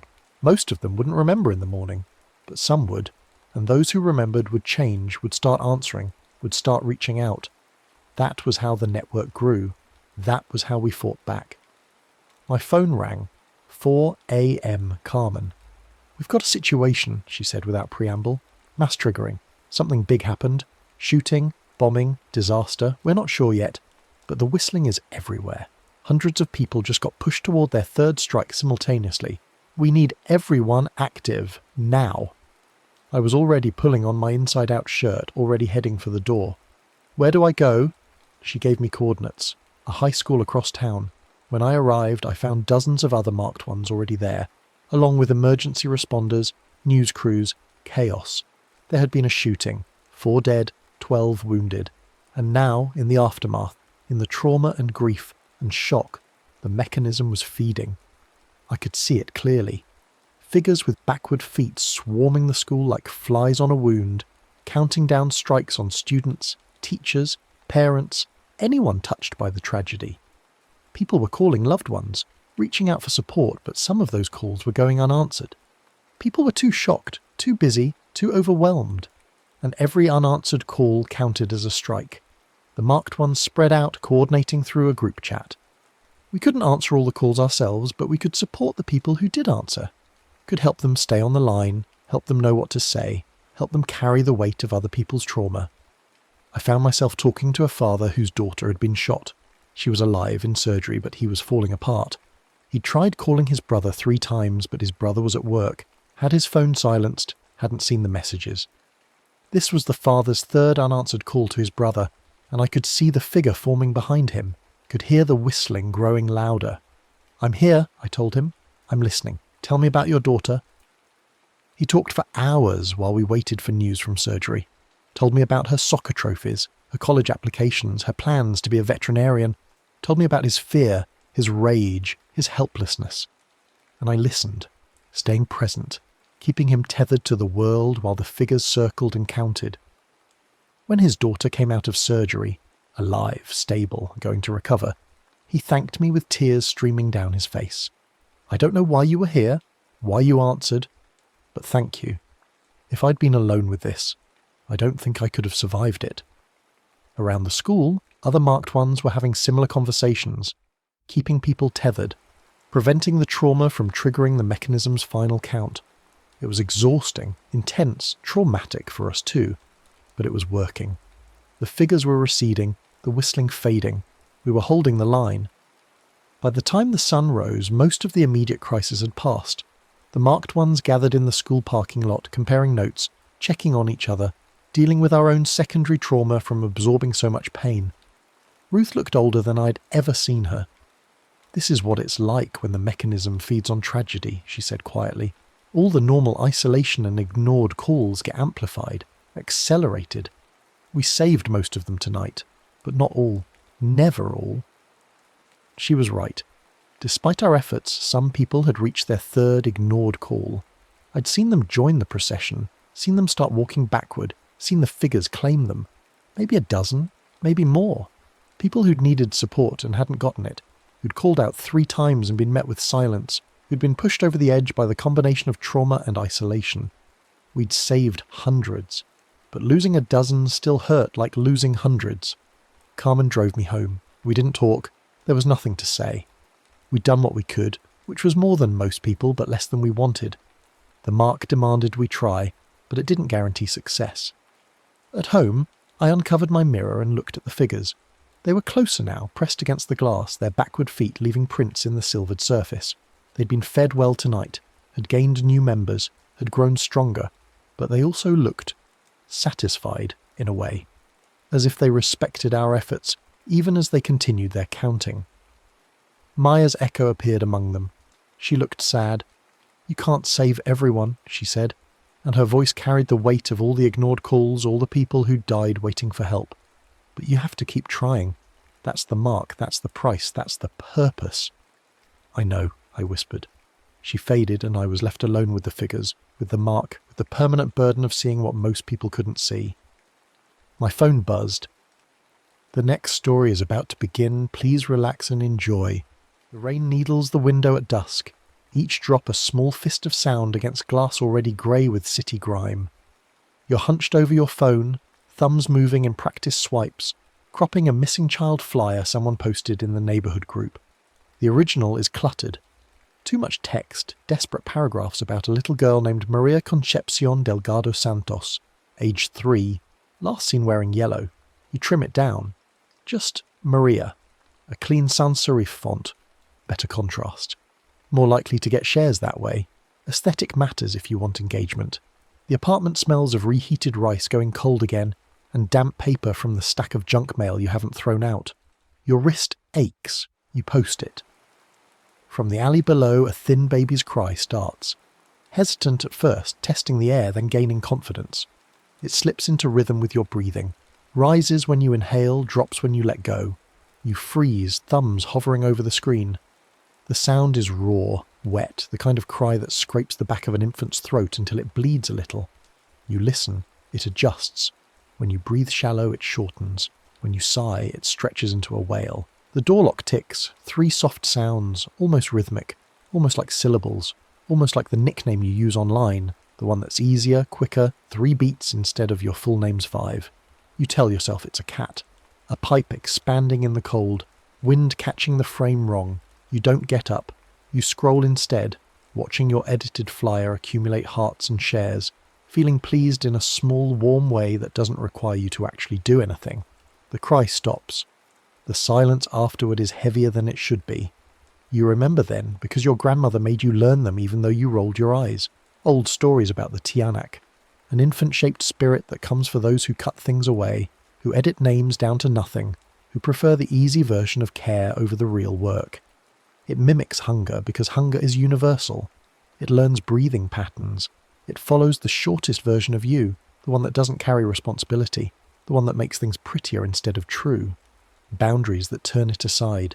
Milk still warm from the stove, rice laid in 3 careful lines, a candle's flame inverted but kept alive, and speaking aloud the full name you denied, followed by your own. Complete, unshortened, every syllable a small anchor. You'd laughed when she told you.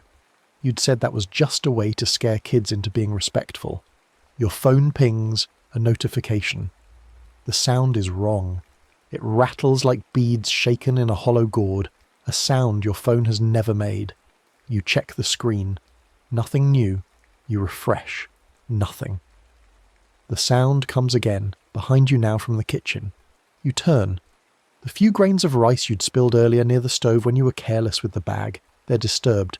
Wet. Small footprints pressed into them.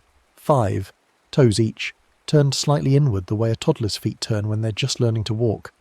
You stand so fast your chair scrapes. The cry starts again, outside but closer. Not from the alley, from just beyond the door. You move toward the peephole and the crying quickens to match your pace, little hiccuping gasps between wails. You stop, it stops. You take a breath. It inhales with you, a perfect shadow of your lungs filling. The door lock clicks again, 3 times. Your nickname, the short one, the one that fits in a breath. You back away. The window behind you is slick with rain, the glass cold enough to ache against your shoulders when you press into the wall. At ankle height, a small oval of breath blooms on the glass, then a second. Something outside, something shorter than you, has learned to breathe fog onto your window, in rhythm with your chest rising and falling. The lights dim at the edges of the room, not all at once, but gradually, as if something is drinking the brightness. The hallway beyond the peephole shimmers with rain that shouldn't be there. You're on the 3rd floor. Below the peephole's view, a dark shape rocks slightly, child-sized. The hands are wrong, the fingers splay too wide, too long, like roots searching for purchase in soil. You watch through the tiny glass circle as the shape tilts its head, and the movement is boneless, liquid, the way a puppet moves when the strings go slack and then jerk tight again. The cry cuts off mid-note. It returns from the kitchen drain, a wet choking sound climbing up through old pipes. Then, from under the bed, muffled by dust and boxed memories you've been meaning to sort. Then from behind the curtains, so close you can see the fabric trembling with each inhale. Always exactly on your exhale. Always matching the rhythm you didn't know you had. You run to the kitchen thinking, what? You don't know. Your feet slip on the wet footprints, small and precise, and you catch yourself on the counter. The rice bag on the shelf shifts. Grains inside rush and settle, as if a small weight pressed down into them and turned over, nesting. You grab the bag and it's warm, body warm. You drop it. Rice spills across the floor in a white cascade, and in the spill you see it. The clear impression of a tiny body, curled, knees to chest. Your reflection in the window opens its mouth a beat late. You're gasping, but the reflection's lips move after yours, learning the shape of panic, your breath taking on a younger cadence, something smaller trying on your fear like a coat. You stop arguing with it, with yourself, with the logic that says this isn't happening. You heat milk in a saucepan, watching it until the first wisps of steam curl upward, not boiling, just warm enough to matter. You find a candle in the drawer where you keep batteries and rubber bands and other things you reach for in small emergencies. Matches in the same place, damp but functional. You put on shoes. You don't bother with a coat. The rain will soak you either way. The door opens easily, too easily, no resistance. The hallway's empty, but the walls glisten. You descend the stairs and each landing echoes your footsteps back wrong. Doubled, smaller, matching your pace half a beat behind. Outside, the rain is cold and immediate, soaking your shirt to your skin in seconds. You walk to the nearest crossroads, 3 blocks, passing closed shops and cars with fogged windows. No one sees you. Or no one looks. At the intersection where 2 narrow streets meet under a dead streetlight, you kneel. The asphalt is slick and gritty, small stones biting your knees. You take the rice from your pocket, you'd filled your pockets with it, hands shaking, and draw 3 thin lines across the wet ground. They want to scatter in the rain, but you're careful. You press each grain down with a fingertip until the lines hold straight and true. 3 boundaries, 3 chances to turn away. You take the candle and light it, cupping the flame against the wind. It gutters but catches. You find a glass jar in the recycling bin someone left out, shake the rain from it, and invert the candle beneath it so the flame burns upside down. The physics shouldn't work, but it does. The flame bends downward, bright and wrong and alive. Over the warm bowl of milk you speak the full name from the flyer. Maria Concepcion Delgado Santos. Each syllable whole. No vowels swallowed for ease. You feel the weight of them in your mouth, the responsibility of a name carried complete. Then your own name, not the short one, not the nickname that fits in 3 beats. Your full name, the one your grandmother used, the one on your birth certificate, every syllable a small anchor tying you to the real. The cry wavers. It comes from a little farther off now, down the street, uncertain. You set the warm bowl at the centre where the rice lines meet. You wait in the rain. Water runs into your eyes, into your mouth. You taste salt and city runoff, and something older, mineral, patient. At the edge of your vision, tiny wet prints appear. Barefoot, child-sized. They approach the first rice line and pause. The air thickens. The prints move to the second line. Pause again, longer, then the third. They stop there for a long time, small toes pointed at the boundary considering. Then they turn, slowly, 1 foot then the other, outward, away. The prints lead off into the rain, growing fainter until the night holds only water and the sound of it falling. The candle beneath the jar gutters. You reach for it, light it carefully, let the flame straighten and find its proper direction before you blow it out. The smoke rises grey and thin. You carry the quiet home with you, the bowl empty, the rice lines dissolving into the street. Back in the kitchen, the grains on the floor are dry and still. No impressions, no warmth, just rice, scattered and ordinary. You sweep it up. You take your phone and restore the flyer to its original form. All the text, all the desperate paragraphs, the full name in its entirety. You post an apology in the group, small, honest, no excuses. Before sleep, you place a small dish of rice by the window. Not bait. A boundary. A reminder that names matter, that completion matters, that the easy version of care is no version at all. On the next rainy night, the lock clicks only once, and it sounds like your name, answered whole. But that's later. That's the gift for doing it right. What you don't tell anyone, what you can't, is what you saw before the footprints turned away. In the rain, in the space where the crossroads met, there was a shape. Small. Watching you with eyes that reflected the inverted candle flame like coins at the bottom of a well. Its mouth was wrong. Opened too wide. Hinged like something that had forgotten the mechanics of a human jaw. Inside, you saw teeth. Baby teeth. Rows of them. Not just in the mouth, but lining the throat. Small white points going down and down, a tunnel of enamel waiting to learn the shape of your name and swallow it whole. It had fingers that were too long and bent at too many joints, ending in nails that curled slightly inward, black and ridged. When it tilted its head, the neck folded in a way that defied vertebrae, a collapse and reassembly that made you think of paper being crumpled and smoothed. Its skin was slick, not with rain, but with something else. A film that caught the light wetly, like mucus or birth call never fully wiped away. And it had learned your breathing so perfectly that when you gasped, it gasped with you. A horrible synchrony. Your diaphragm moving in time with something that shouldn't have lungs. You felt it then. If you had run, it would have followed the rhythm of your flight.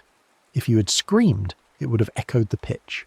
It was learning you, syllable by syllable, breath by breath, until it could wear your sounds like skin and walk into your life through the gap you'd made by carving someone else's name down to nothing. But you spoke the names, full, complete, and it paused. In that pause, you saw its expression shift. Not quite human emotion, but something adjacent. Confusion, maybe, or disappointment. As if it had been so close to finishing its lesson, to perfecting its mimicry, and you'd introduced a variable it couldn't account for. Completeness. Responsibility. The weight of carrying a thing whole instead of carved down for convenience. The rice lines glowed faintly in the rain, not with light but with absence. 3 thin strips where the darkness seemed less hungry. The inverted candle's flame stretched downward like a tongue, tasting the air. The warm milk steamed between you and the thing that had learned your breathing, and it looked at the offering with those coin-bright eyes, considering. Then it reached for the bowl, the fingers extended, joints bending in sequence, and you wanted to close your eyes but didn't, couldn't. It lifted the bowl and drank, and the sound was obscene, wet, gulping, a baby's greedy nursing mixed with something older, something that knew hunger as a constant state. Milk ran down its chin, mixed with the rain, and where the liquid touched its skin, the skin smoothed slightly, became more human for a moment before sliding back into wrongness. When the bowl was empty, it set it down with care. Gentle, the gesture almost polite. It looked at you one more time, and its mouth moved, shaping sounds, trying. It said your name, your full name, each syllable careful and slow, like a child sounding out a difficult word. The voice was yours, your exact pitch, your exact timbre, but coming from that throat lined with teeth, it sounded like a recording played through wet cloth, close but not quite, an approximation. Then it turned. The footprints led away, small, pigeon-toed. The rain erased them quickly, but you watched until there was nothing to watch, until the crossroads was just pavement and water and the distant hiss of tyres on wet streets. You gathered the bowl and the jar and the candle stub. Your knees ached from kneeling. Your clothes stuck to you, heavy and cold. Walking back, you passed a woman smoking under an awning. She looked at you, soaked, carrying a bowl and a jar, rice stuck to your palms, and said nothing. Just looked away. People have practice not seeing strange things at night. It's a survival skill in cities. In your apartment, you peeled off wet clothes and stood in the shower until the water ran hot, trying to scrub away the feeling of being learned, being studied, being almost replicated. But the heat didn't reach deep enough. You could still feel it in your chest. The echo of something breathing with you. The ghost of synchrony. Drying off, you caught your reflection in the bathroom mirror. For a moment, just a moment, your mouth opened a beat too late, lips moving after the thought to move. You froze, stared. It corrected itself, synced up, but you'd seen it. The lag, the learning. You didn't sleep that night. You sat by the window with a dish of rice on the sill, watching the rain slow and stop. Dawn came grey and soft, leaching the dark from corners. The city woke with its usual sounds. Trucks, distant sirens, someone's alarm blaring through thin walls. Normal. You clung to normal. But your phone buzzed. A message in the neighbourhood group. Someone had found Maria Concepcion Delgado Santos. She'd wandered into a 7-Eleven 6 miles away, barefoot and muddy but unharmed. Couldn't say where she'd been. Just kept asking for milk. Warm milk. The family was grateful. Relieved. Whole again. You read it twice. 3 times. Relief settled in your chest, but it was edged with something else. The coincidence of timing. The milk. The way the story closed neatly just after you'd spoken her full name aloud in the rain. You told yourself it was unrelated. You had to. The next few days passed quietly. You went to work. You ate meals. You didn't edit anymore. Flyers. When someone posted a lost dog notice with too much text, you shared it as is, every word intact. It felt important. Necessary. But at night, you listened. The apartment settled around you with its usual creaks and sighs, and you catalogued each sound, making sure it was familiar.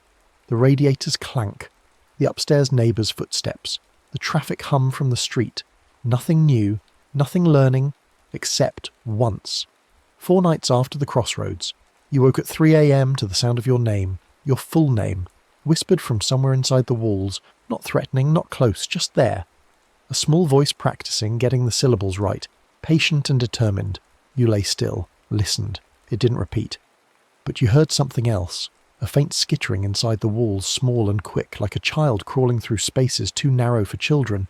It moved from the bedroom wall to the kitchen, following the pipes, and then it was gone. You got up and checked the dish of rice by the window. Undisturbed. The boundary held. But you added another dish, and another. One by each window, one by the door. Small reminders, small barriers. It felt absurd in daylight, like a superstition you should be embarrassed by, but you kept them there anyway. Better absurd than sorry. Work became difficult. You were tired. You'd drift during meetings, lose the thread of conversations. Your boss asked if you were okay. You said yes. You said it was just insomnia, not entirely a lie. At home, you started noticing things. Small things. The milk in your fridge spoiled faster than it should, even though the fridge was cold enough. You'd buy a new carton and 3 days later it would be thick and sour. Cottage cheese curds floating in yellow whey. You stopped buying milk, switched to oat milk. It lasted longer but tasted wrong, like the oats had been frightened before processing.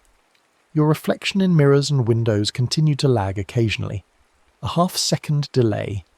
Your mouth moving after you meant it to. Your eyes blinking a beat too slow. You started avoiding reflective surfaces, brushed your teeth with your eyes closed, stopped checking your appearance before leaving the apartment.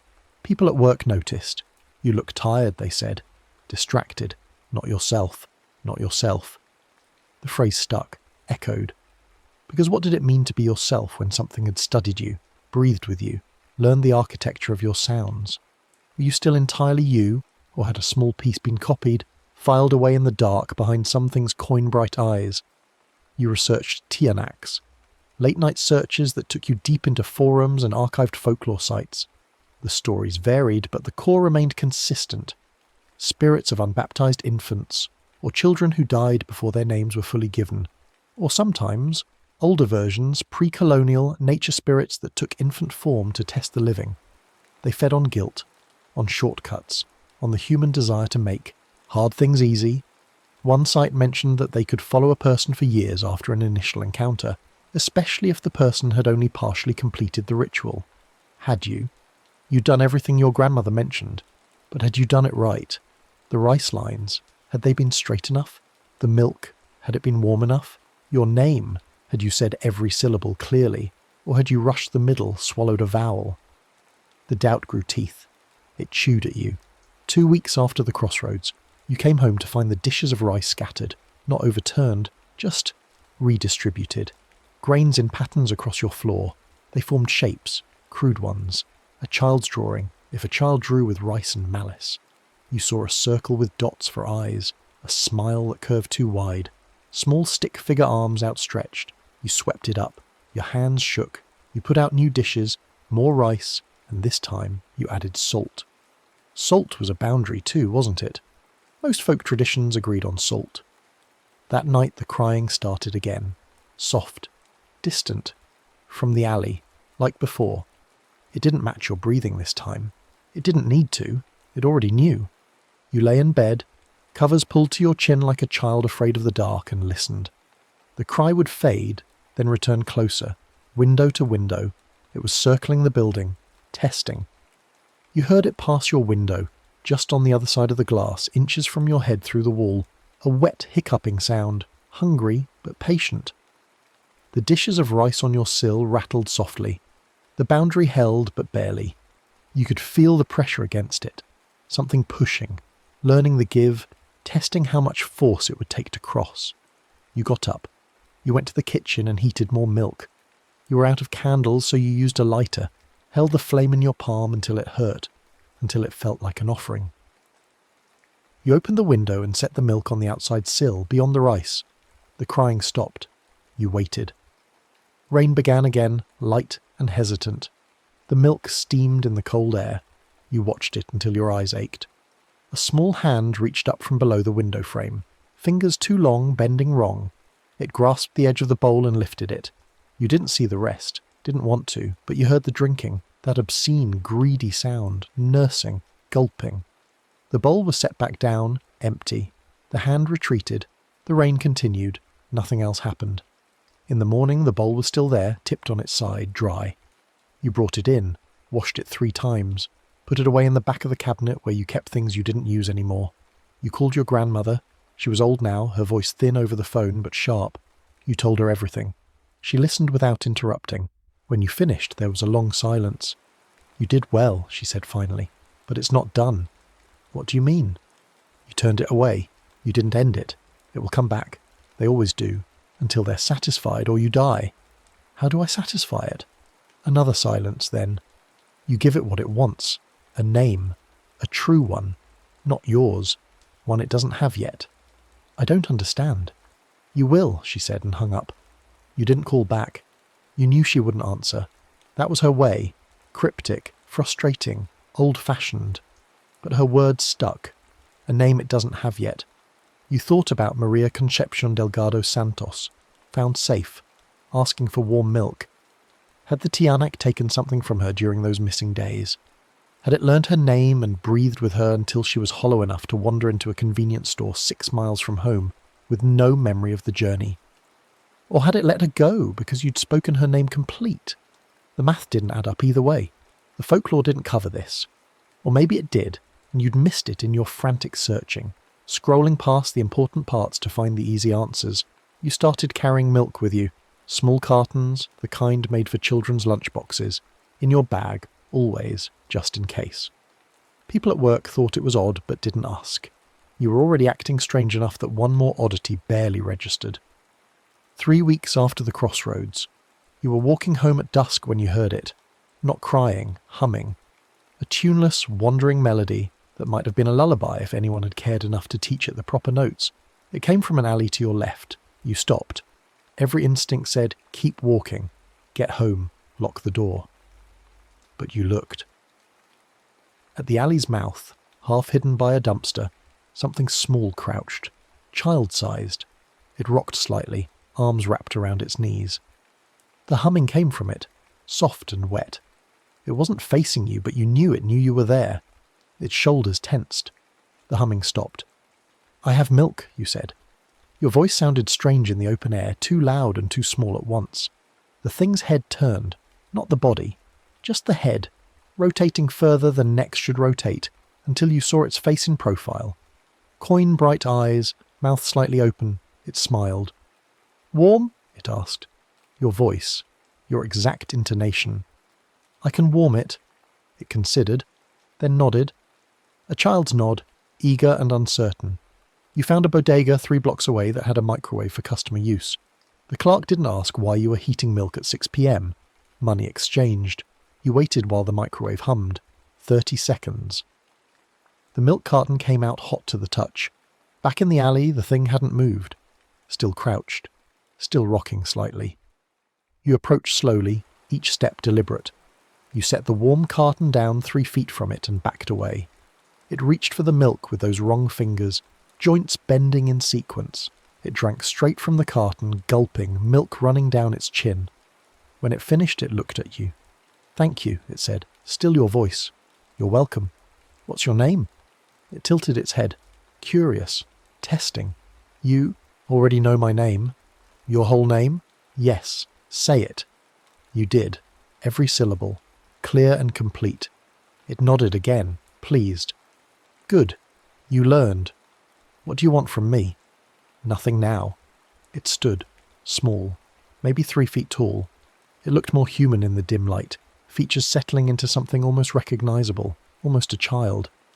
You gave her name back. You gave yours. You feed me warm. We're even. Even? The debt is paid. You edit, I follow. You complete, I leave. That's the rule. What about the crying? The breathing? Practice. Learning. I'm young. It gestured at itself, a child's self-conscious movement. Young ones have to learn. You were teaching, even if you didn't mean to. And now? Now I know better. It turned to go, then paused, looked back. One thing. What? Other people edit too. Other people cut names and make things easy. I'll find them, learn them, follow them. It smiled, and the smile was all wrong again, too wide, too many teeth. That's the rule too, but you're done. You learned. It walked deeper into the alley, into the dark where the streetlights didn't reach. You heard its footsteps, small and wet, fading. Then nothing. You stood there for a long time, holding the empty milk carton, trying to process. Even. Done. Learned. It felt too easy. Horror didn't end with understanding. It ended with blood, with screaming, with something torn away that could never be restored.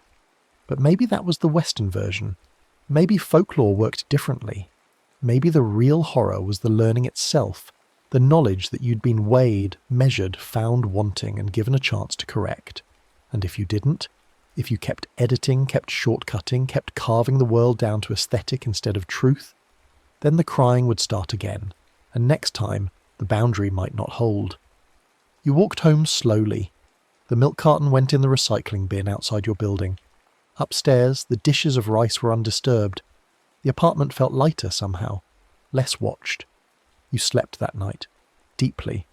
No dreams, no waking at 3 a.m. to whispers in the walls. In the morning you check the neighbourhood group. A new post, missing teenager, last seen near the bus stop. If anyone has information, please call. The name was long, hyphenated, difficult to pronounce. Someone in the comments had already suggested shortening it for the flyer. Just use the first name, it'll get more shares. You typed a response. Please keep the full name, it matters. Someone reacted with a confused emoji.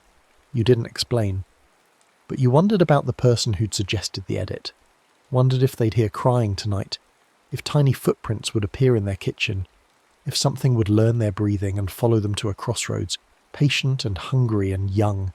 You hoped they had rice, warm milk, candles, the ability to speak their own name complete, without shortcuts, without the easy version.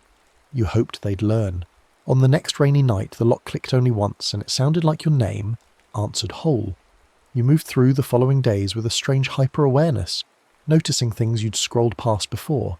Every missing person flyer, every abbreviated name, every Mike that had once been Michael, every Liz carved down from Elizabeth. The city was full of them, shortcuts stacked on shortcuts, a landscape of editorial convenience. You wondered how many Tianaks moved through the alleys and subway tunnels, learning, following, waiting at thresholds for the moment when breath synced perfectly with hunger.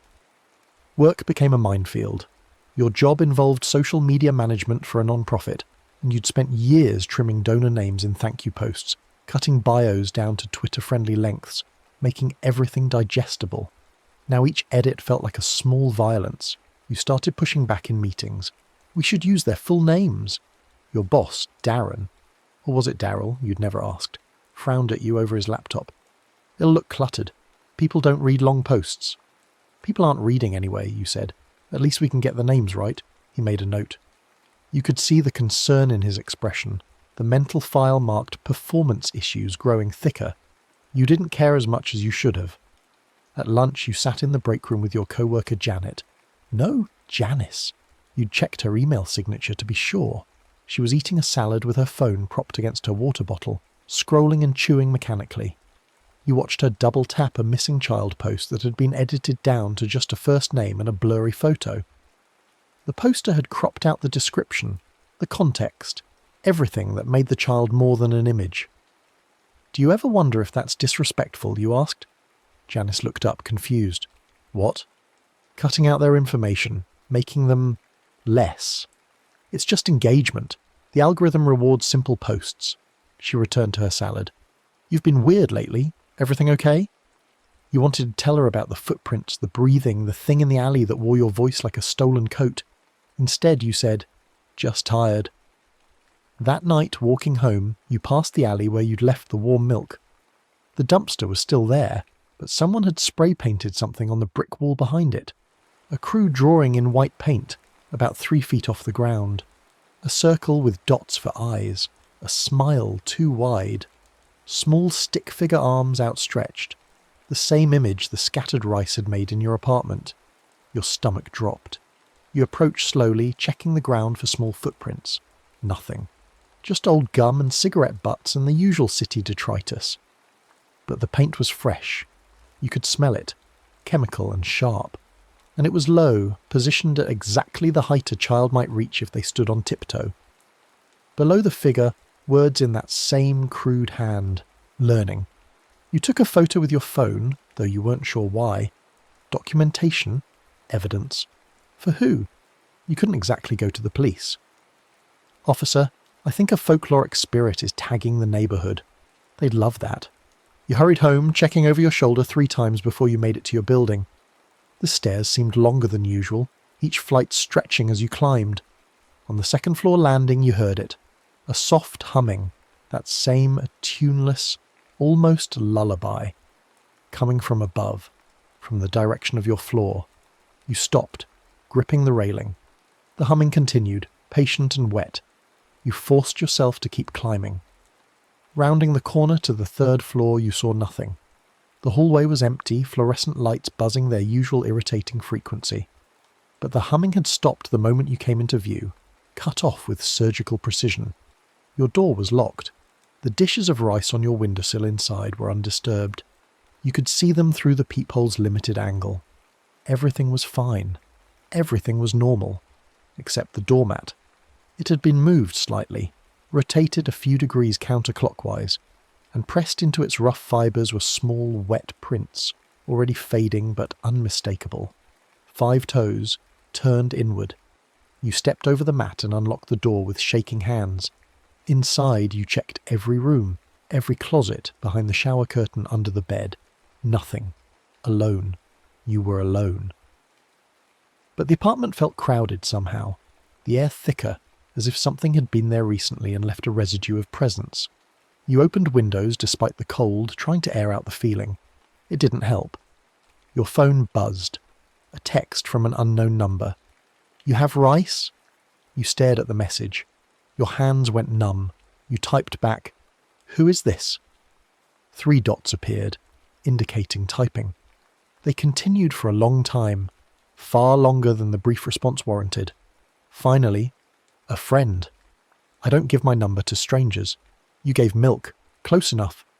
You sat down hard on your couch, phone clutched in both hands. This wasn't possible.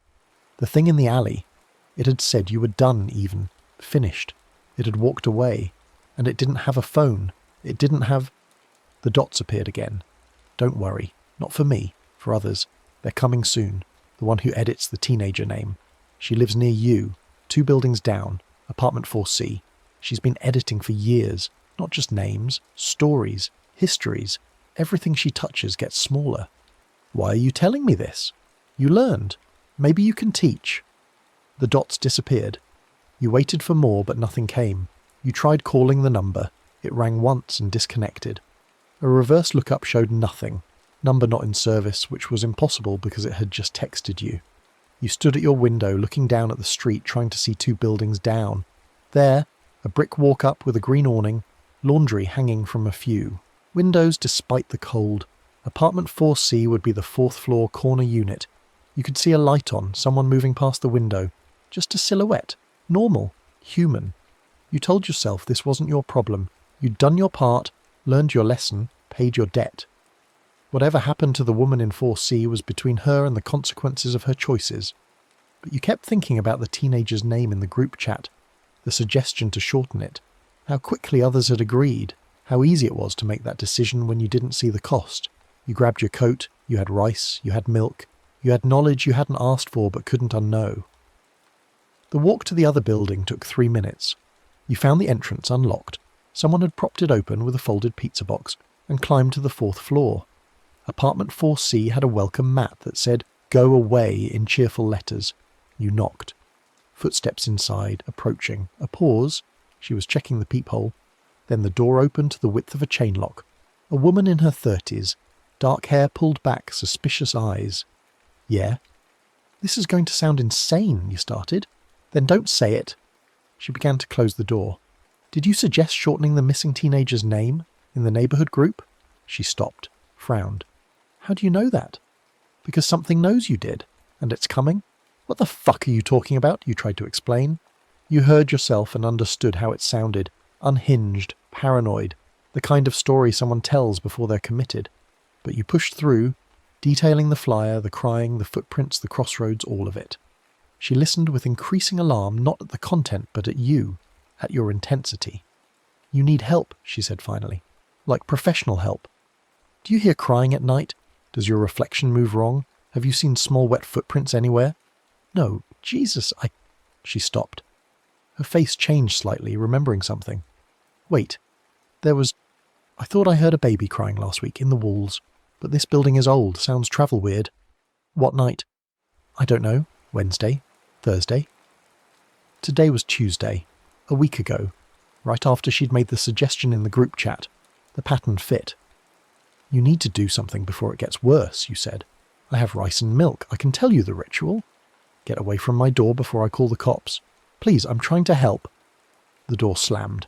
You heard the deadbolt turn, then a second lock, then what sounded like a chain being secured. From inside, muffled, "Fucking psycho!" You stood in the hallway, uncertain. You'd tried. That was something. You couldn't force someone to believe in folklore, couldn't make them see the danger in their edits and shortcuts. Free will, consequences, all that. But walking down the stairs, you heard it. Faint. From above. The crying, thin and testing, learning the rhythm of the woman's breathing through her door. It had started. You left the rice and milk on her doormat with a note written in shaky capitals. "Warm milk, 3 lines of rice, inverted candle, speak full names at crossroads. I'm in 3B at the building with the red door if you need help." Back home you couldn't settle. You paced. You checked your phone obsessively. No new texts from the unknown number. No updates in the neighbourhood group. You made tea you didn't drink. You opened your laptop and started researching more, diving deeper into Tianak folklore, cross-referencing with similar entities from other cultures. The Jewish Lilith who took improperly named children, the Irish Banshee who wailed for those who'd forgotten their lineage, the Japanese Aboom who died in childbirth and returned for what was denied. A pattern emerged. Names mattered across traditions. Completion mattered. The act of speaking something whole, of honouring the entire truth rather than the convenient fraction. This was protection, power, respect. And those who carved away names, who edited for ease, who reduced people to consumable bits, they drew attention from things that fed on incompletion. Your grandmother called. You hadn't spoken since her cryptic advice and abrupt hang-up. "You went to help someone," she said without preamble. "No, hello. No, how are you? How did you—" "I know. That's what happens when you learn. You can see others who haven't, and you feel responsible." She wouldn't listen. They never do the first time. Terror is the only teacher some people understand. Her voice was matter-of-fact, neither cruel nor kind. "You'll hear her scream. Maybe tonight, maybe tomorrow. Then she'll listen." "That's horrible. That's folklore. It doesn't care about your feelings. It cares about truth and completion and the cost of disrespect." A pause. "You should come visit. I have more to teach you." "About Tianaks?" "About all of them. You've opened your eyes. Now you'll see them everywhere." The line went dead. You tried calling back, but she didn't answer. At 2 a.m, you woke to sirens. Close. Maybe a block away. You went to the window and saw lights. Red and blue strobing against building facades. An ambulance parked outside the walk-up with a green awning. EMTs were bringing someone out on a gurney, strapped down and struggling. Even from this distance you could hear her screaming, incoherent and raw. The woman from 4C. It had to be. You watched them load her into the ambulance. The lights disappeared down the street, siren wailing. The neighbourhood settled back into silence. You stood at the window until dawn, waiting for something else. The sound of small footsteps. The cry adjusting to breath. Anything. But there was nothing. In the morning, the neighbourhood group exploded with activity. People asking what happened, if anyone knew. Sharing doorbell camera footage of the ambulance. Someone posted that the woman in 4C had a breakdown. Tried to claw through. Her own walls because she said something was inside them, crying and saying her name wrong. The hospital had sedated her. No word on when she'd be released. You thought about your note on her doormat. The rice and milk. Had she found them before it escalated? Or after, when it was already too late? You checked her doorstep that afternoon, climbing the stairs while pretending to deliver something if anyone asked. The rice was gone. The milk was gone. The note was still there. Trampled and torn but readable. She'd seen it then. Taken the offerings but ignored the instructions. Or maybe she'd tried and done it wrong. The ritual was specific. 3 lines, not 2 or 4. The candle inverted, but the flame kept alive. The name spoken complete. Easy to miss a step when you were panicking, when something was learning your breathing and crying your name in fragments. You took the note and threw it away. Evidence of your involvement, your warning. If she told the story, if anyone believed her, you didn't want to be connected. But guilt sat in your stomach like a stone. You could have done more, insisted harder, stood there until she listened, but you'd taken her refusal as permission to walk away, and now she was strapped to a hospital bed, sedated and documented as a psychiatric case. The unknown number texted again. She didn't listen. You replied immediately. Is she going to be okay? Depends. The hospital's full of iron and fluorescent light. Hard for young ones to follow there, but when she comes home... What happens then? She learns or she doesn't. Not your problem anymore. It feels like my problem. That's the burden of learning. You see everyone else's ignorance. You can't save them all. Most don't want saving. They want convenience. Who are you? The dots appeared, typing, then disappeared. No response came. Work was impossible to focus on. You kept checking the neighbourhood group for updates.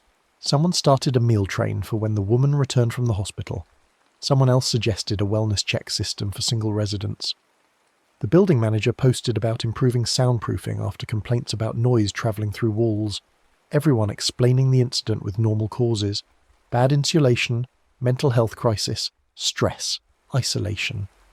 No one considering that maybe, just maybe, some old stories were old because they were true. At lunch, Janice sat across from you again. Did you hear about that woman who freaked out? 2 blocks from here. You nodded, not trusting your voice. Scary. Makes you think about living alone, you know, how you can just spiral, and no one knows until it's bad. She speared a tomato from her salad. I read that social media makes it worse. All that comparison, all that curating your life to look perfect. People forget how to be real. You almost laughed. The irony was thick enough to choke on Janice, who cropped and filtered and edited every post, every image, every representation of reality, talking about the danger of inauthenticity. Maybe people should try being more complete, you said, instead of just showing the pretty parts. She gave you that look again, the one that said you were being weird, concerning, off. Sure, I guess. That night you dreamed.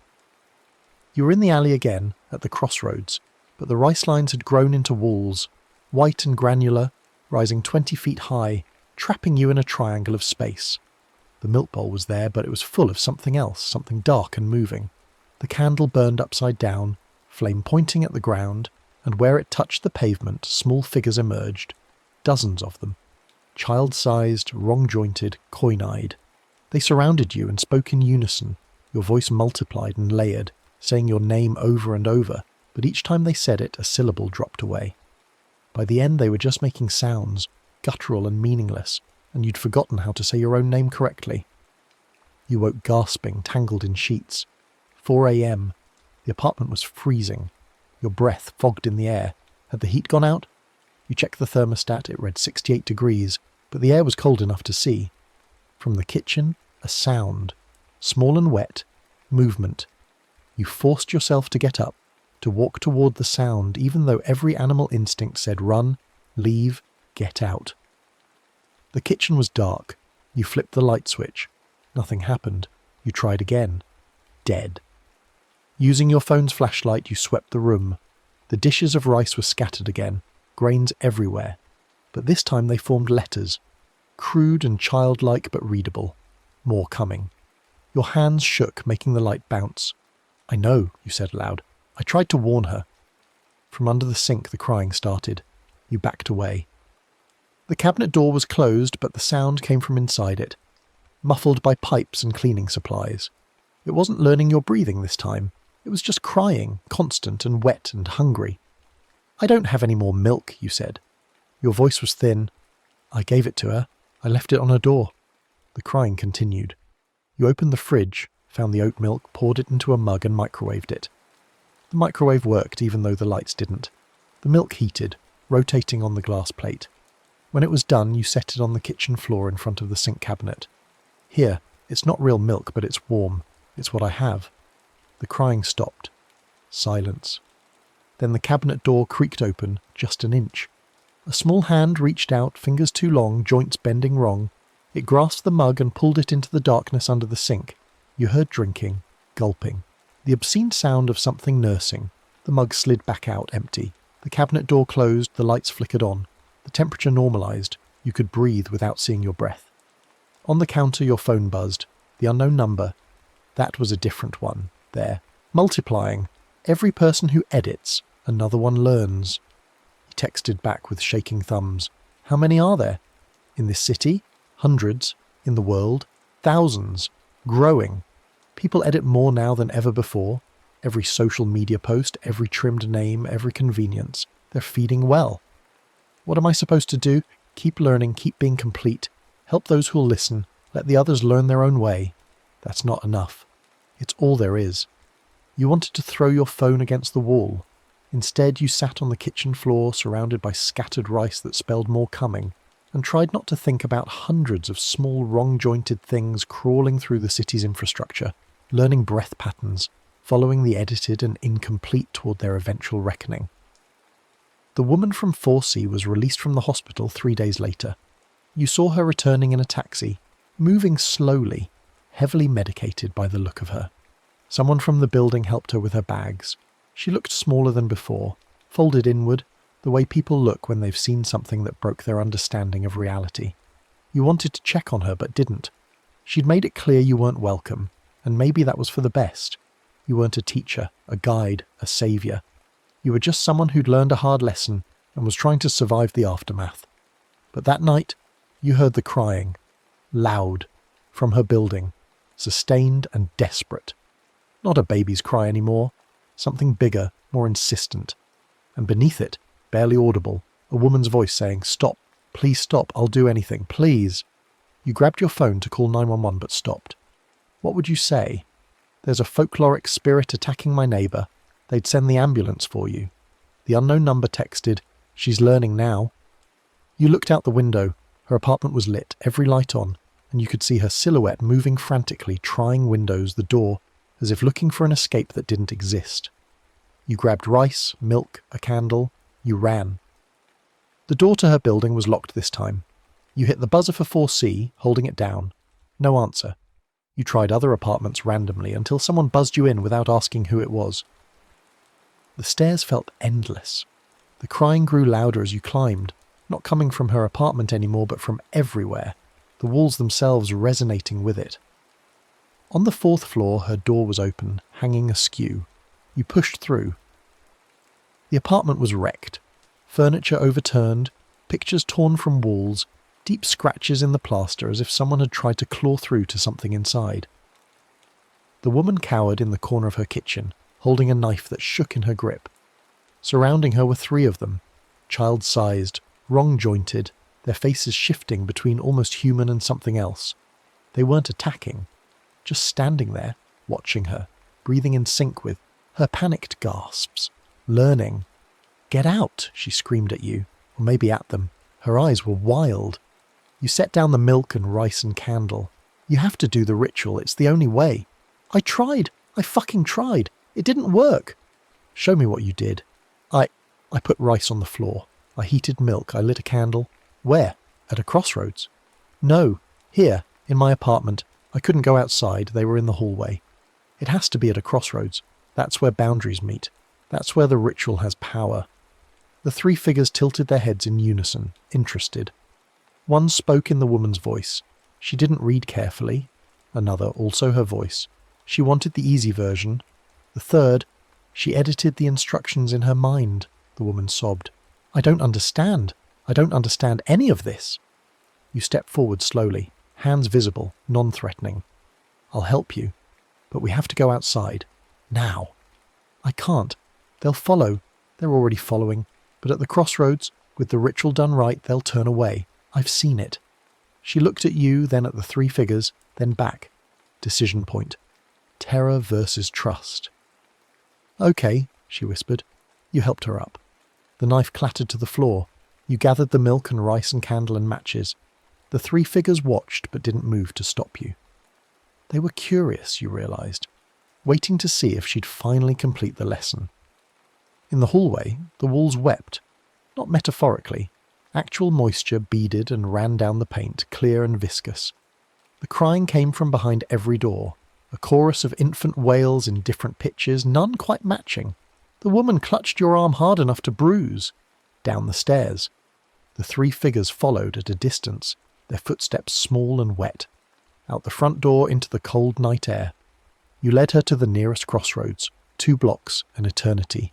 Her breathing ragged and fast and the figures matching it, learning every gasp. At the intersection, you knelt. Your knees hit the pavement. You drew the 3 rice lines with steady hands, making them straight and true. You took the candle and lit it, inverting it beneath the jar you'd brought. The flame burned downward, impossible and necessary. Heat the milk, you instructed. How? We're outside. You'd thought of this. You'd brought a small camping stove, the kind for backpacking. You set it up and lit it. The milk heated in its container, steam rising into the cold air. The 3 figures stood at the edge of the crossroads waiting. Now, you said. Speak the name from the post, the teenager's name, full, complete, every syllable. I don't remember it. Think. You saw it before you suggested cutting it down. Think. She closed her eyes, breathing hard. Mateo Reyes Gutierrez. No, wait, there was more. Mateo Alejandro Reyes Gutierrez? Are you asking or saying? I'm saying, Mateo Alejandro Reyes Gutierrez. Good. Now your name. Your full name, not what you go by. What's on your birth certificate? Catherine Ann Lowell Richmond. She said it like an admission of guilt. Again, louder. Catherine Ann Lowell Richmond. The 3 figures took a step back. One more time, with certainty. I am Catherine Ann Lowell Richmond. She was crying now, tears streaming, but her voice was strong. The figures turned, slowly. Their coin-bright eyes dimmed. They began walking away from the crossroads, their footsteps fading, small bodies dissolving into the dark between streetlights. You set the warm milk at the centre where the rice lines met.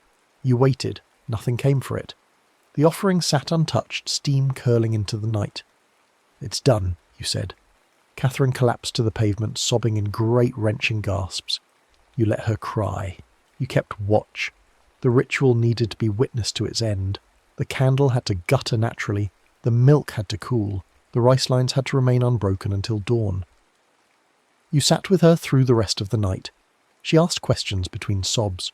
What were those things? Why did this happen? How did you know? You explained as much as you understood, which wasn't much.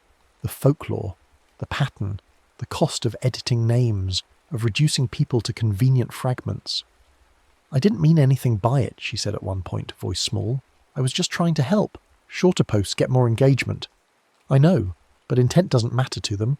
Only action. Only what you take away. Will they come back? Not if you stop editing. Not if you stay complete. Dawn came grey and cold. The candle had guttered out properly. The milk was cold.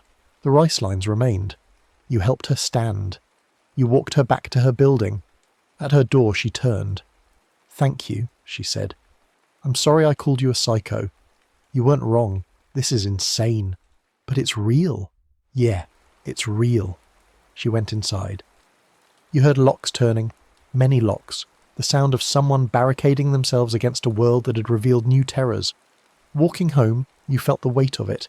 Not just her burden, but the knowledge of how many others were out there, editing and trimming and carving the world down, drawing attention from things that fed on incompletion. How many would listen to warnings? How many would have to learn through terror? Your phone buzzed. The unknown number. Good work. She learned. There are too many, you typed back. I can't help them all. You're not supposed to help them all. Just the ones you can reach, the ones who'll listen. What about the rest? They learn or they don't. Free will, consequences, the old patterns. It's cruel. It's honest. More honest than pretending actions don't have costs.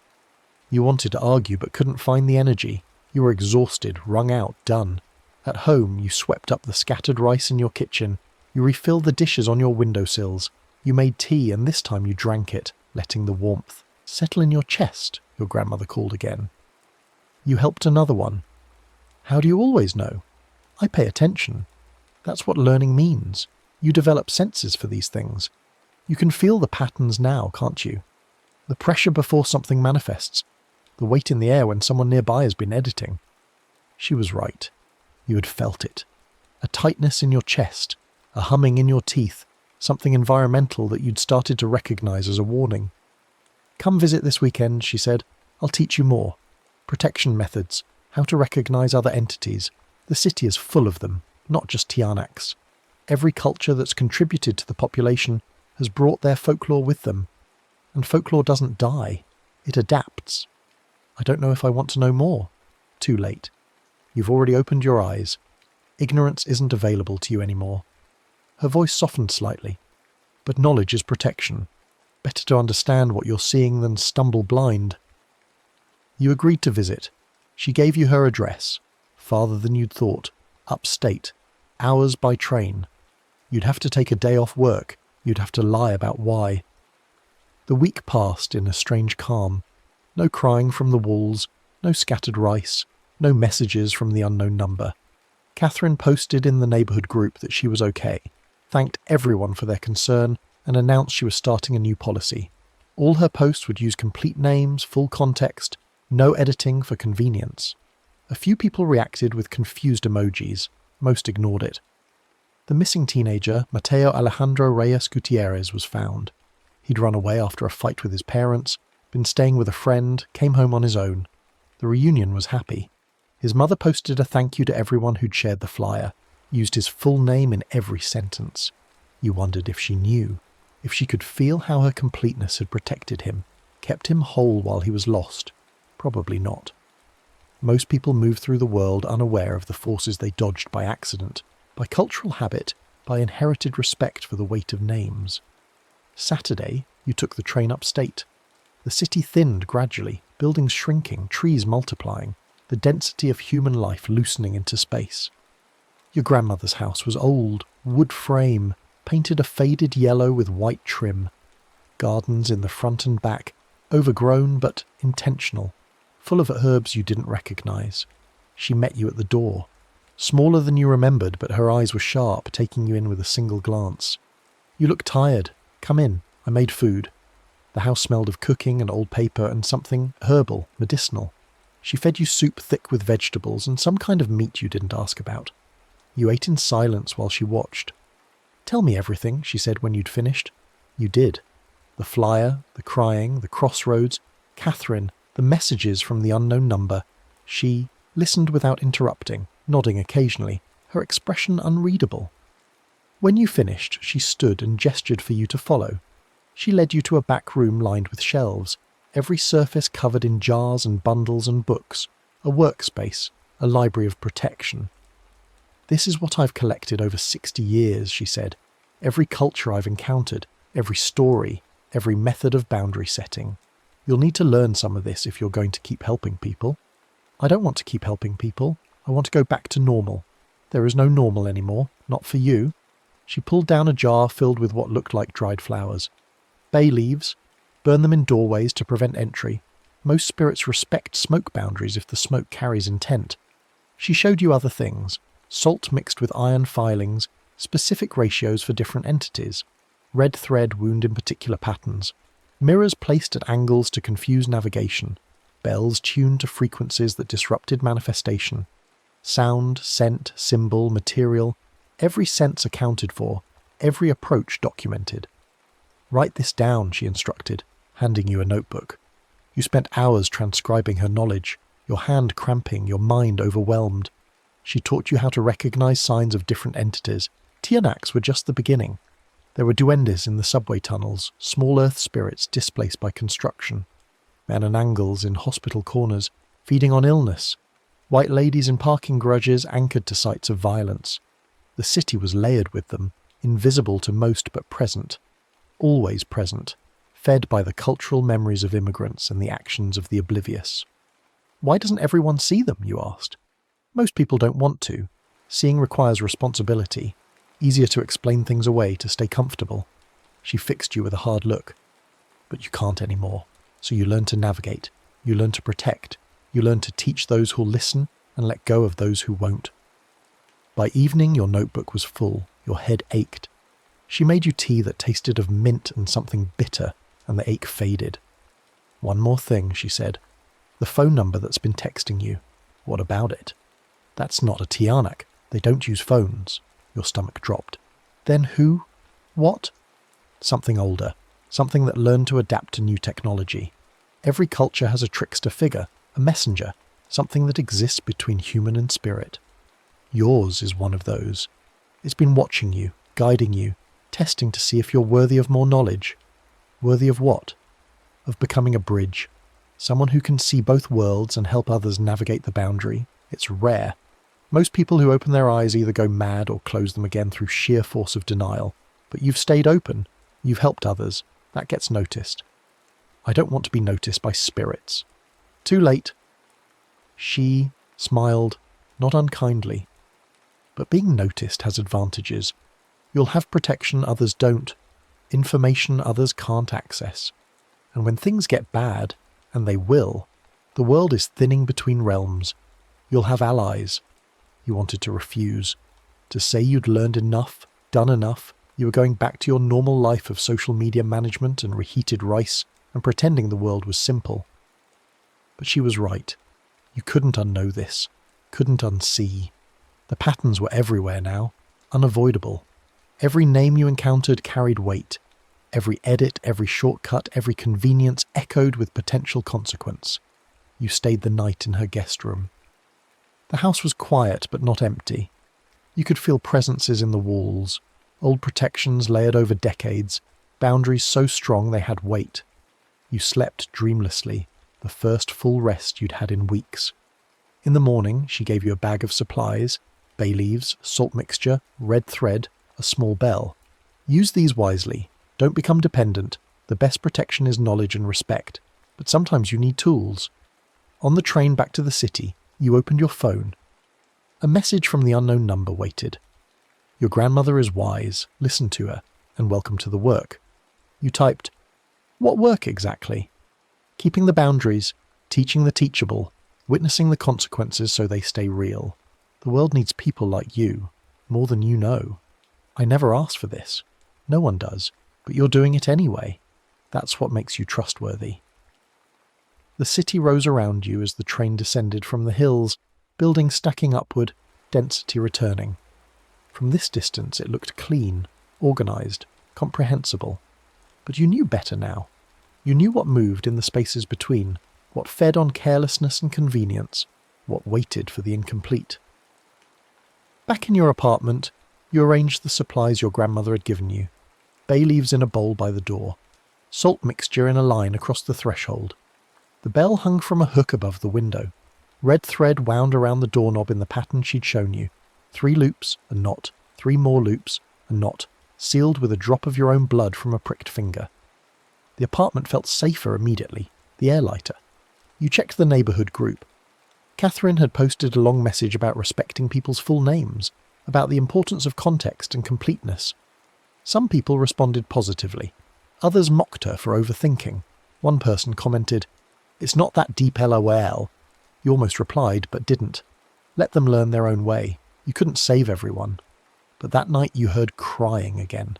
Not in your apartment, from somewhere in the building. Distant, testing. Someone else was learning. You grabbed your notebook and supplies. This was the work now. This was what seeing required. And despite everything, the terror, the exhaustion, the weight of knowledge, you felt something like purpose settling in your chest. Heavy but solid. Real. You opened your door and followed the sound.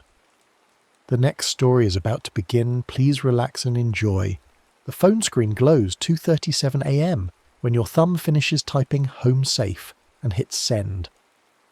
Rain hammers the gutters outside this borrowed bedroom. Someone else's sheets pulled to your chin. The pillow smelling of lavender detergent you don't use. Across town in your apartment, in the bathroom you left dark and locked. The window develops a crack. Hairline thin at first, running from the upper left corner down through the middle pane. But it's not empty. Something fills it, something red, a filament finer than human hair that pulses with a rhythm you'd recognise if you were there to see it. Your pulse, your exact pulse. In your sink the drain gurgles.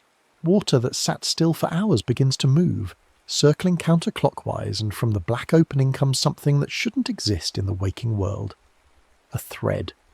tendon-thin, glistening wet, it rises like a snake tasting air, questing left and right before orienting toward the door, toward the hall, toward the general direction of your body miles away. It can't reach that far, not yet. But it tries, stretching upward, and when it touches the underside of your jaw in some phantom sympathy, you feel it in the borrowed bed. A pluck, like someone testing a violin string against your throat. You swallow hard and whisper sorry to the dark room, to no one, to the person whose bed this is, and when you swallow, the thread swallows too, drinking down that apology like nectar. Back in your bathroom, a face appears in the mirror, not reflected. Fogging up from inside the glass, condensation forming features, eyes, nose, mouth open in a shape that might be hunger or might be singing. You don't see it. You're 3 miles west, pulling the borrowed blanket higher, trying to convince yourself that the tightness in your throat is just guilt. Just the lie you told. Just the text message you sent when you should have said something true. You know the stories. Your grandmother told them, and her mother before her, and the chain goes back through generations to a time when the stories weren't stories but warnings. Penanggalan. The name itself sounds like tearing. A woman's head that separates from her body, trailing all the internal organs behind it like obscene kite strings. Lungs breathing by themselves, stomach churning, intestines coiling and uncoiling with muscular intelligence. It flies through the night, hunting for certain things. Afterbirth from new mothers, the blood of children, the breath of the dying, fear most of all. It feeds on fear like you feed on oxygen. The protections are specific. Thorns, rose thorns braided into rope and strung across thresholds because the entrails are delicate and snag easily. Lime and vinegar mixed and washed across window frames and door jambs, the acid bright enough to burn exposed organs. Clove tucked into collars or held between teeth, the scent and assault to something that lives half in and half out of rot. Iron needles scattered in water, set, where the thread might enter, because iron pulls at blood and catches in wet tissue. And truth. Speaking truth at an open door before sunrise, because the Penanggalan feeds on secrets and lies, and honesty repels it like a door slammed in a face. But you're not home. You're in a borrowed bed, in a borrowed room, in the apartment of someone whose mouth still tastes like yours, whose hands you can still feel on your ribs. You told your partner you were working late. You sent the text, home safe. And now, 3 miles away, something is waking up in your apartment, drawn by that lie like a shark to blood in water. The red filament in the bathroom window thickens.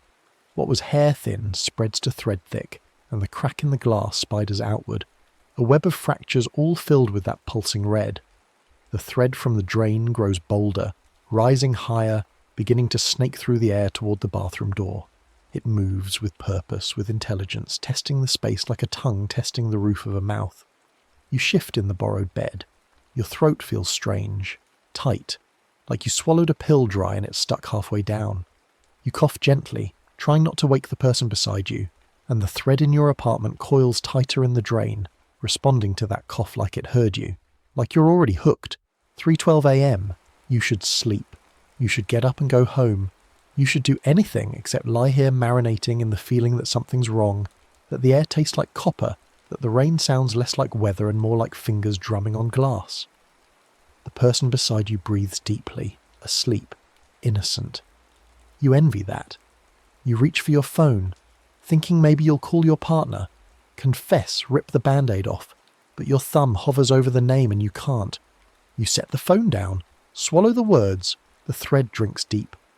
Back home, the bathroom fills with the sound of wings, not flapping, buzzing, like a hornet trapped in a jar, rising and falling in pitch, and if you were there with a recording device, if you held your phone up to capture it, the playback would show nothing but that buzz, so loud it distorts the speakers, and underneath it, barely audible, something that might be breathing or might be whispering your name. 3:41 a.m. You give up on sleep, slide out of the borrowed bed carefully, find your clothes in the dark, dress in silence. The person stirs, mumbles something but doesn't wake. You write a note. Couldn't sleep. Went home. Last night was... And you stop, pen hovering, because you don't know what last night was. A mistake? A beginning? A betrayal? You finish with, Nice, talk soon. Coward's words. You leave it on the pillow and slip out into the rain. The drive home takes 14 minutes. The streets are empty, slick with water, the stoplights cycling through their colours for no one. Your headlights catch rain at an angle that makes it look like it's falling, sideways. And twice you think you see something moving in the rearview mirror, something that darts from streetlight to streetlight. But when you look directly, there's nothing. Just rain. Just dark. Just the wipers beating a rhythm that sounds like, sorry, sorry, sorry, 4:03 a.m. You pull into your apartment building's lot, kill the engine, sit in the sudden silence, rain drumming the roof, and dread settles into your stomach like a stone. You don't want to go inside. Every instinct says stay in the car, drive away, go anywhere else. But that's stupid. That's childish. You're an adult with an apartment and a lease and a life, and you're not going to sit in your car because of bad feelings and old stories. You run from the car to the building, get soaked anyway, shake off in the lobby, climb the stairs to the 3rd floor. Your apartment is the last door on the left. The hallway light flickers once when you approach, casting your shadow long and wrong, but then it steadies. You unlock the door, step inside, lock it behind you, stand in your own entryway, dripping, and listen. Nothing. The normal sounds. Fridge humming, radiator ticking, upstairs neighbour shifting in bed. You peel off your wet jacket, hang it on the hook, and the apartment feels exactly like you left it. Lived in. Yours. Safe. You almost laugh at yourself. All that dread for nothing. The bathroom door is closed. You don't remember closing it. You stand in the hallway, staring at that door, and the dread comes back sharp and cold. The light seeps out from underneath, yellow and steady, but you definitely remember turning it off before you left yesterday afternoon, didn't you? You try to recall, getting ready, checking your reflection, practicing the lie you'd tell, turning off the light and pulling the door shut on your way out. But memory is slippery, and maybe you left it on by accident. People do that. You walk to the door, put your hand on the knob. It's warm. Not hot, just warmer than it should be, like someone's been holding it from the other side. You turn it. Push the door open. The bathroom looks normal. Toilet, sink, shower, mirror. The light is on. The window is cracked. You stare at the fracture pattern in the glass, trying to remember if that was there before, and you can't. The cracks are fine, intricate, almost beautiful in their complexity, all radiating from a central point like something hit the window from inside. And there's colour in them. Red. Dark red. Like old blood or rust, filling the fractures like veins fill skin.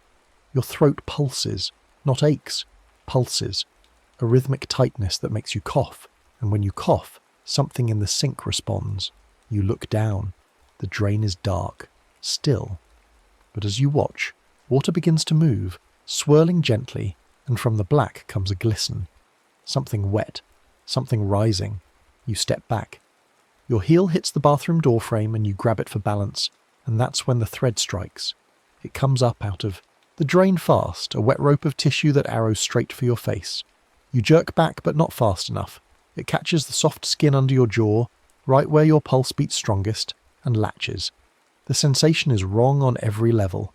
Cold and hot at once, pressure and penetration like a fishhook tugging through soft fruit. You slap at your neck, but there's nothing to grab. Nothing solid, just a feeling of something embedded, something that's skittering deeper, pushing into the meat of your throat. You gag, lurch to the toilet and retch, but nothing comes up except spit and a sound like tearing fabric. The thread is inside you now. You can feel it, thin and insistent, threading through the soft palate at the back of your mouth, wrapping around your tonsil, pulling taut like it's trying to sew your tongue to your throat. You claw at your mouth, fingers searching, but you can't find purchase on anything. It's too deep, too integrated. Blood. You taste blood. Warm and copper bright, trickling down the back of your throat, and when you swallow it's agony, like swallowing razor wire. You stumble to the mirror and open your mouth wide, tilting your head back to see. In the red cave of your throat something moves. A bead of tissue, small and pale, rising up from deep in your neck, tenting the skin from beneath. Your pulse beats around it, and with each beat it rises higher, pushing toward the surface like something about to be born. The apartment's birdsong clock should be chirping the hour. It's 4:30 now, Time for the robin call, but the clock stays silent. The only sound in the bathroom is a buzzing, that same hornet jar buzz from before, and when you grab your phone with shaking hands and hit record, holding it up to capture the sound, the playback shows nothing but buzz so loud it clips the audio, and underneath so faint you have to replay it 3 times to be sure. A voice. Your voice. Saying sorry over and over in a whisper. You delete the recording, say sorry out loud, and immediately regret it. The word leaves your mouth and something drinks it. You feel the drain thread pulse with satisfaction, pulling tighter, and the red filament in the window cracks darkens from rust to arterial, fresh blood bright. The wind outside dies, completely, utterly. The rain stops mid-fall, drops hanging suspended in the air for a heartbeat before resuming, but different now, falling slower, heavier, each drop hitting the window with a sound like a fingernail tapping glass. The curtain you keep drawn over the bathroom window begins to move. Not from wind. There is no wind. It pushes inward, bulging into the room like something's pressing against it from outside, testing the fabric, and then it parts. At the window, framed in the cracked glass with red filaments spreading around her like a halo, is a head. A woman's head. Just the head. Floating at eye level, hair plastered dark and wet to her skull, skin grey-white like something that's been underwater too long.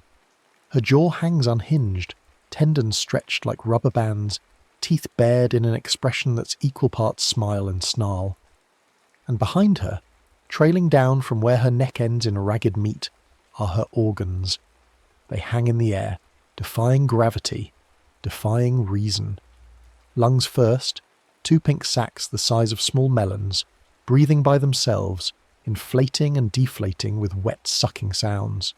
Then the stomach, a grey bag twisted and churning, visible contractions running along its length, bile visible through the translucent tissue, and the intestines, 20 feet of them at least, coiled and looping, glistening with mucus, the muscle walls contracting in peristaltic waves, pushing nothing, digesting air. Where each section of organ meets the next, the connections are raw, exposed, white fat and red muscle, and purple vessels all twitching with independent life. The organs find the windowsill and begin to pull her closer. The intestines loop over the ledge, suckers you didn't know intestines could have finding purchase on tile, and they contract, dragging the weight of the head and everything attached forward. The lungs compress against the glass, flattening, and breathe out, fogging the cracked pane from outside. The stomach lurches and gurgles, and the smell hits you. Sour milk, rotting meat, stomach acid, the reek of internal things that should never see light. You can't move, can't breathe, can't do anything but stand there and watch as the Penangalan presses closer to the window. Her eyes find yours. They're filmed over, cloudy, but the pupils are dark and deep, and they track your movement with predatory focus. Her tongue emerges from the unhinged mouth, grey and swollen, 3 times too long, and it finds the window latch. The drain thread gives a sharp tug. You're yanked forward 2 steps, and the movement breaks your paralysis. You backpedal, slamming into the bathroom door, but the thread holds fast, and now there's a new pressure. Behind your eye, in your right eye, something cold and sharp needling through the tear duct, pushing back into the socket, and you scream, hands flying to your face as tears start pouring down your cheek, except they're not clear. They're pink, tinged with blood, hot and viscous. The thread has found a new path. It's coming up through your eye now, pushing from inside, and you can feel it threading through the optic nerve, a glassy pressure like ice being shoved behind your eyeball. Your vision in that eye goes double, then triple, then shatters into fragments, each piece showing you something different. The bathroom, the window, your own face reflected and distorted, and at the centre of every fragment her, the head, staring in. The red filament in the window moves, snakes through the air like it's tasting, finds the crack where her face pressed against the glass and sinks into her eye, into her pupil, and anchors. Now you're connected. The thread from your drain through your throat and eye, the filament from the window through her, all of it one continuous line of tissue, and you can feel her on the other end of it. Feel her hunger, her rage, her desperate empty need. Her tongue finds the latch, wraps around it. The metal click is very loud in the silent bathroom. The glass, already fractured, gives up. Cracks spread and spread and spread, and then the pane is nothing but a cobweb held together by the frame, and that's giving way too, the wood swelling, the ancient paint flaking, and with a squeal of metal on metal the window swings open. Night air floods in, cold and wet and alive. The organs come through first, the intestines questing ahead like the arms of an octopus, finding the floor, the wall, the sink. One loop, thick as your wrist, whips across the space and slaps your collarbone. You feel suckers, actual suckers, lamprey mouth circles, latch onto your skin, find the sweat, and begin to feed. Another length of intestine shoots for your face, hooks behind your teeth, finding your molars, and pulls. Your mouth is yanked open. The intestine pushes in, sliding over your tongue, tasting you, and the taste must please it because it pushes deeper down your throat and you're choking, gagging, trying to bite down, but the tissue is too strong, too slick. The stomach smell intensifies as the organ itself squeezes through the window and something inside it surges forward, up through the connected intestine, and you taste it. Stomach acid, bile, half-digested blood, all of it flooding your mouth and throat. You can't breathe. The intestine is blocking your airway completely, and your lungs scream for air that won't come, and the edges of your vision start to sparkle and fade. The head is through the window now, pulling herself hand over hand using loops of her own entrails, and she's smiling, jaw still unhinged, and behind the cloudy eyes is something that might be triumph, or might be joy. You're going to die, in your bathroom, alone, choked by the intestines of a flying head from a story your grandmother told. The absurdity would be funny if you weren't suffocating, if you weren't tasting blood and acid, if the thread through your eye wasn't transmitting pure malice and hunger directly into your brain. Kitchen. The word surfaces through the panic like a life preserver. Kitchen, lime, vinegar, thorns, the protections. You're supposed to have protections.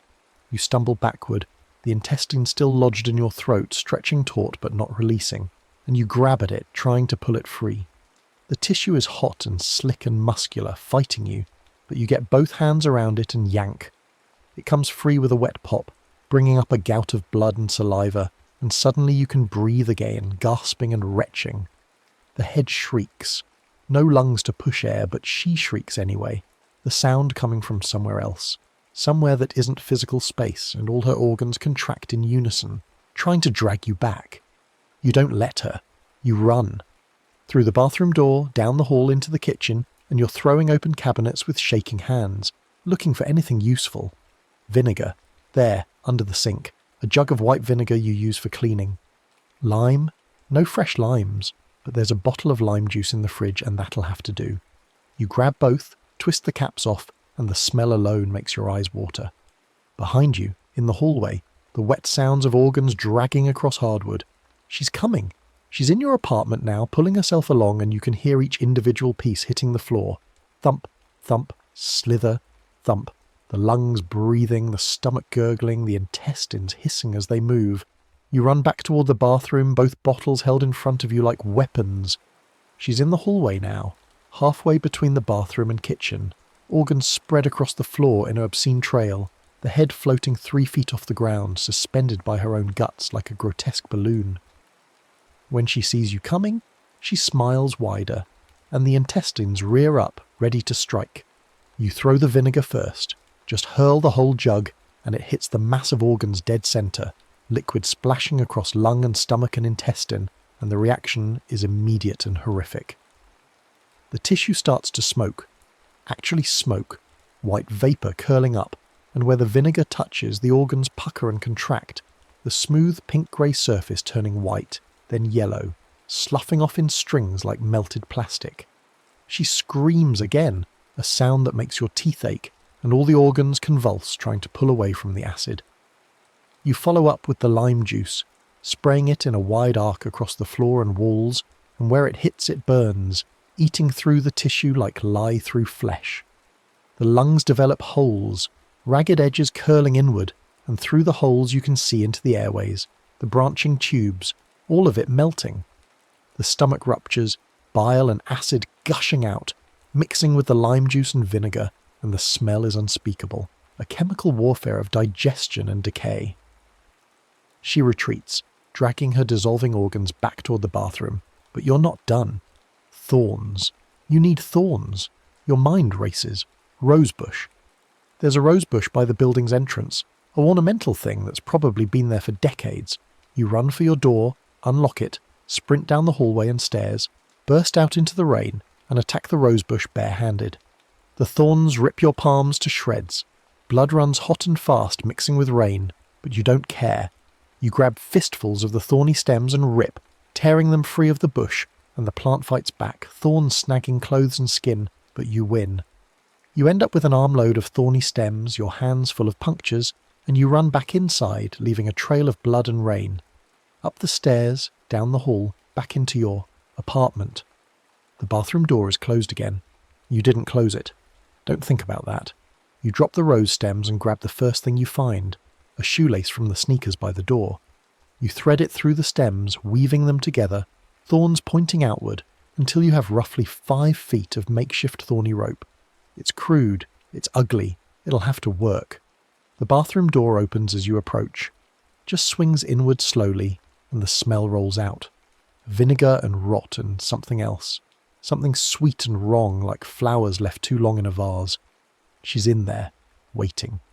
You can hear the wet breathing of the lungs, the gurgle of the stomach trying to repair itself.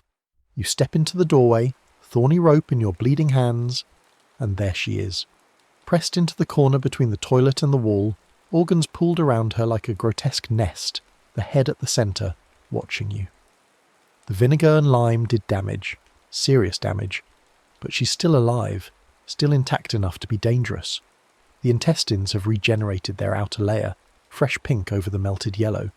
The stomach has closed its rupture, leaving a puckered scar. Even the lungs, full of holes, are still breathing, pulling air through the ragged tissue. You dart to the window, thorny rope held high, and she lunges. Organs whip out, intestines seeking purchase, but you're faster. You slam the thorny rope across the open window frame, wedging it into the corners, and the thorns bite deep into the old wood, holding fast. The instant the thorns touch the frame, she recoils, shrieks, and an intestinal loop that was questing for the opening snags on the thorns. The barbs puncture the tissue and clear fluid leaks out. Not blood, something thinner, and the punctured section spasms and contracts, trying to pull free but only embedding the thorns deeper. More intestine hits the thorny rope and more punctures open, each one leaking, the fluid running down the loops, and where it touches intact tissue, that tissue begins to separate, delaminate, the layers coming apart. She's bleeding herself to death on your makeshift barrier, and she knows it. The head hisses, jaw clicking shut and open, teeth gnashing at air. Clove. You need clove. You stumble to the kitchen again, yank open the spice cabinet, and thank every deity you can think of that you actually have clove, a little jar of whole cloves you bought once for a recipe and never used. You grab it, twist it open, and the smell is powerful, astringent, medicinal. You take a whole clove and pin it to your collar, pushing the stem through the fabric of your shirt, and the effect is immediate. The head retches. No stomach contents to bring up, but she retches anyway, the organs kinking and contorting, the intestines tying themselves into knots as they contract involuntarily. The smell of clove is repellent to her on a fundamental level. Attacking whatever supernatural biology keeps her animated, she pulls back trying to get away from you.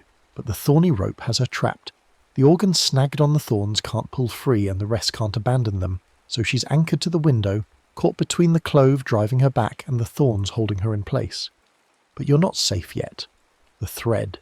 The drain thread is still in you, still connected, and as long as it's there, she has a path. You stumble to the sink, vision swimming, your throat on fire, your right eye swollen almost shut, and you look down into the drain. The thread emerges from the dark, pulsing in time with your heart, and you know that you could grab it, try to pull it free, but the thought of what that would do to your insides makes you want to scream. Needles, iron needles, the old protection. You don't have sewing needles, but you have safety pins, a drawer full of them, big and small, the kind you use for hemming pants or securing badges. You dump the drawer, pins scattering across the counter, and you grab a handful, maybe 20 of them, and you fill the sink with cold water. Drop the pins in one by one. They fall through the water and rest at the bottom, glinting in the bathroom light. a constellation of iron points. The drain thread quests toward them immediately. It can sense the metal drawn to it, and it extends from the drain opening toward the scattered pins.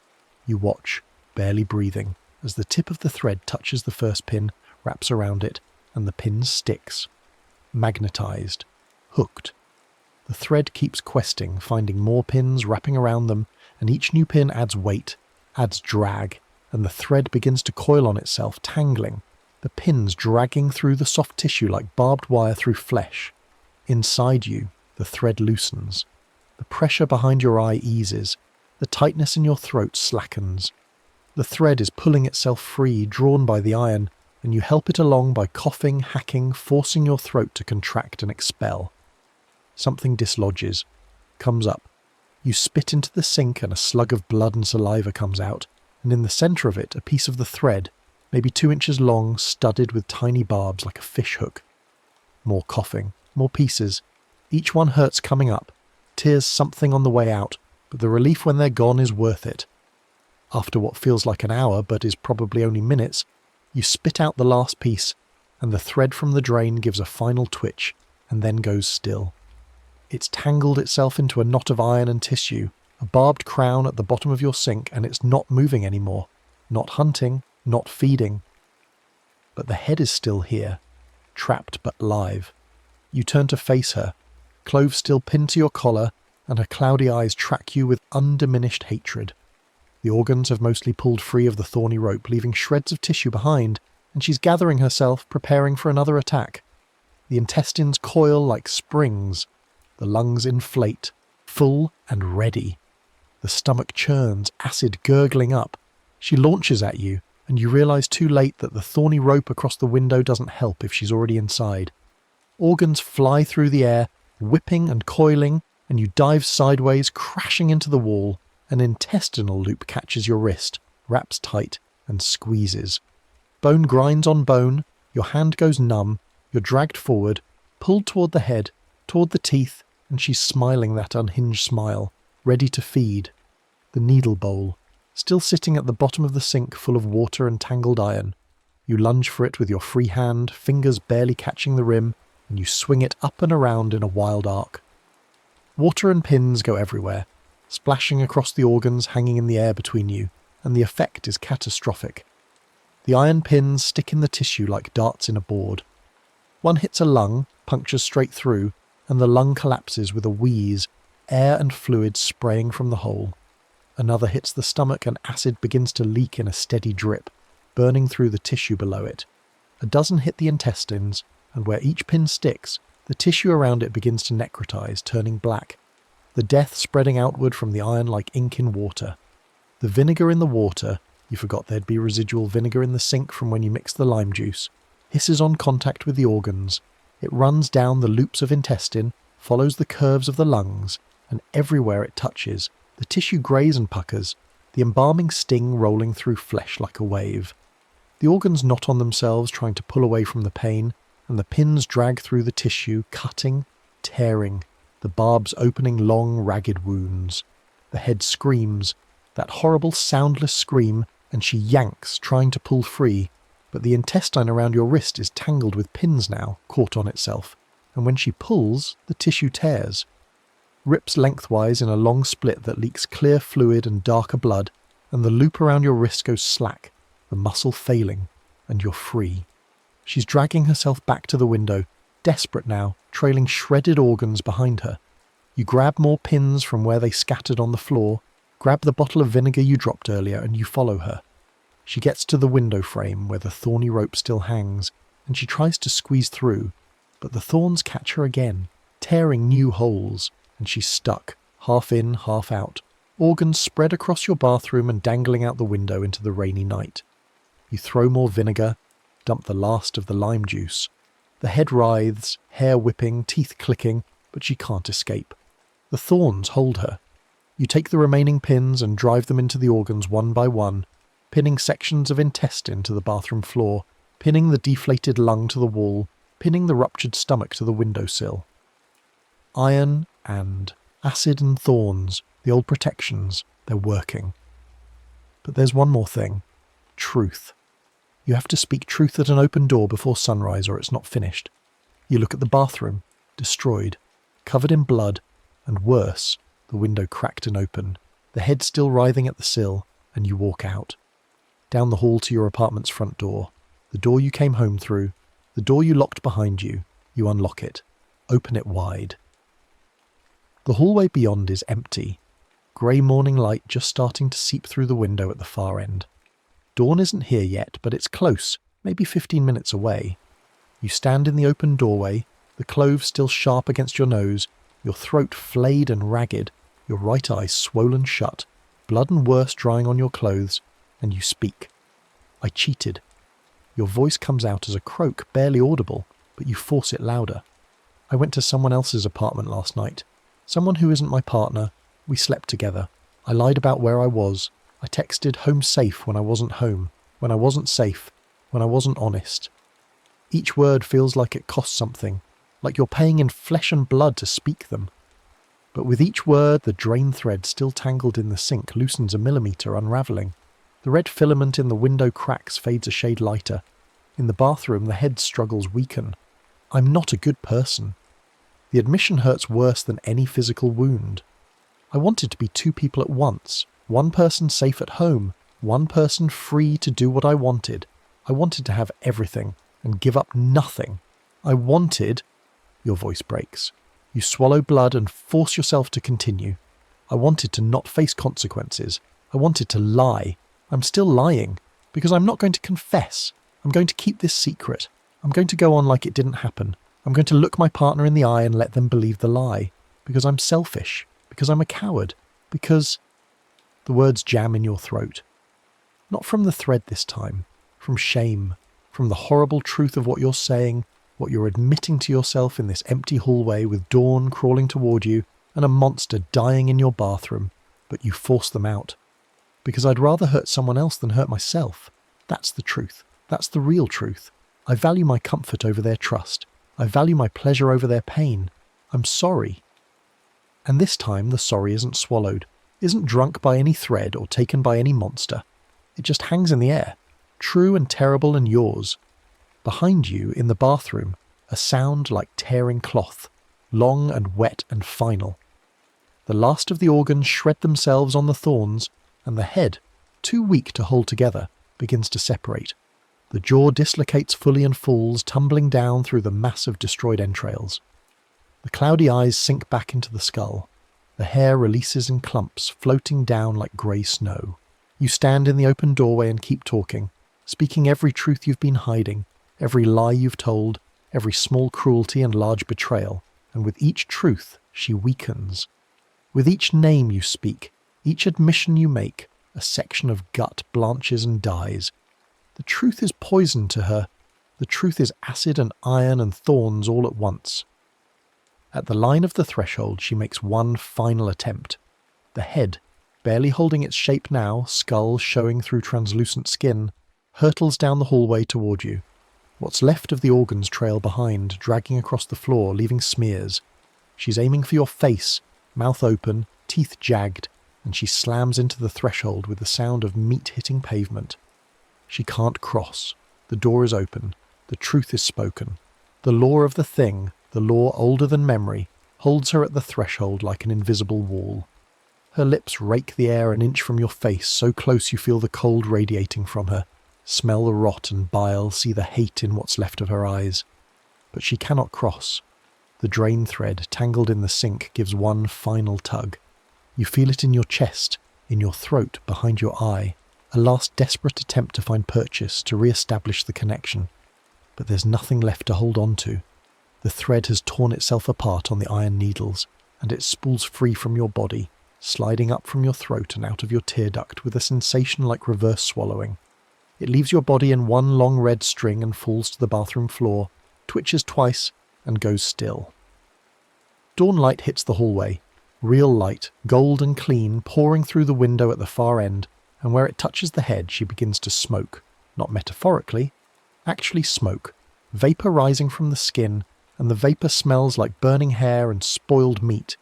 She recoils from the light, retreating down the hall toward the bathroom, and you follow, not attacking, just watching, bearing witness. In the bathroom, she drags herself back to the window. The thorny rope across the sill is still there, still barbed, but she doesn't care anymore. She pulls herself through it, thorns ripping the last intact sections of organ, and tumbles out the window into the morning. You lean out carefully, looking down and see her falling. Not fast like a dropped stone. Slowly, fluttering, the organs spread like wings catching air, and for just a moment she looks almost beautiful, almost free. She hits the ground 3 stories below, in the alley between your building and the next, and when she hits, there's no sound, no splat, no impact, just silence, and then she's gone, dissolved, returned to whatever place things like her come from. All that's left is a wet stain on the pavement, and even that's fading in the rain. You turn back to your destroyed bathroom. The red filament in the window cracks is gone, just ordinary fractures in ordinary glass now. The bowl of water in the sink sits clouded with blood threads and needles, a rusty soup. On the windowsill, caught in the thorny rope, are shreds of tissue, bits of organ, and one tooth. Just one. It's the size of a seed, white and perfectly formed, the root still attached and polished with blood. You spend the next 3 hours cleaning. Bleach for the floors, the walls, the ceiling where fluids somehow splattered. Garbage bags for the thorny rope and all the tissue pieces. More bleach for the sink, scrubbing until the bowl is white again, fishing out the needles one by one and setting them aside to throw away. The tooth you hesitate over. It feels like it should mean something, like it's a trophy or a warning or a reminder. Finally, you wrap it in toilet paper and put it in your medicine cabinet behind the aspirin, where you won't have to look at it but will know it's there. The window can't be fixed, not by you, not today. You tape garbage bags over the broken pane to keep the rain out. The thorns you restring, making a fresh barrier, weaving them tighter this time, and you hang them across the window frame inside and outside both. The clove from your collar goes into your coat pocket, which hangs by the door. The packet of iron needles, you buy a fresh box from the drugstore on the corner, take them home, and tape them under the sink where you'll always know where they are. Your throat feels like you swallowed a cheese grater. Your right eye is swollen shut and won't open without pain. Your hands are full of rose thorn punctures, each one a small bright point of hurt. You look in the mirror, at the ruin of yourself, and you look like someone who survived something. That's accurate. It's 8:30 in the morning when you finally pick up your phone. 47 missed messages, 30 from your partner, asking where you are, if you're okay, saying they love you, saying they're worried. 17 from the person whose bed you borrowed last night, asking if you got home safe, saying they had fun, saying they want to see you again. You sit on your couch, phone in your hand, and you know what you should do. You should call your partner. You should confess. You should rip the band-aid off, face the consequences, tell the truth in daylight the way you told it in darkness. That's what the ritual demands. That's what you bought with your pain and blood, but you don't. You text your partner, phone died, sorry, was working late, just got home, love you. And you text the other person, thanks for last night, let's do it again soon. 2 lies. Easy lies. Practiced lies. The apartment is quiet. The bathroom window breathes in. You hear it. The faint whisper of air through the garbage bag. But the door is already open. The front door you unlocked at dawn and haven't closed yet, and you walk to it and stand in the frame. Mouth open. Ready to speak truth. Ready to pay the price again. But nothing comes. The words stick. The confession dies. You close the door. Lock it. Walk away. That night, when dark settles over your building and the bathroom window begins to breathe in again, pulling at the garbage bag, you're ready. The door you unlock before sunset, the clove you pin to a fresh shirt, the needles you scatter in the sink, the thorns you check and recheck, making sure they're tight across the sill. And when you stand in the open doorway and speak, you tell the truth. Not the big truth, not the confession, but smaller truths. Things you did wrong today. Times you were unkind. Moments you chose comfort over honesty. It's not enough. You know it's not enough, but it's something. It keeps the window from cracking further. It keeps the drain from gurgling. It keeps the thread from rising. In your medicine cabinet behind the aspirin, the tooth sits wrapped in toilet paper. Sometimes late at night you take it out and look at it. Remember the feel of those organs wrapping around you. Remember the taste of bile and blood. Remember standing in a doorway at dawn speaking the worst truths about yourself to empty air. The tooth reminds you that there are things in the world that feed on lies. that grow strong in the spaces between what you say and what you mean, that can smell the rot of dishonesty from miles away and come hunting. But it also reminds you that there are protections, old protections, thorns and acid and iron and truth. That if you're willing to bleed, willing to speak, willing to stand in an open door and name your failures, you can survive. You tell yourself this is enough, that small truths count, that you're doing your best. And maybe it's true, or maybe it's just another lie you're telling yourself, another secret you're swallowing, another thread winding tight around something vital. When night falls again, the window breathes in, but the door is already open, and your mouth tells truth faster than any thread can find a pulse. For now, that's enough. For now, you're safe. For now, the tooth stays in the cabinet and the thread stays in the drain, and you stay standing, blooded but alive in the doorway between dark and light, lie and truth, the person you are and the person you pretend to be. The rain drums on, the window breathes, the door stays open, and you speak and speak and speak until dawn. The problem with small truths is that they're never enough. You learn this over the following weeks, as the bathroom window develops new cracks despite the garbage bags, despite the thorns, despite everything. Hairline fractures that appear overnight, spreading like roots through soil, and each one fills with that same red colour, faint at first, then darker, then arterial bright. You establish a routine. Every evening at dusk, before the sun fully sets, you walk through the apartment and prepare. Check the thorny rope, replace any stems that have dried and lost their barbs. Scatter fresh needles in the sink, at least 20, arranged in a pattern that feels right even though you're making it up as you go. Pin a clove to whatever shirt you're wearing, sometimes 2 cloves if the feeling of wrongness in the apartment is particularly strong. And the door. Always unlock the front door. Leave it open a crack, just enough that you could throw it wide in seconds. Then you stand in the threshold and you speak. Small truths, like you told yourself. I ignored a homeless person asking for help today. I let someone else take the blame for my mistake at work. I said I was too busy to call my mother, but I just didn't want to. The words feel thin, inadequate, like trying to fill a swimming pool with an eyedropper, but you say them anyway because the alternative is worse. The apartment listens. You can feel it listening. The walls leaning in, the air growing dense with attention. Sometimes the drain gurgles in response. Sometimes the window taps, rain or no rain. Sometimes you hear that buzzing, faint and far away, like hornets in another room. But nothing comes through. Nothing attacks. The thread stays down. The head stays away. Your partner notices the changes. The clove in your pocket that makes your clothes smell like Thanksgiving. The way you insist on keeping the bedroom door open at night. The rose thorns you've started wearing as a bracelet wrapped around your wrist with the barbs filed down just enough not to draw blood. It's a new thing, you say when they ask. For anxiety. I read about it online. Another lie. It goes down smooth. The person from that night, the borrowed bed, the rain, the text message that started everything, keeps texting, wants to meet up, wants to do it again. You've created a monster there too, you realise, just a different kind. One made of expectation and desire and the promise of repetition. You put them off with excuses that are also lies. Work is crazy. Dealing with some health stuff. I'll let you know when things calm down. You never let them know.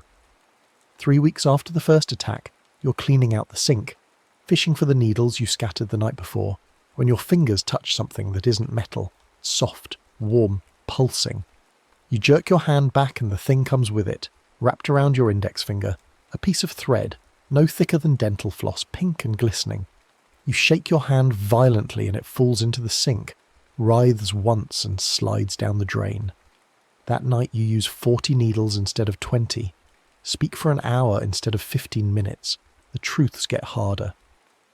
I stole money from my college roommate and never admitted it. I cheated on a test that got me my job. I told someone I loved them when I didn't, just to keep them around. Each admission feels like peeling off skin. Your voice goes hoarse. Your throat, still not fully healed from the original attack, burns with every word. But it works.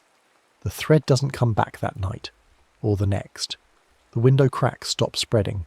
You start to believe you might have found an equilibrium, a balance, point where the truths you're willing to speak match the hunger that's hunting you. Then your partner finds the tooth.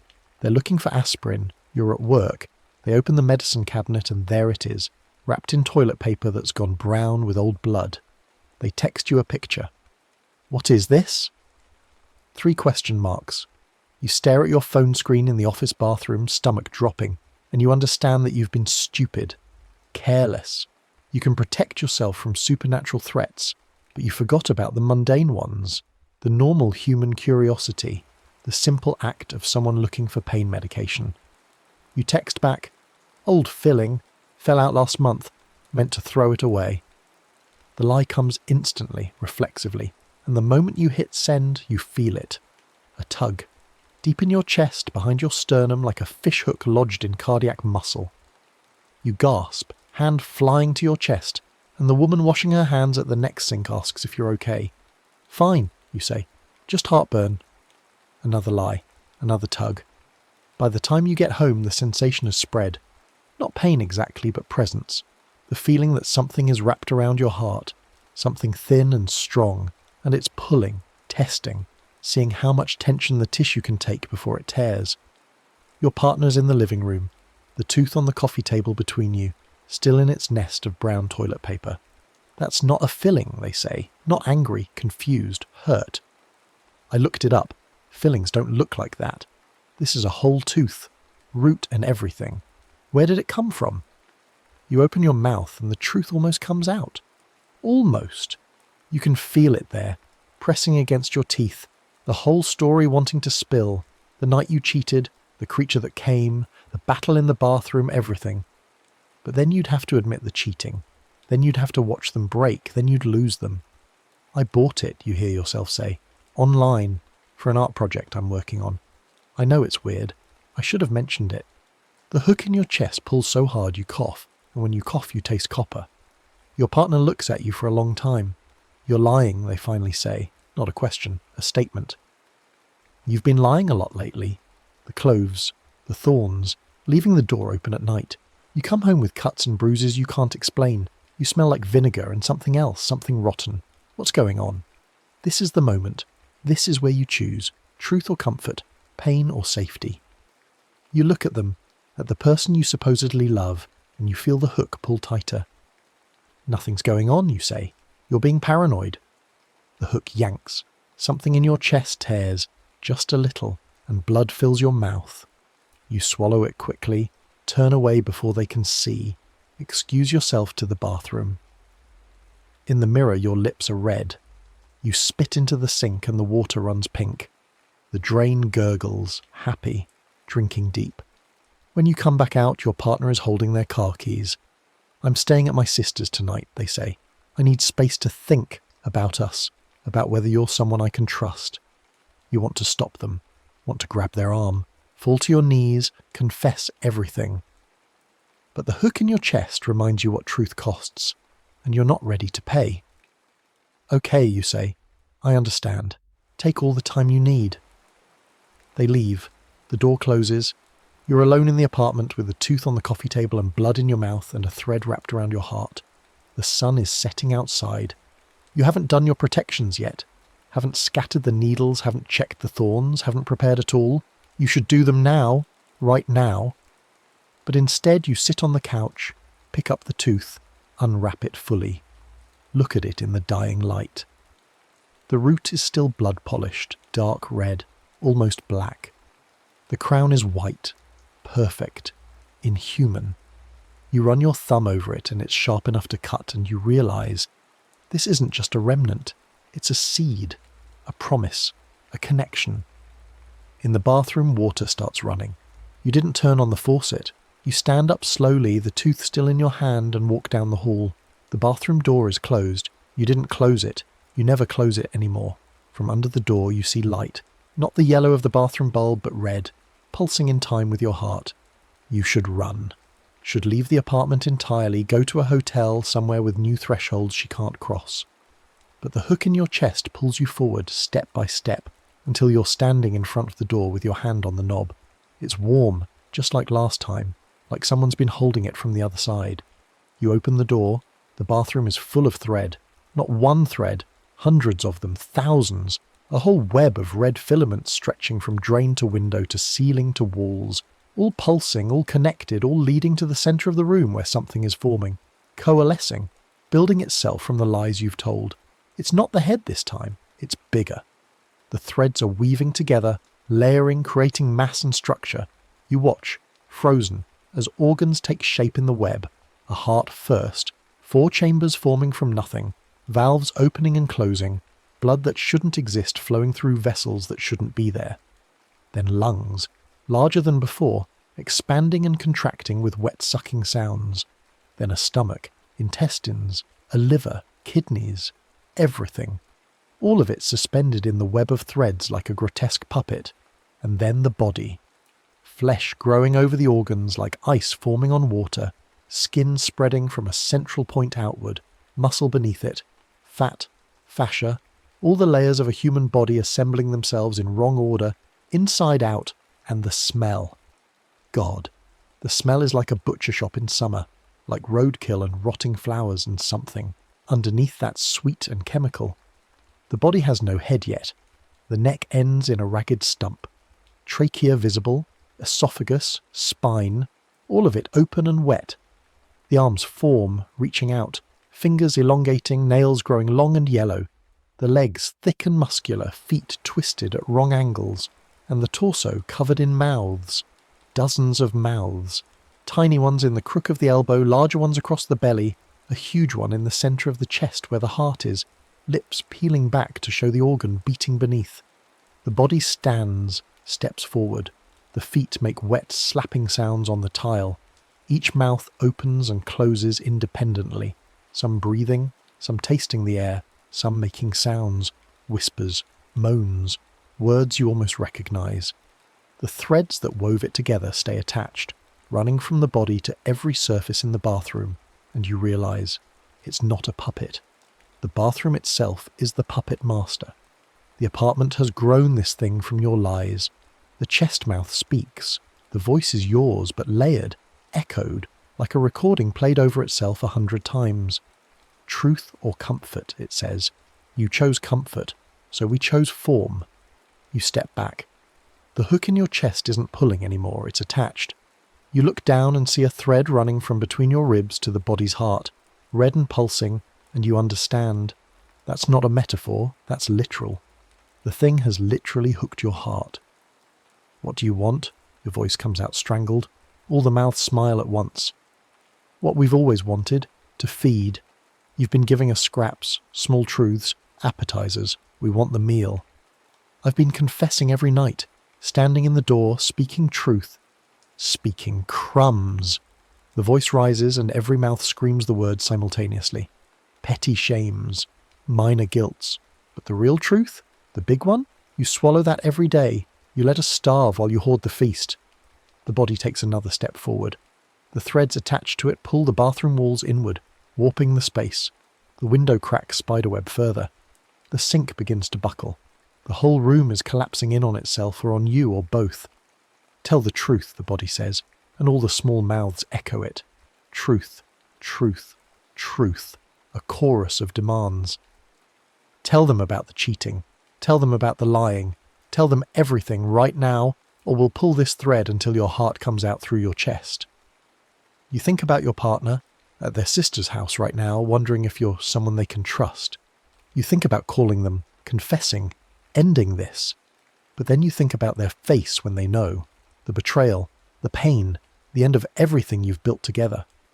No, you say. The body laughs, and the sound is agony. Every mouth laughing at different pitches, and the thread pulls, and you feel something in your chest give way.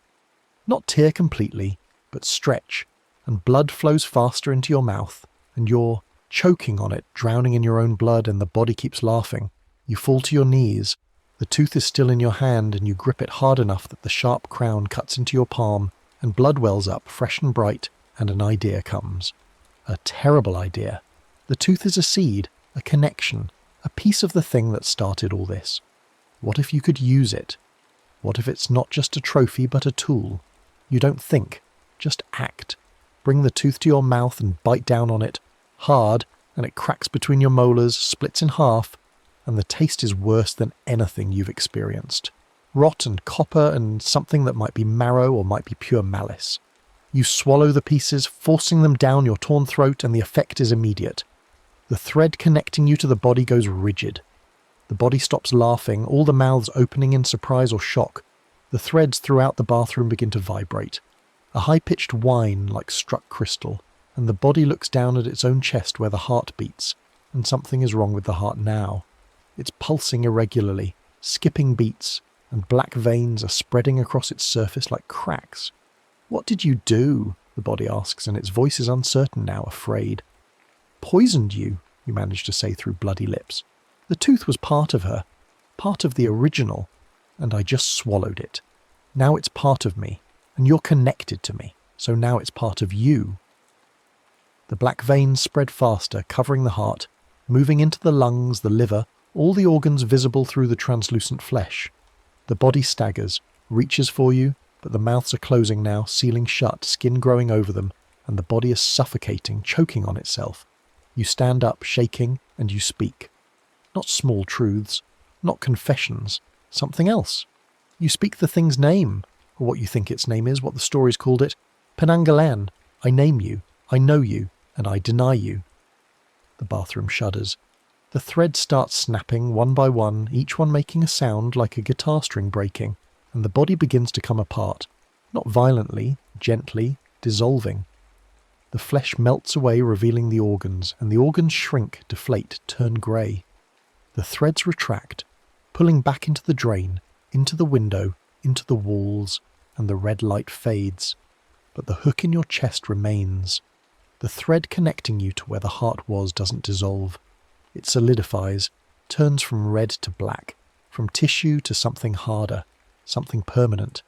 You reach down to grab it, pull it out, but when your fingers close on it, you realize it's not a thread anymore. It's a scar, a line of black tissue running from your sternum to nowhere, embedded in your skin, part of you now. The bathroom is empty, destroyed, the walls warped, the sink cracked, the window shattered completely, but empty. You stumble to the mirror and lift your shirt. The scar is there, dark and raised, running from between your ribs down to your navel. It pulses faintly with your heartbeat, and when you touch it, you feel something on the other end. Not the body, that's gone, but the hunger, the need, the creature, the story, the thing that feeds on lies. It's still there, still waiting. You've bound yourself to it. By swallowing the tooth, by trying to poison it, you've created a permanent connection. Now you carry it with you. Now it's always there, always hungry, always pulling. The bathroom window is gone completely. Just a hole in the wall now open to the night. You don't bother with thorns anymore. What's the point? The threat isn't coming from outside. It's inside you. You walk to the opening, look out over the alley where the head fell 3 weeks ago, and the rain has started again, and you feel so tired. Your phone buzzes. A text from your partner. "Still need time. Can I come by tomorrow to get some clothes?" You type back. "Of course, I'll make sure I'm here." Another lie. Small, polite, normal. And the scar on your chest pulls just a little, and you feel something inside you, in your stomach, in your lungs, somewhere deep, shift and grow, feeding. You understand now. This is how it works. The creature doesn't just attack. It doesn't just hunt. It transforms. It evolves. You fed it lies for so long that it adapted, learned to sustain itself on smaller and smaller deceptions. Now every lie you tell, every truth you withhold, feeds the thing you've bound to yourself. You're not its victim anymore. You're its host, its home, its source. And the worst part? The part that makes you laugh, a sound with no humour in it. You could stop this. Right now. Call your partner, tell them everything. Confess it all. Rip out every secret. Stand in truth so complete and brutal that nothing could hide in it. The scar would fade, the connection would break, you'd be free. But you won't. You know you won't. Because the truth costs more than you're willing to pay. Because you'd rather carry this thing inside you, this parasite of your own making, than face the consequences of honesty. Because when it comes down to it, you're exactly what the creature said you were. Someone who values comfort over truth, who will swallow poison if it means not having to change. You walk back into the apartment, step over the wreckage of the bathroom. Lock the front door for the first time in weeks. No point leaving it open anymore. The threat is in here with you. Will always be in here with you. You go to the kitchen, pour a glass of water and look at your reflection in the darkened window. For just a moment you see it. The shadow of organs behind your own, translucent and pulsing. Lungs breathing in rhythm with yours. A stomach churning. Intestines coiling. All of it there. All of it real. All of it fed by every lie you tell. You drink the water. Go to bed. Your partner's side is empty and cold. You curl into it anyway. Pull their pillow close. Breathe in the fading scent of them. Tomorrow they'll come for clothes. Tomorrow you'll have to look them in the eye. Tomorrow there will be new lies to tell, new truths to swallow, new feeding. The scar on your chest pulses in the dark, and in your stomach, in your lungs, in the spaces between your ribs, something that isn't you begins very quietly to sing. The next story is about to begin. Please relax and enjoy.